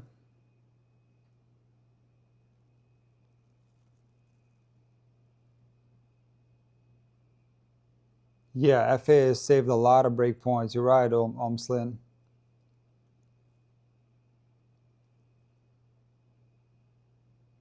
Brutal.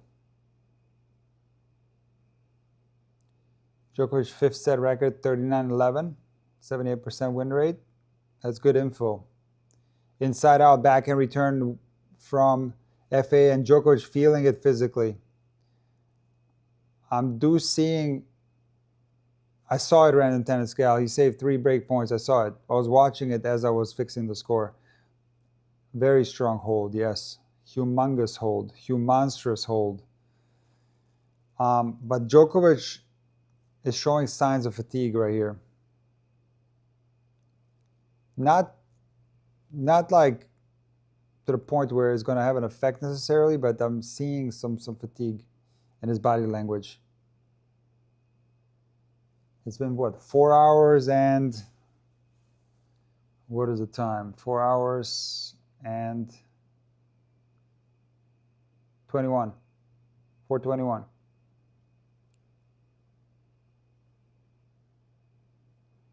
And very strong defense from Djokovic there. FA dumps the backhand into the net.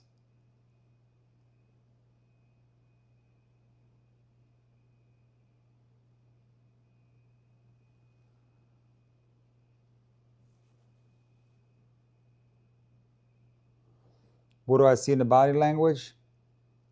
It's not like as obvious as when he's kneeling down and gasping for air, but just like some facial expressions, you know, just he looks a little bit tired to me. Again, not enough to cause an effect on this. I wouldn't take this as a reason why he's going to lose. But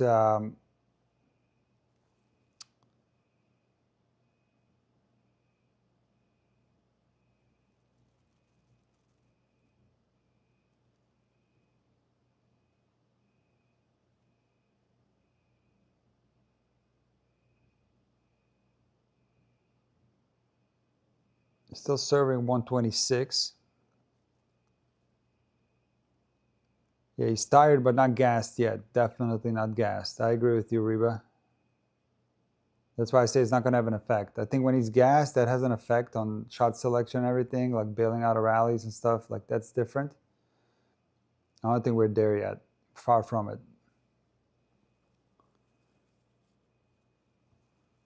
Very strong point for Novak. 4-15.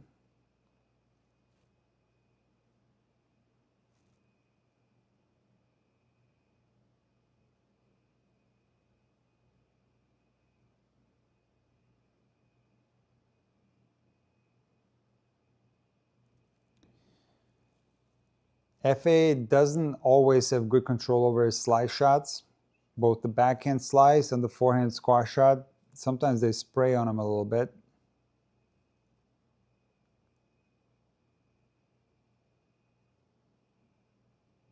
That's a strong hold from Novak right there. That's a big hold right there. 2-1. Let's see if Novak can strike here and make a push in one of these return games.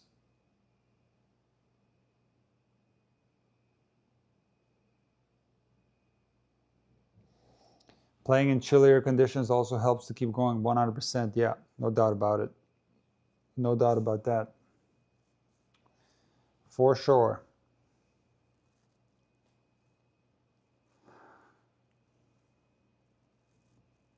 I'm not going to order anything because by the time it gets here, I think the match is going to be over. So it's like, I might as well go out when I'm done.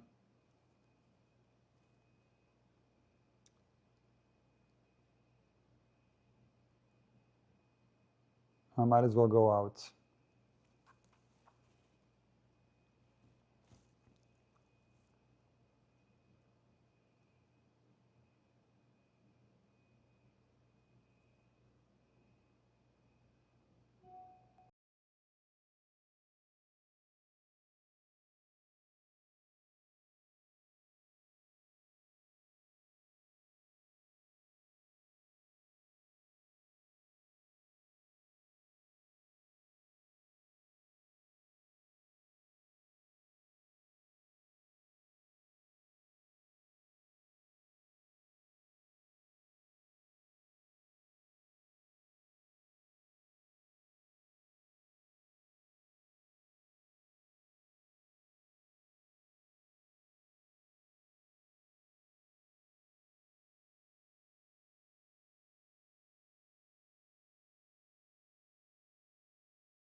Test.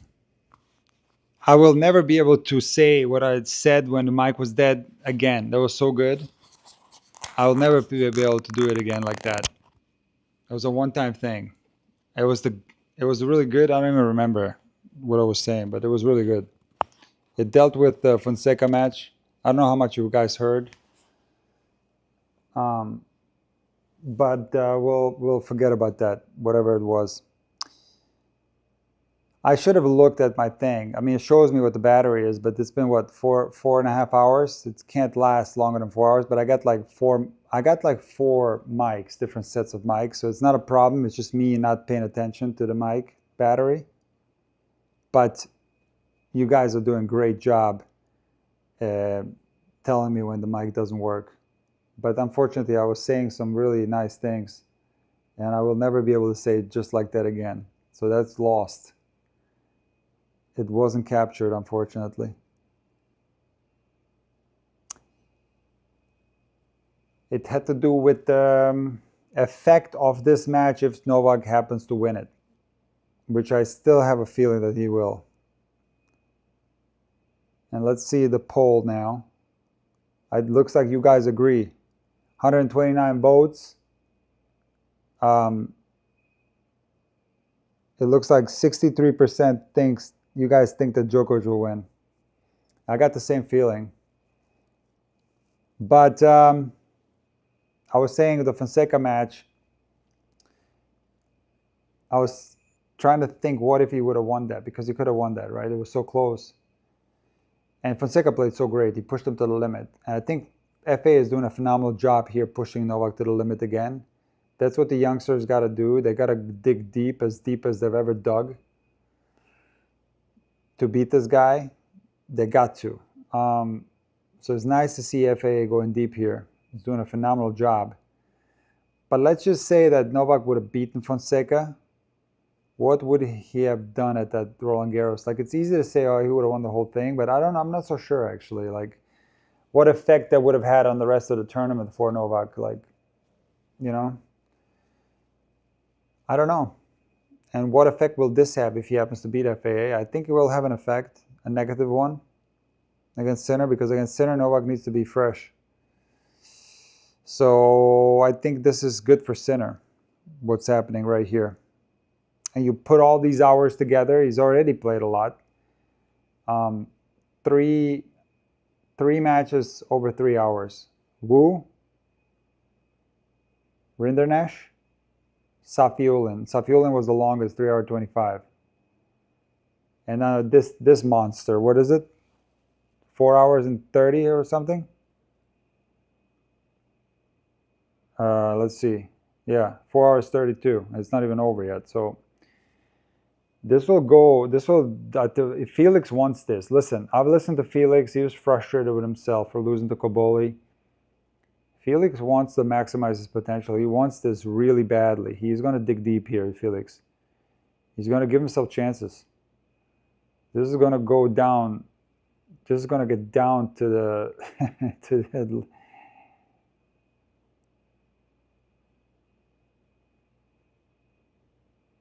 it's going to go all the way, I think, into the 5th set tiebreak. That's my guess. It's going to go 5 hours. But let's see. Djokovic, love 15. Djokovic is such a great returner. You know, he's gonna try everything to get the break.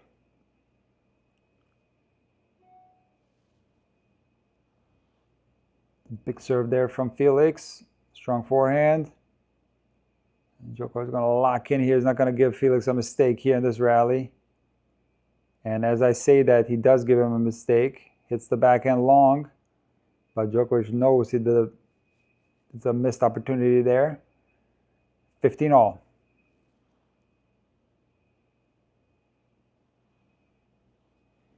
Like, for example, that Sinner match in Australia had an effect on the final, I think. It did. For Djokovic. Because that's really his only issue right now. Like, he's added speed to his strokes. I don't think the physical decline is to the point yet where he's losing that much in his strokes. It's just been the stamina part. That's been the biggest problem. Why he has a hard time winning number 25. Felix with a very strong serve and forehand combo. Very heavy forehand cross-court winner. Nick, but Novak will have two-day break before semis. Yes, he will. Yes, he will. You're right about that. And my battery on the thing is about to go dead. I'm gonna have to take a break after this game and go get a charger. But yeah, no, that's gonna save him. Imagine if he only had 1 day rest. It'd be even worse. But still.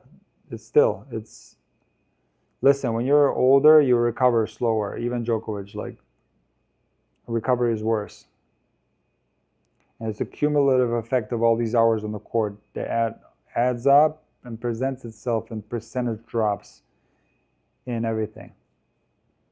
Enough so to lose to Sinner and Alcaraz, because you got to, it's like to beat this GOAT level of players, big three, Sinner, Alcaraz, like everything matters, and it's small little percentage points.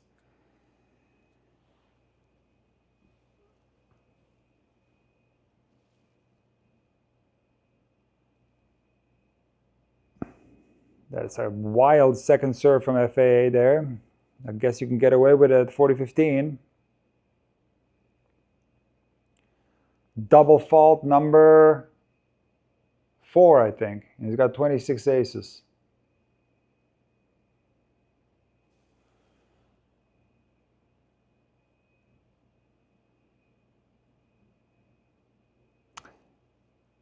I don't think Sinner will have any physical issues. Even if it's hot that day, it's not going to be a factor for Yannick. What I'm talking about is not a factor for any of these youngsters. This is like just a 39 years old. The recovery is slower. It's just the recovery for everything. Think about it. The recovery between the points. You play a long rally, your heart rate goes up. Recovery now between points for Novak is not as good as it used to be. It's just no matter what you do, it's just the truth of life. The recovery between matches also is not as good as it used to be, even though Novak tries everything to recover properly. It's just what it is. And when you have physical issues, such as the calf thing that he's suffering from, or whatever else is kind of hurting, these little pains that every player has, that also recovers slower. So it's just what happens. But Novak is doing incredibly well. The greatest of all time at this age. No argument there. You can't put up another player that did what Novak's doing. I don't know. I don't know the era, when the wooden racket era, Ken Rosewall did really well. I don't know that era.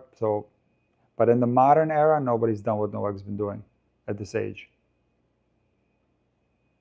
No one. They've done it here and there, like Connors did it once, but Novak's doing it every single Grand Slam, with the exception of this year's Roland Garros tournament.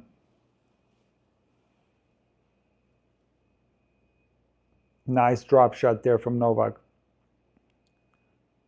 Good changeup. Forces the error from FAA.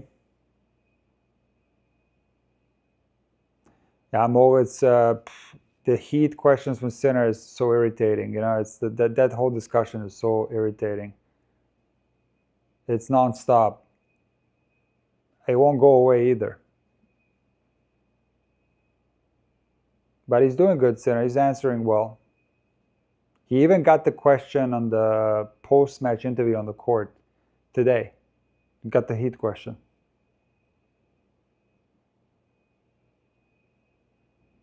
Can you imagine how annoying it is if you're a player and they ask you, oh, it's going to be hot, are you going to be okay? While the guy plays tennis his whole life, and when you play tennis at this level, you play in the heat. It comes with tennis, and you win tournaments in the heat, and then you have a couple of matches or 3-4 matches where you struggle, and then every question you get is like, oh my God, are you going to be okay? It's hot out there. It must be annoying. Hold on, guys. I got to get the battery for the iPad. It's about to go dead. 1 sec, okay?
What did Djokovic miss there? It looks like, based on the expressions, he missed something easy.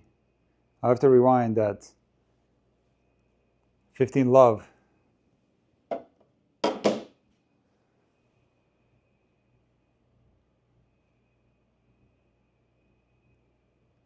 me rewind that real quick. Hope I don't activate ads. Hold on a second. Where is this? And this 10-second backward thing, it doesn't work at all. Oh, he missed a lob. Okay, I got it.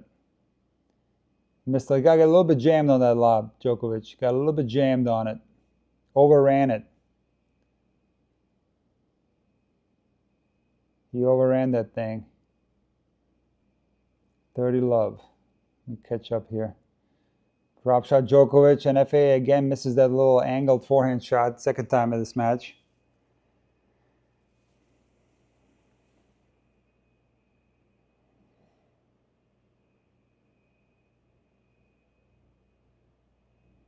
Anna wants Sinkovic. I don't blame you. Nick, is FA serving his best ever? I can't really tell you that. I would have to look at it. I would have to look it up. I don't know. I mean, aces, 26 aces, I doubt it. That's his career high. I would have to look it up, what his career high is in aces. And he already dropped serve in this match, so nah, I don't think it's his best ever serving. He's playing really well. He's pushing Novak to the limit, which is very impressive. I'm very impressed with FA for this match. Even if he loses, this is good.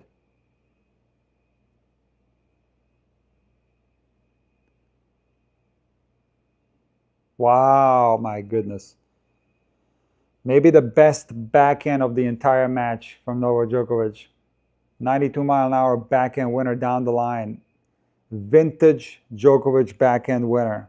Incredible. Look at that thing. He just completely unloads on it. 30-all.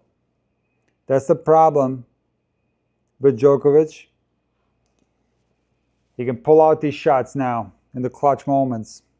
He'll come up with these shots. And FA misses that first serve. Yikes. Second serve at 30-all. 4-3 Djokovic. There's a big point.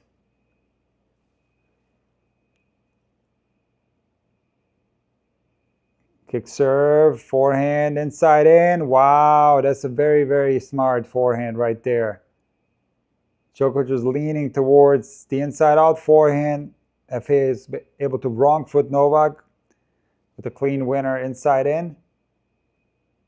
It's 40-30.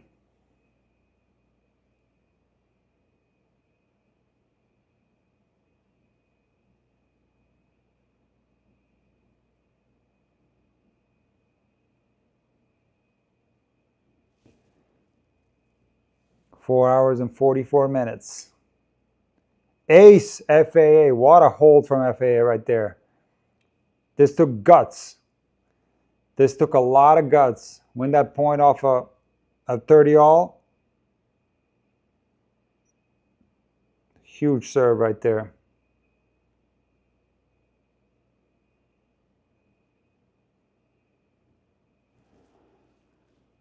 I'm a point behind. I know that. I just wonder if it's more than normal when I'm live over here. It looks like I am, actually. So, yeah, I'm a point behind. I know. But I'm all the way maxed out on my stream as far as forward as I can go. I can probably, hold on a second. Let me check here. Check something here if I'm behind the TV.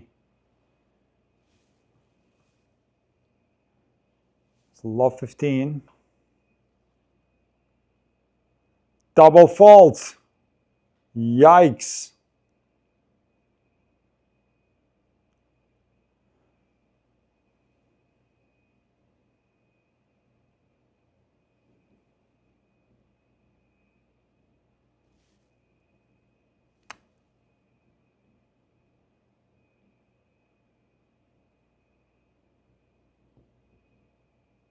Slice from FAA. He's missed a lot of those today, but makes it there inside and forehand.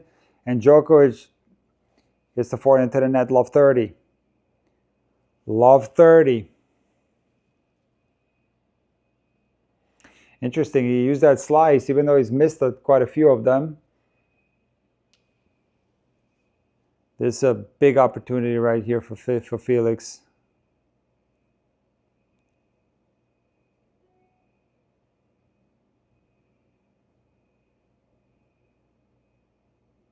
He's in a rally, and he misses the backhand.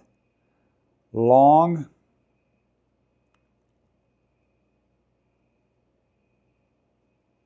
$15.30.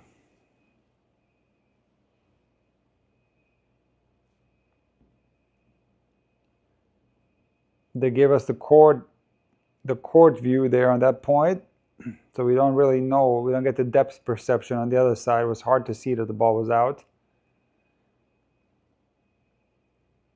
Big serve from Novak.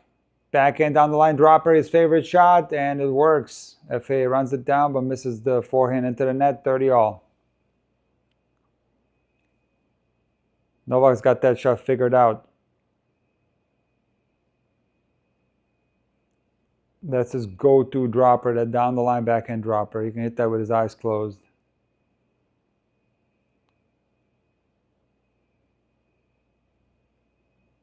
$30-all.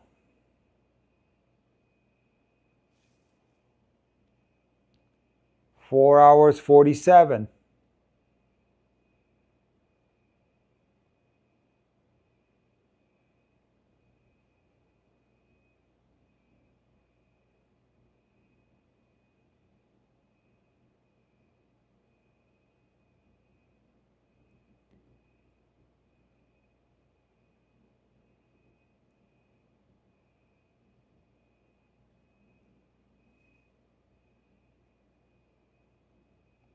It's a big serve right there from Novak at 30-all.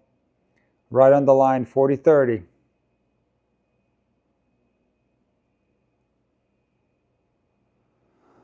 That would be such a bummer if they can't play the super tiebreak because the curfew. That would be the worst thing ever. It would destroy this match. I hope they finish it today. I hope they're somewhat flexible on the curfew, like 10 minutes maybe. Big serving from Novak right there. Wow. From love 30, 4 consecutive points, and he's up 5-4 in the 5th. Wow.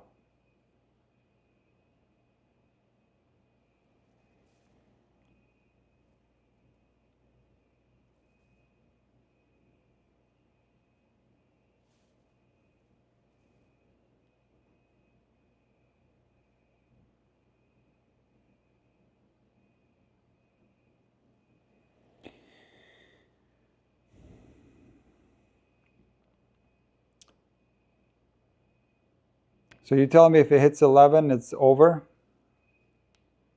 They finish it though. It's got what? Okay, it's 5-4, and it's like a half, 32 minutes left, right?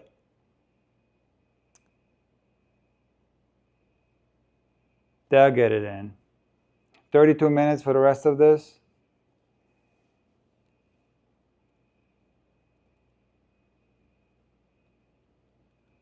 Yeah, they'll get it in.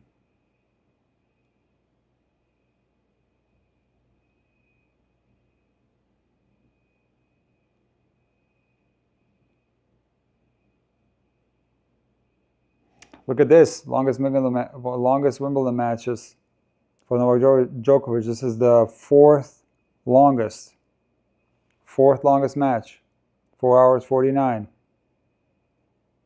Wow.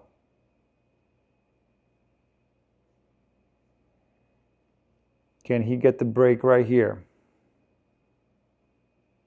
I remember Shelton's match. Yeah, I came back and finished in 60 seconds the next day. Yeah, absolutely.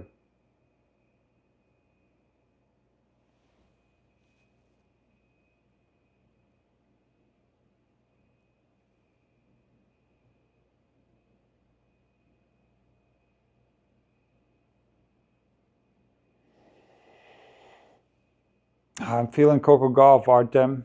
I'm feeling Coco Gauff in this one. Strong. Even over Noskova. I completely changed my mind. But we'll discuss in the wrap-up today. I'll discuss it in the wrap-up. But I don't know. I'm something about Coco. Now that she passed Pegula, I don't know. It changed everything. It changed everything. 30 love.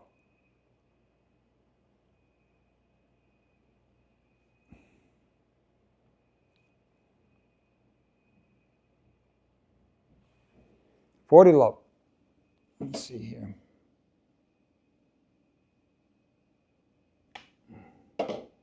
Yeah, one sec, guys. One sec.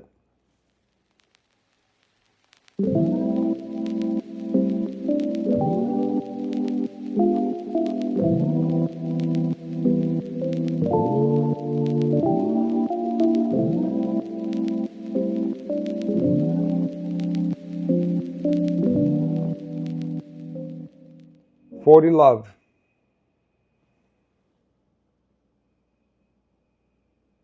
Okay.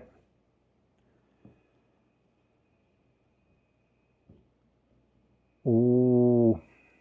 All right. Not a bad time to throw that in. A double fault at 40 love. Doesn't hurt that much. 40-15. No.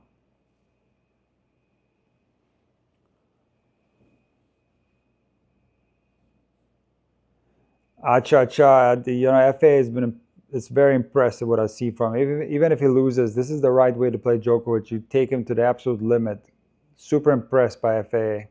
Win or lose. And Djokovic overhits the backhand. 5-all. We're going deep in this one. We're going deep, guys. This is crazy.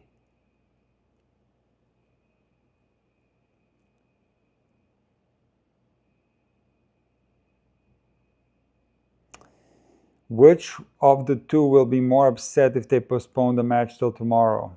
I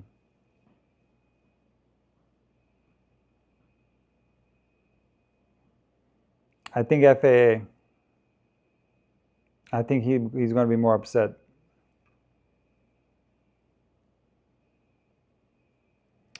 I think 29 minutes is enough.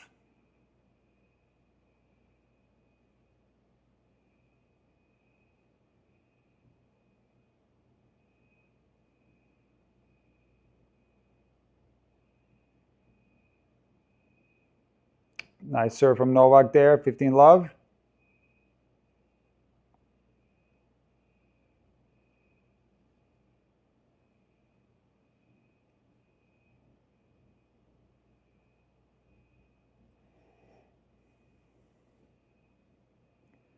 Another good serve from Novak.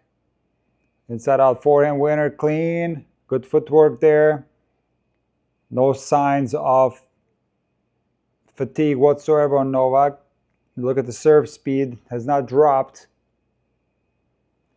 When you look at the ground stroke speed, has not dropped. Although when I say that, very, very good rally there from FAA, 15-30. He's got to try to lock into this game and make this hold as difficult as possible for Novak. Slice backhand has been working better in the 5th set compared to the first 4 sets. It's interesting shot selection for FAA. It's been hitting it, sticking it a little bit more, shortening it, making it compact, and it's been working. It's a nice approach out there. I know, Sasha, it's a super tiebreak. It takes longer. Yeah, it can take forever, the super tiebreak. You're right about that. 30-15.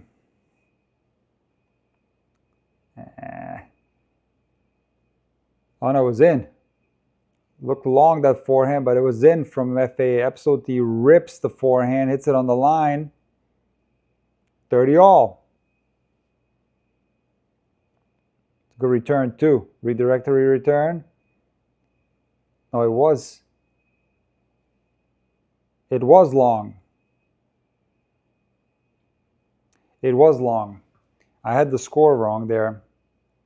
My bad. It's 30-all. What channel are you guys watching this on? ESPN. ESPN. Only game in town.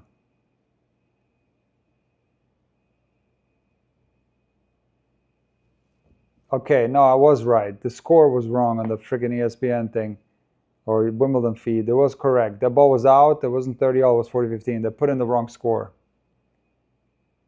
I thought I was going crazy for a second there. Yeah, the forehand was long, so it was 40-15, and Djokovic held to 15. They put up 30-all for some reason. Djokovic holds 6-5. FAA will serve to stay in the match. Nick, do you think Novak could pull a Serena Williams in 5 years' time? Absolutely not. Absolutely not.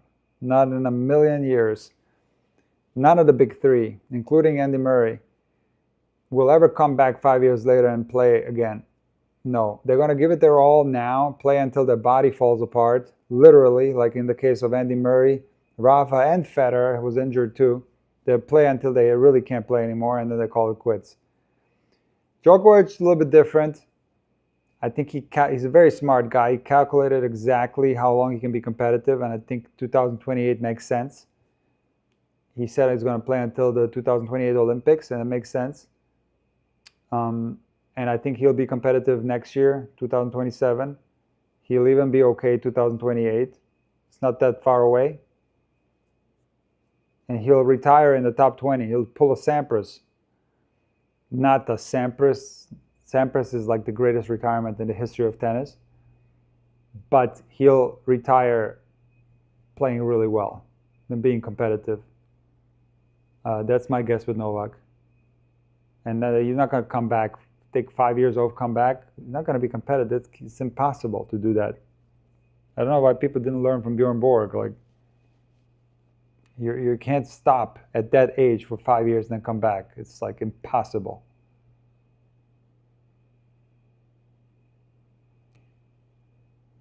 Strong rally here from FAA. Djokovic with a good defense. FAA sprays a forehand long, lob 15. Wow. You know Djokovic is going to lock in right here in this return game. He wants to finish it right here. 25 minutes left. They're playing against the clock too. And believe me, that's in their minds of the players. The curfew, telling you. I'm telling you, it's in their minds. However, I don't think it's going to be a problem. Still plenty of time left. FAA with a very strong rally there, 15-all. That redirectory ball off that return was very tough for FAA, but he controlled it well. It's a nice down-the-line forehand there, 15-all.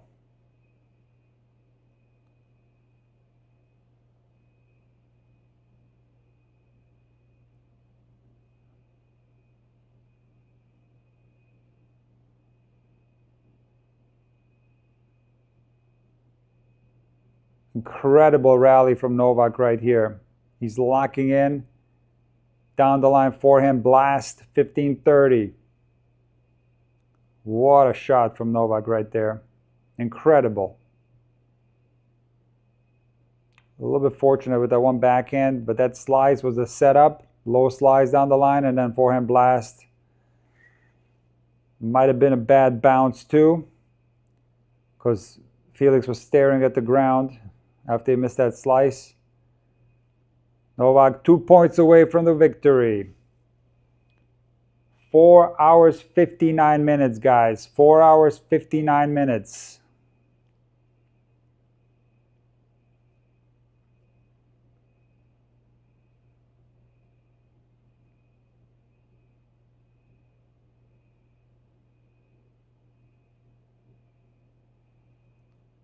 Four hours 59 minutes.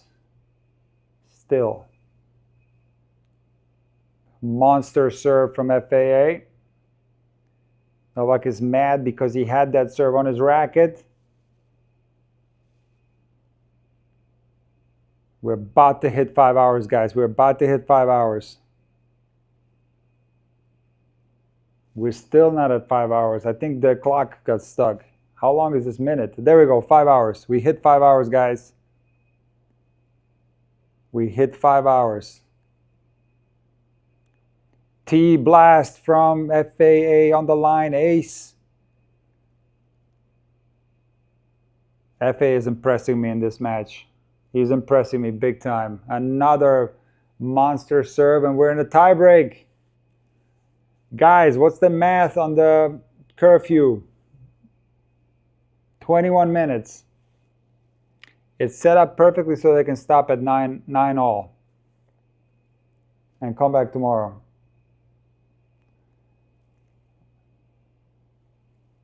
Guys, we're in a super tie break. Hold on a second. I might have to adjust this because it's not 10 point. Hold on. Yikes. One sec, guys. 20 minutes should be enough, but then again, it might not be. We shall see.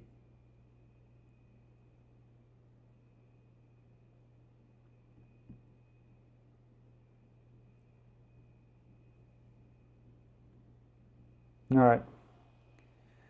Let's see what's coming. Let's see what's coming in this one. 5th set tiebreak. Big serve from Novak down the tee.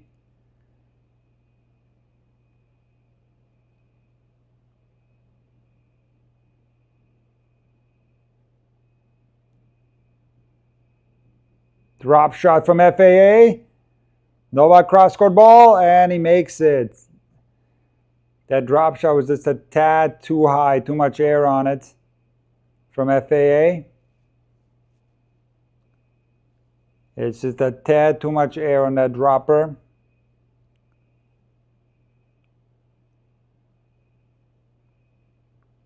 And Djokovic at the mini break. Novak with the great hands there. Novak's hands are so good. These little counter drop shots, angle shots. He's got such good hands there on those type of shots.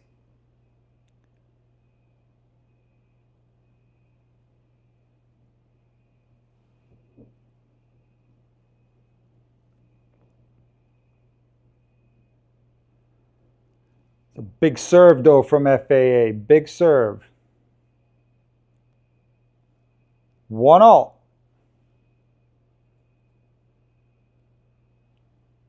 18 minutes left. I think they're going to be okay, guys.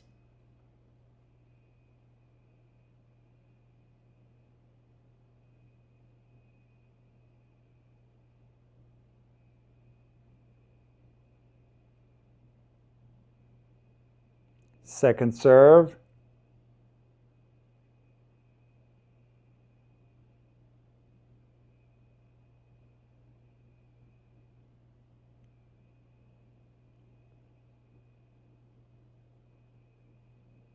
It's a nice return from Novak there, very deep. Good redirectory ball from FAA. Novak hitting the backhand so well, and there's a backhand error from FAA. Novak targeting the backhand of FAA in this tiebreak. Very smart. Very smart from Novak, because that's where more of the mistakes came in this match. And Novak's got the mini break, 2-1.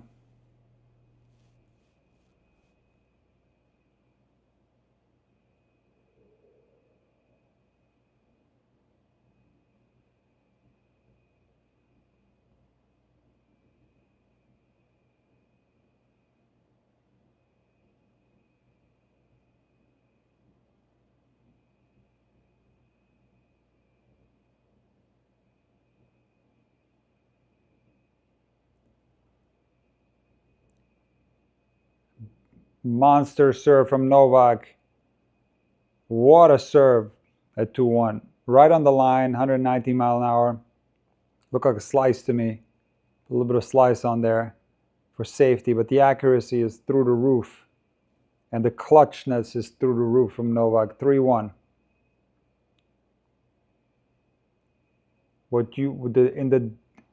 You have to go so deep now if you have you have to go so deep within yourself to withstand what's coming at you. Is this clutchness from Novak to be able to pull out this win. It's so incredibly difficult to come through something like this. You have to go so deep, deeper than you've ever gone before to take out Novak at this stage right now.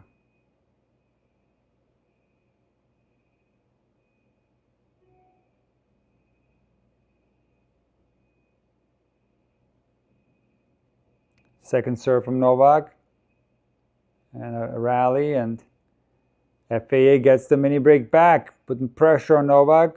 He misses the backhand into the net. And we're back on serve. FAA was fortunate to get the return over the net, though. He didn't hit it clean, and he got a little bit of help from the let cord there.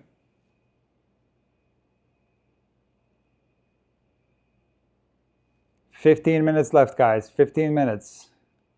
And it's only 3-2. It should be enough time, but, you know, I don't know.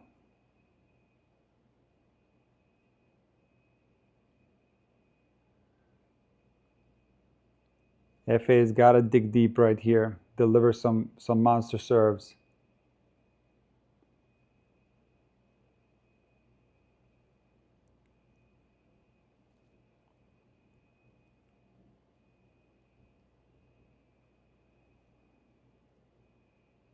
Volley miss from FAA.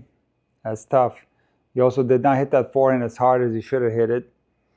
It was a half-court ball. He should have converted that for a winner and ripped it with a little bit more confidence. He was a tad tentative on the forehand as well, and then followed up with a volley that looked very stiff. Mini break goes back to Novak, 4-2.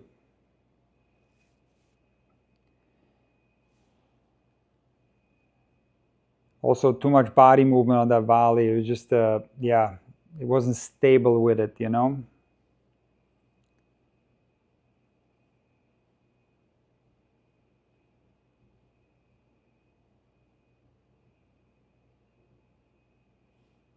"14 minutes left. It's enough time, trust me. It's enough time." Yannick is sitting at home, enjoying this one a lot.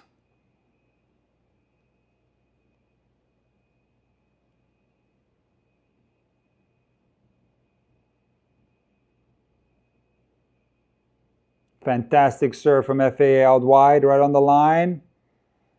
1 mini break. 4-3 Djokovic. And FAA's got to dig so deep right here. He's got to fight. He's got to bring the energy, the intensity. Nice ball from FAA there. Djokovic trying to find the FAA backhand. He does there. Djokovic now finding the FAA backhand. FAA slices. Djokovic really testing the FAA backhand, but he finds a forehand there. Goes inside in, rips. FAA attacking. What a rally. And FAA dumps the ball into the net. Djokovic survives this brutal rally right here. Wow. 5-3 Djokovic. How about the footwork from Djokovic, the fitness from Djokovic running that inside and forehand down. And he's not going down to his knees, Djokovic. Notice that? He's not going down to his knees. Rather pumping up the crowd. Yes, tennis fun. It's up to 10 points. It's a super tie break. But Djokovic, after 5 hours, runs down that inside and forehand from FAA like it's nothing. This guy is some specimen at 39 years old. It's incredible. And draws the error, outlasts FAA. He outlasts him in this rally. Holds on to the mini break. We got 12 minutes left. There's plenty of time, guys. Plenty of time left. 5-3.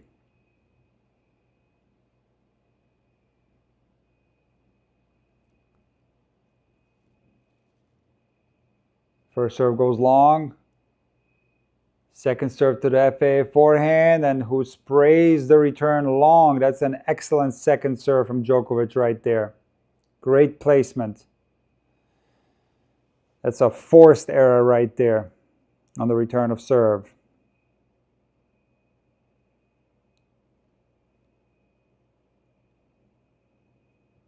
It's a 108-mile-an-hour second serve. That is fast, guys. That is above the regular second serve speed. He went risky there, Novak, and drew the error. 6-3. Now Djokovic has a little bit of cushion. He's going to go aggressive on the return. He's going to test FAA right here. What a return from Novak there to get that serve back in play. And again, testing the FAA back, and FAA going for the slice, and he misses the slice. Turns out to be a mistake. I complimented him on going to the slice in this fifth set, but ultimately I think in a couple of these rallies it was a big mistake to go to the slice for FAA. Big mistake. Gives Novak Djokovic the unforced error there, and now it's 7-3. That's an error that hurts deep inside for FAA, because now he's in a deep hole at 7-3. One that I doubt he will be able to get out of. And they also have plenty of time left with 10 minutes. Djokovic will finish this in time to do an encore interview as well before curfew. Novak 3 points away from the victory. 3 points away from the victory.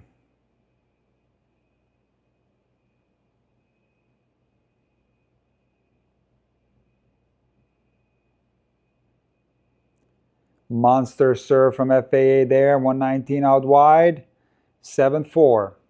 Look, it's tough to come back from this, but not impossible.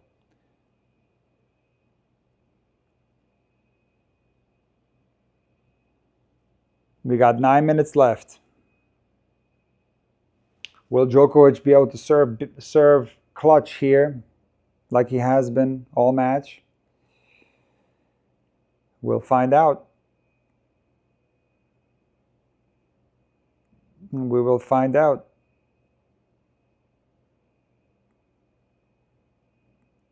There's that big serve down the tee. Djokovic cross-court backhand and gets another backhand error from FAA. The backhand is falling apart at the worst possible time for FAA.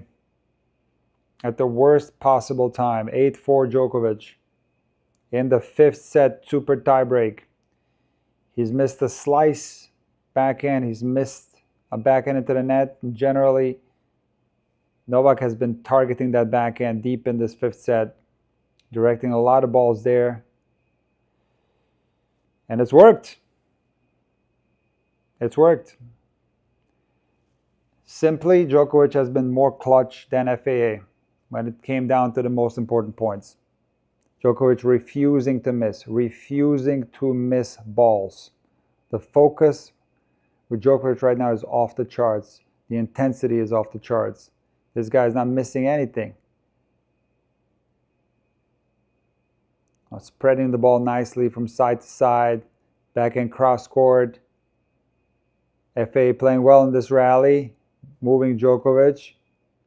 And FAA misses a forehand. He's feeling the nerves right there. Maybe fatigue. Looking gassed out here. FAA, Djokovic gassed too. Both guys kneeling over. Very exhausting rally there. You know, it's an easy forehand miss, but the legs stopped working there for FAA. He simply, you know, he didn't do the setup steps. But what defense from Djokovic there.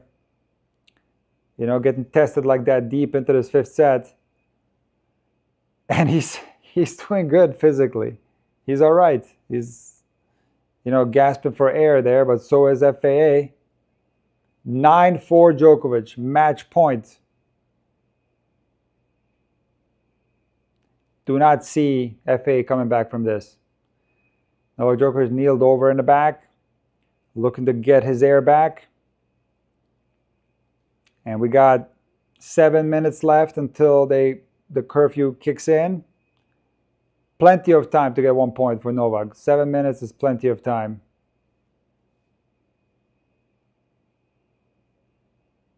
There's plenty of time, guys.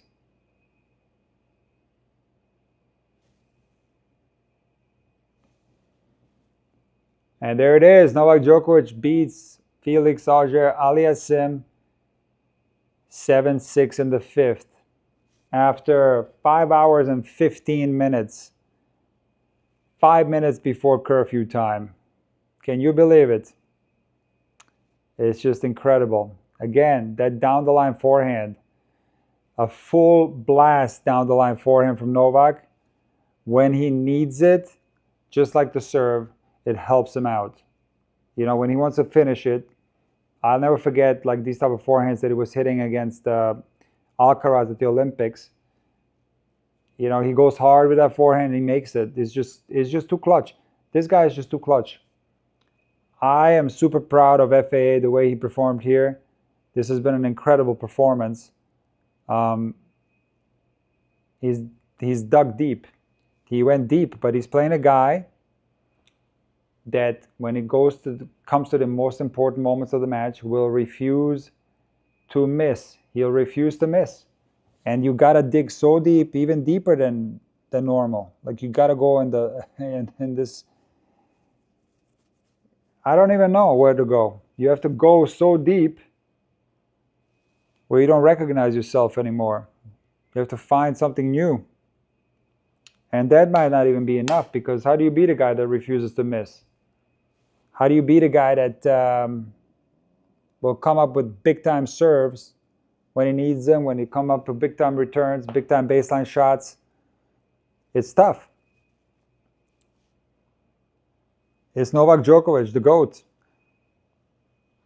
I don't think FAA choked this away. Not at all. Felix did not choke this match away. He just got outplayed. He did not choke. He got outplayed. It wasn't a situation where, you know, he was up a break and dumped serve.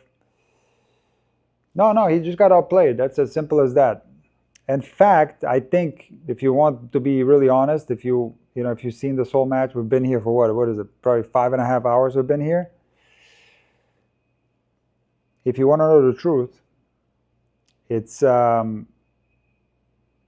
was Novak that let FAA back into this match, because Novak was in control, 2-1, up a break, 2-love in the fourth set, and then came that service game at 2-1 up a break where Novak dropped serve to love.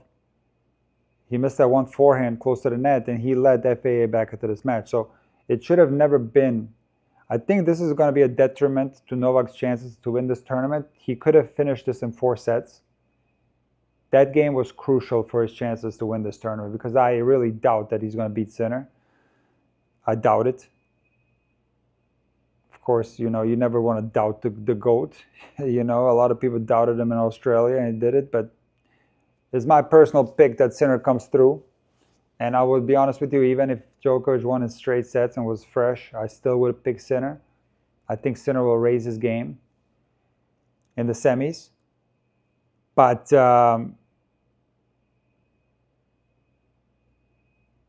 Novak Djokovic was just more clutch than Felix in the most important stages. Made the shots that he needed to make and refused to miss.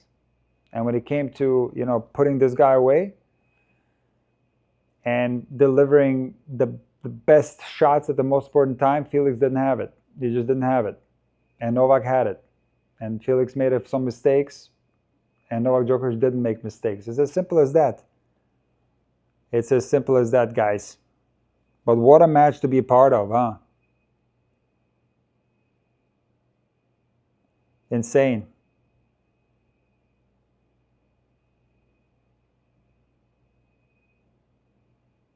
It's absolutely insane, guys. So, you know, we've been here for a while. It's been a lot. I don't even know. What is it? It's like a 6-hour stream. It's probably my longest stream. Maybe the Fonseca stream was longer. I don't know. We have to see. But Sinner will have to raise his game for sure. But Djokovic will not get as much help from Sinner as he got from FAA, right? So he's not going to get as many backhand errors in crucial stages, and it's not going to be the same match. Like Sinner's level is completely different to FAA. So for that reason and more, primarily because I think Novak Djokovic's biggest problem in semifinals against Sinner and also against Alcaraz has been the empty tank, and he's even referred to this himself. I'm not telling you anything that Novak didn't say himself. He emptied his gas tank prior to arriving at the semifinals, and he's going to be pretty empty going into that one against Jannik. And it's going to be physical because Jannik on the top of his game, not going to make that many errors, and the rallies are going to be physical. So you can expect Novak to be gassed in that match, but towards the end of the second set, I think Novak's already going to start feeling it because the rallies are going to be way more exhausting against Sinner. Again, this is dependent on Sinner playing his normal game, and I'm expecting to see this. If Sinner comes out, which is possible, and he's making mistakes, you never know. Djokovic could beat him. I'm not saying that he can't. He proved that he can in Australia. But again, there he was fresh. Got a withdrawal from Menchik. Got that 2-set-to-love lead. Was fortunate that Musetti had to retire. So tomorrow 2 days, what is it? What day are they playing? They're playing Thursday, right? Or Friday. They're playing Friday, right?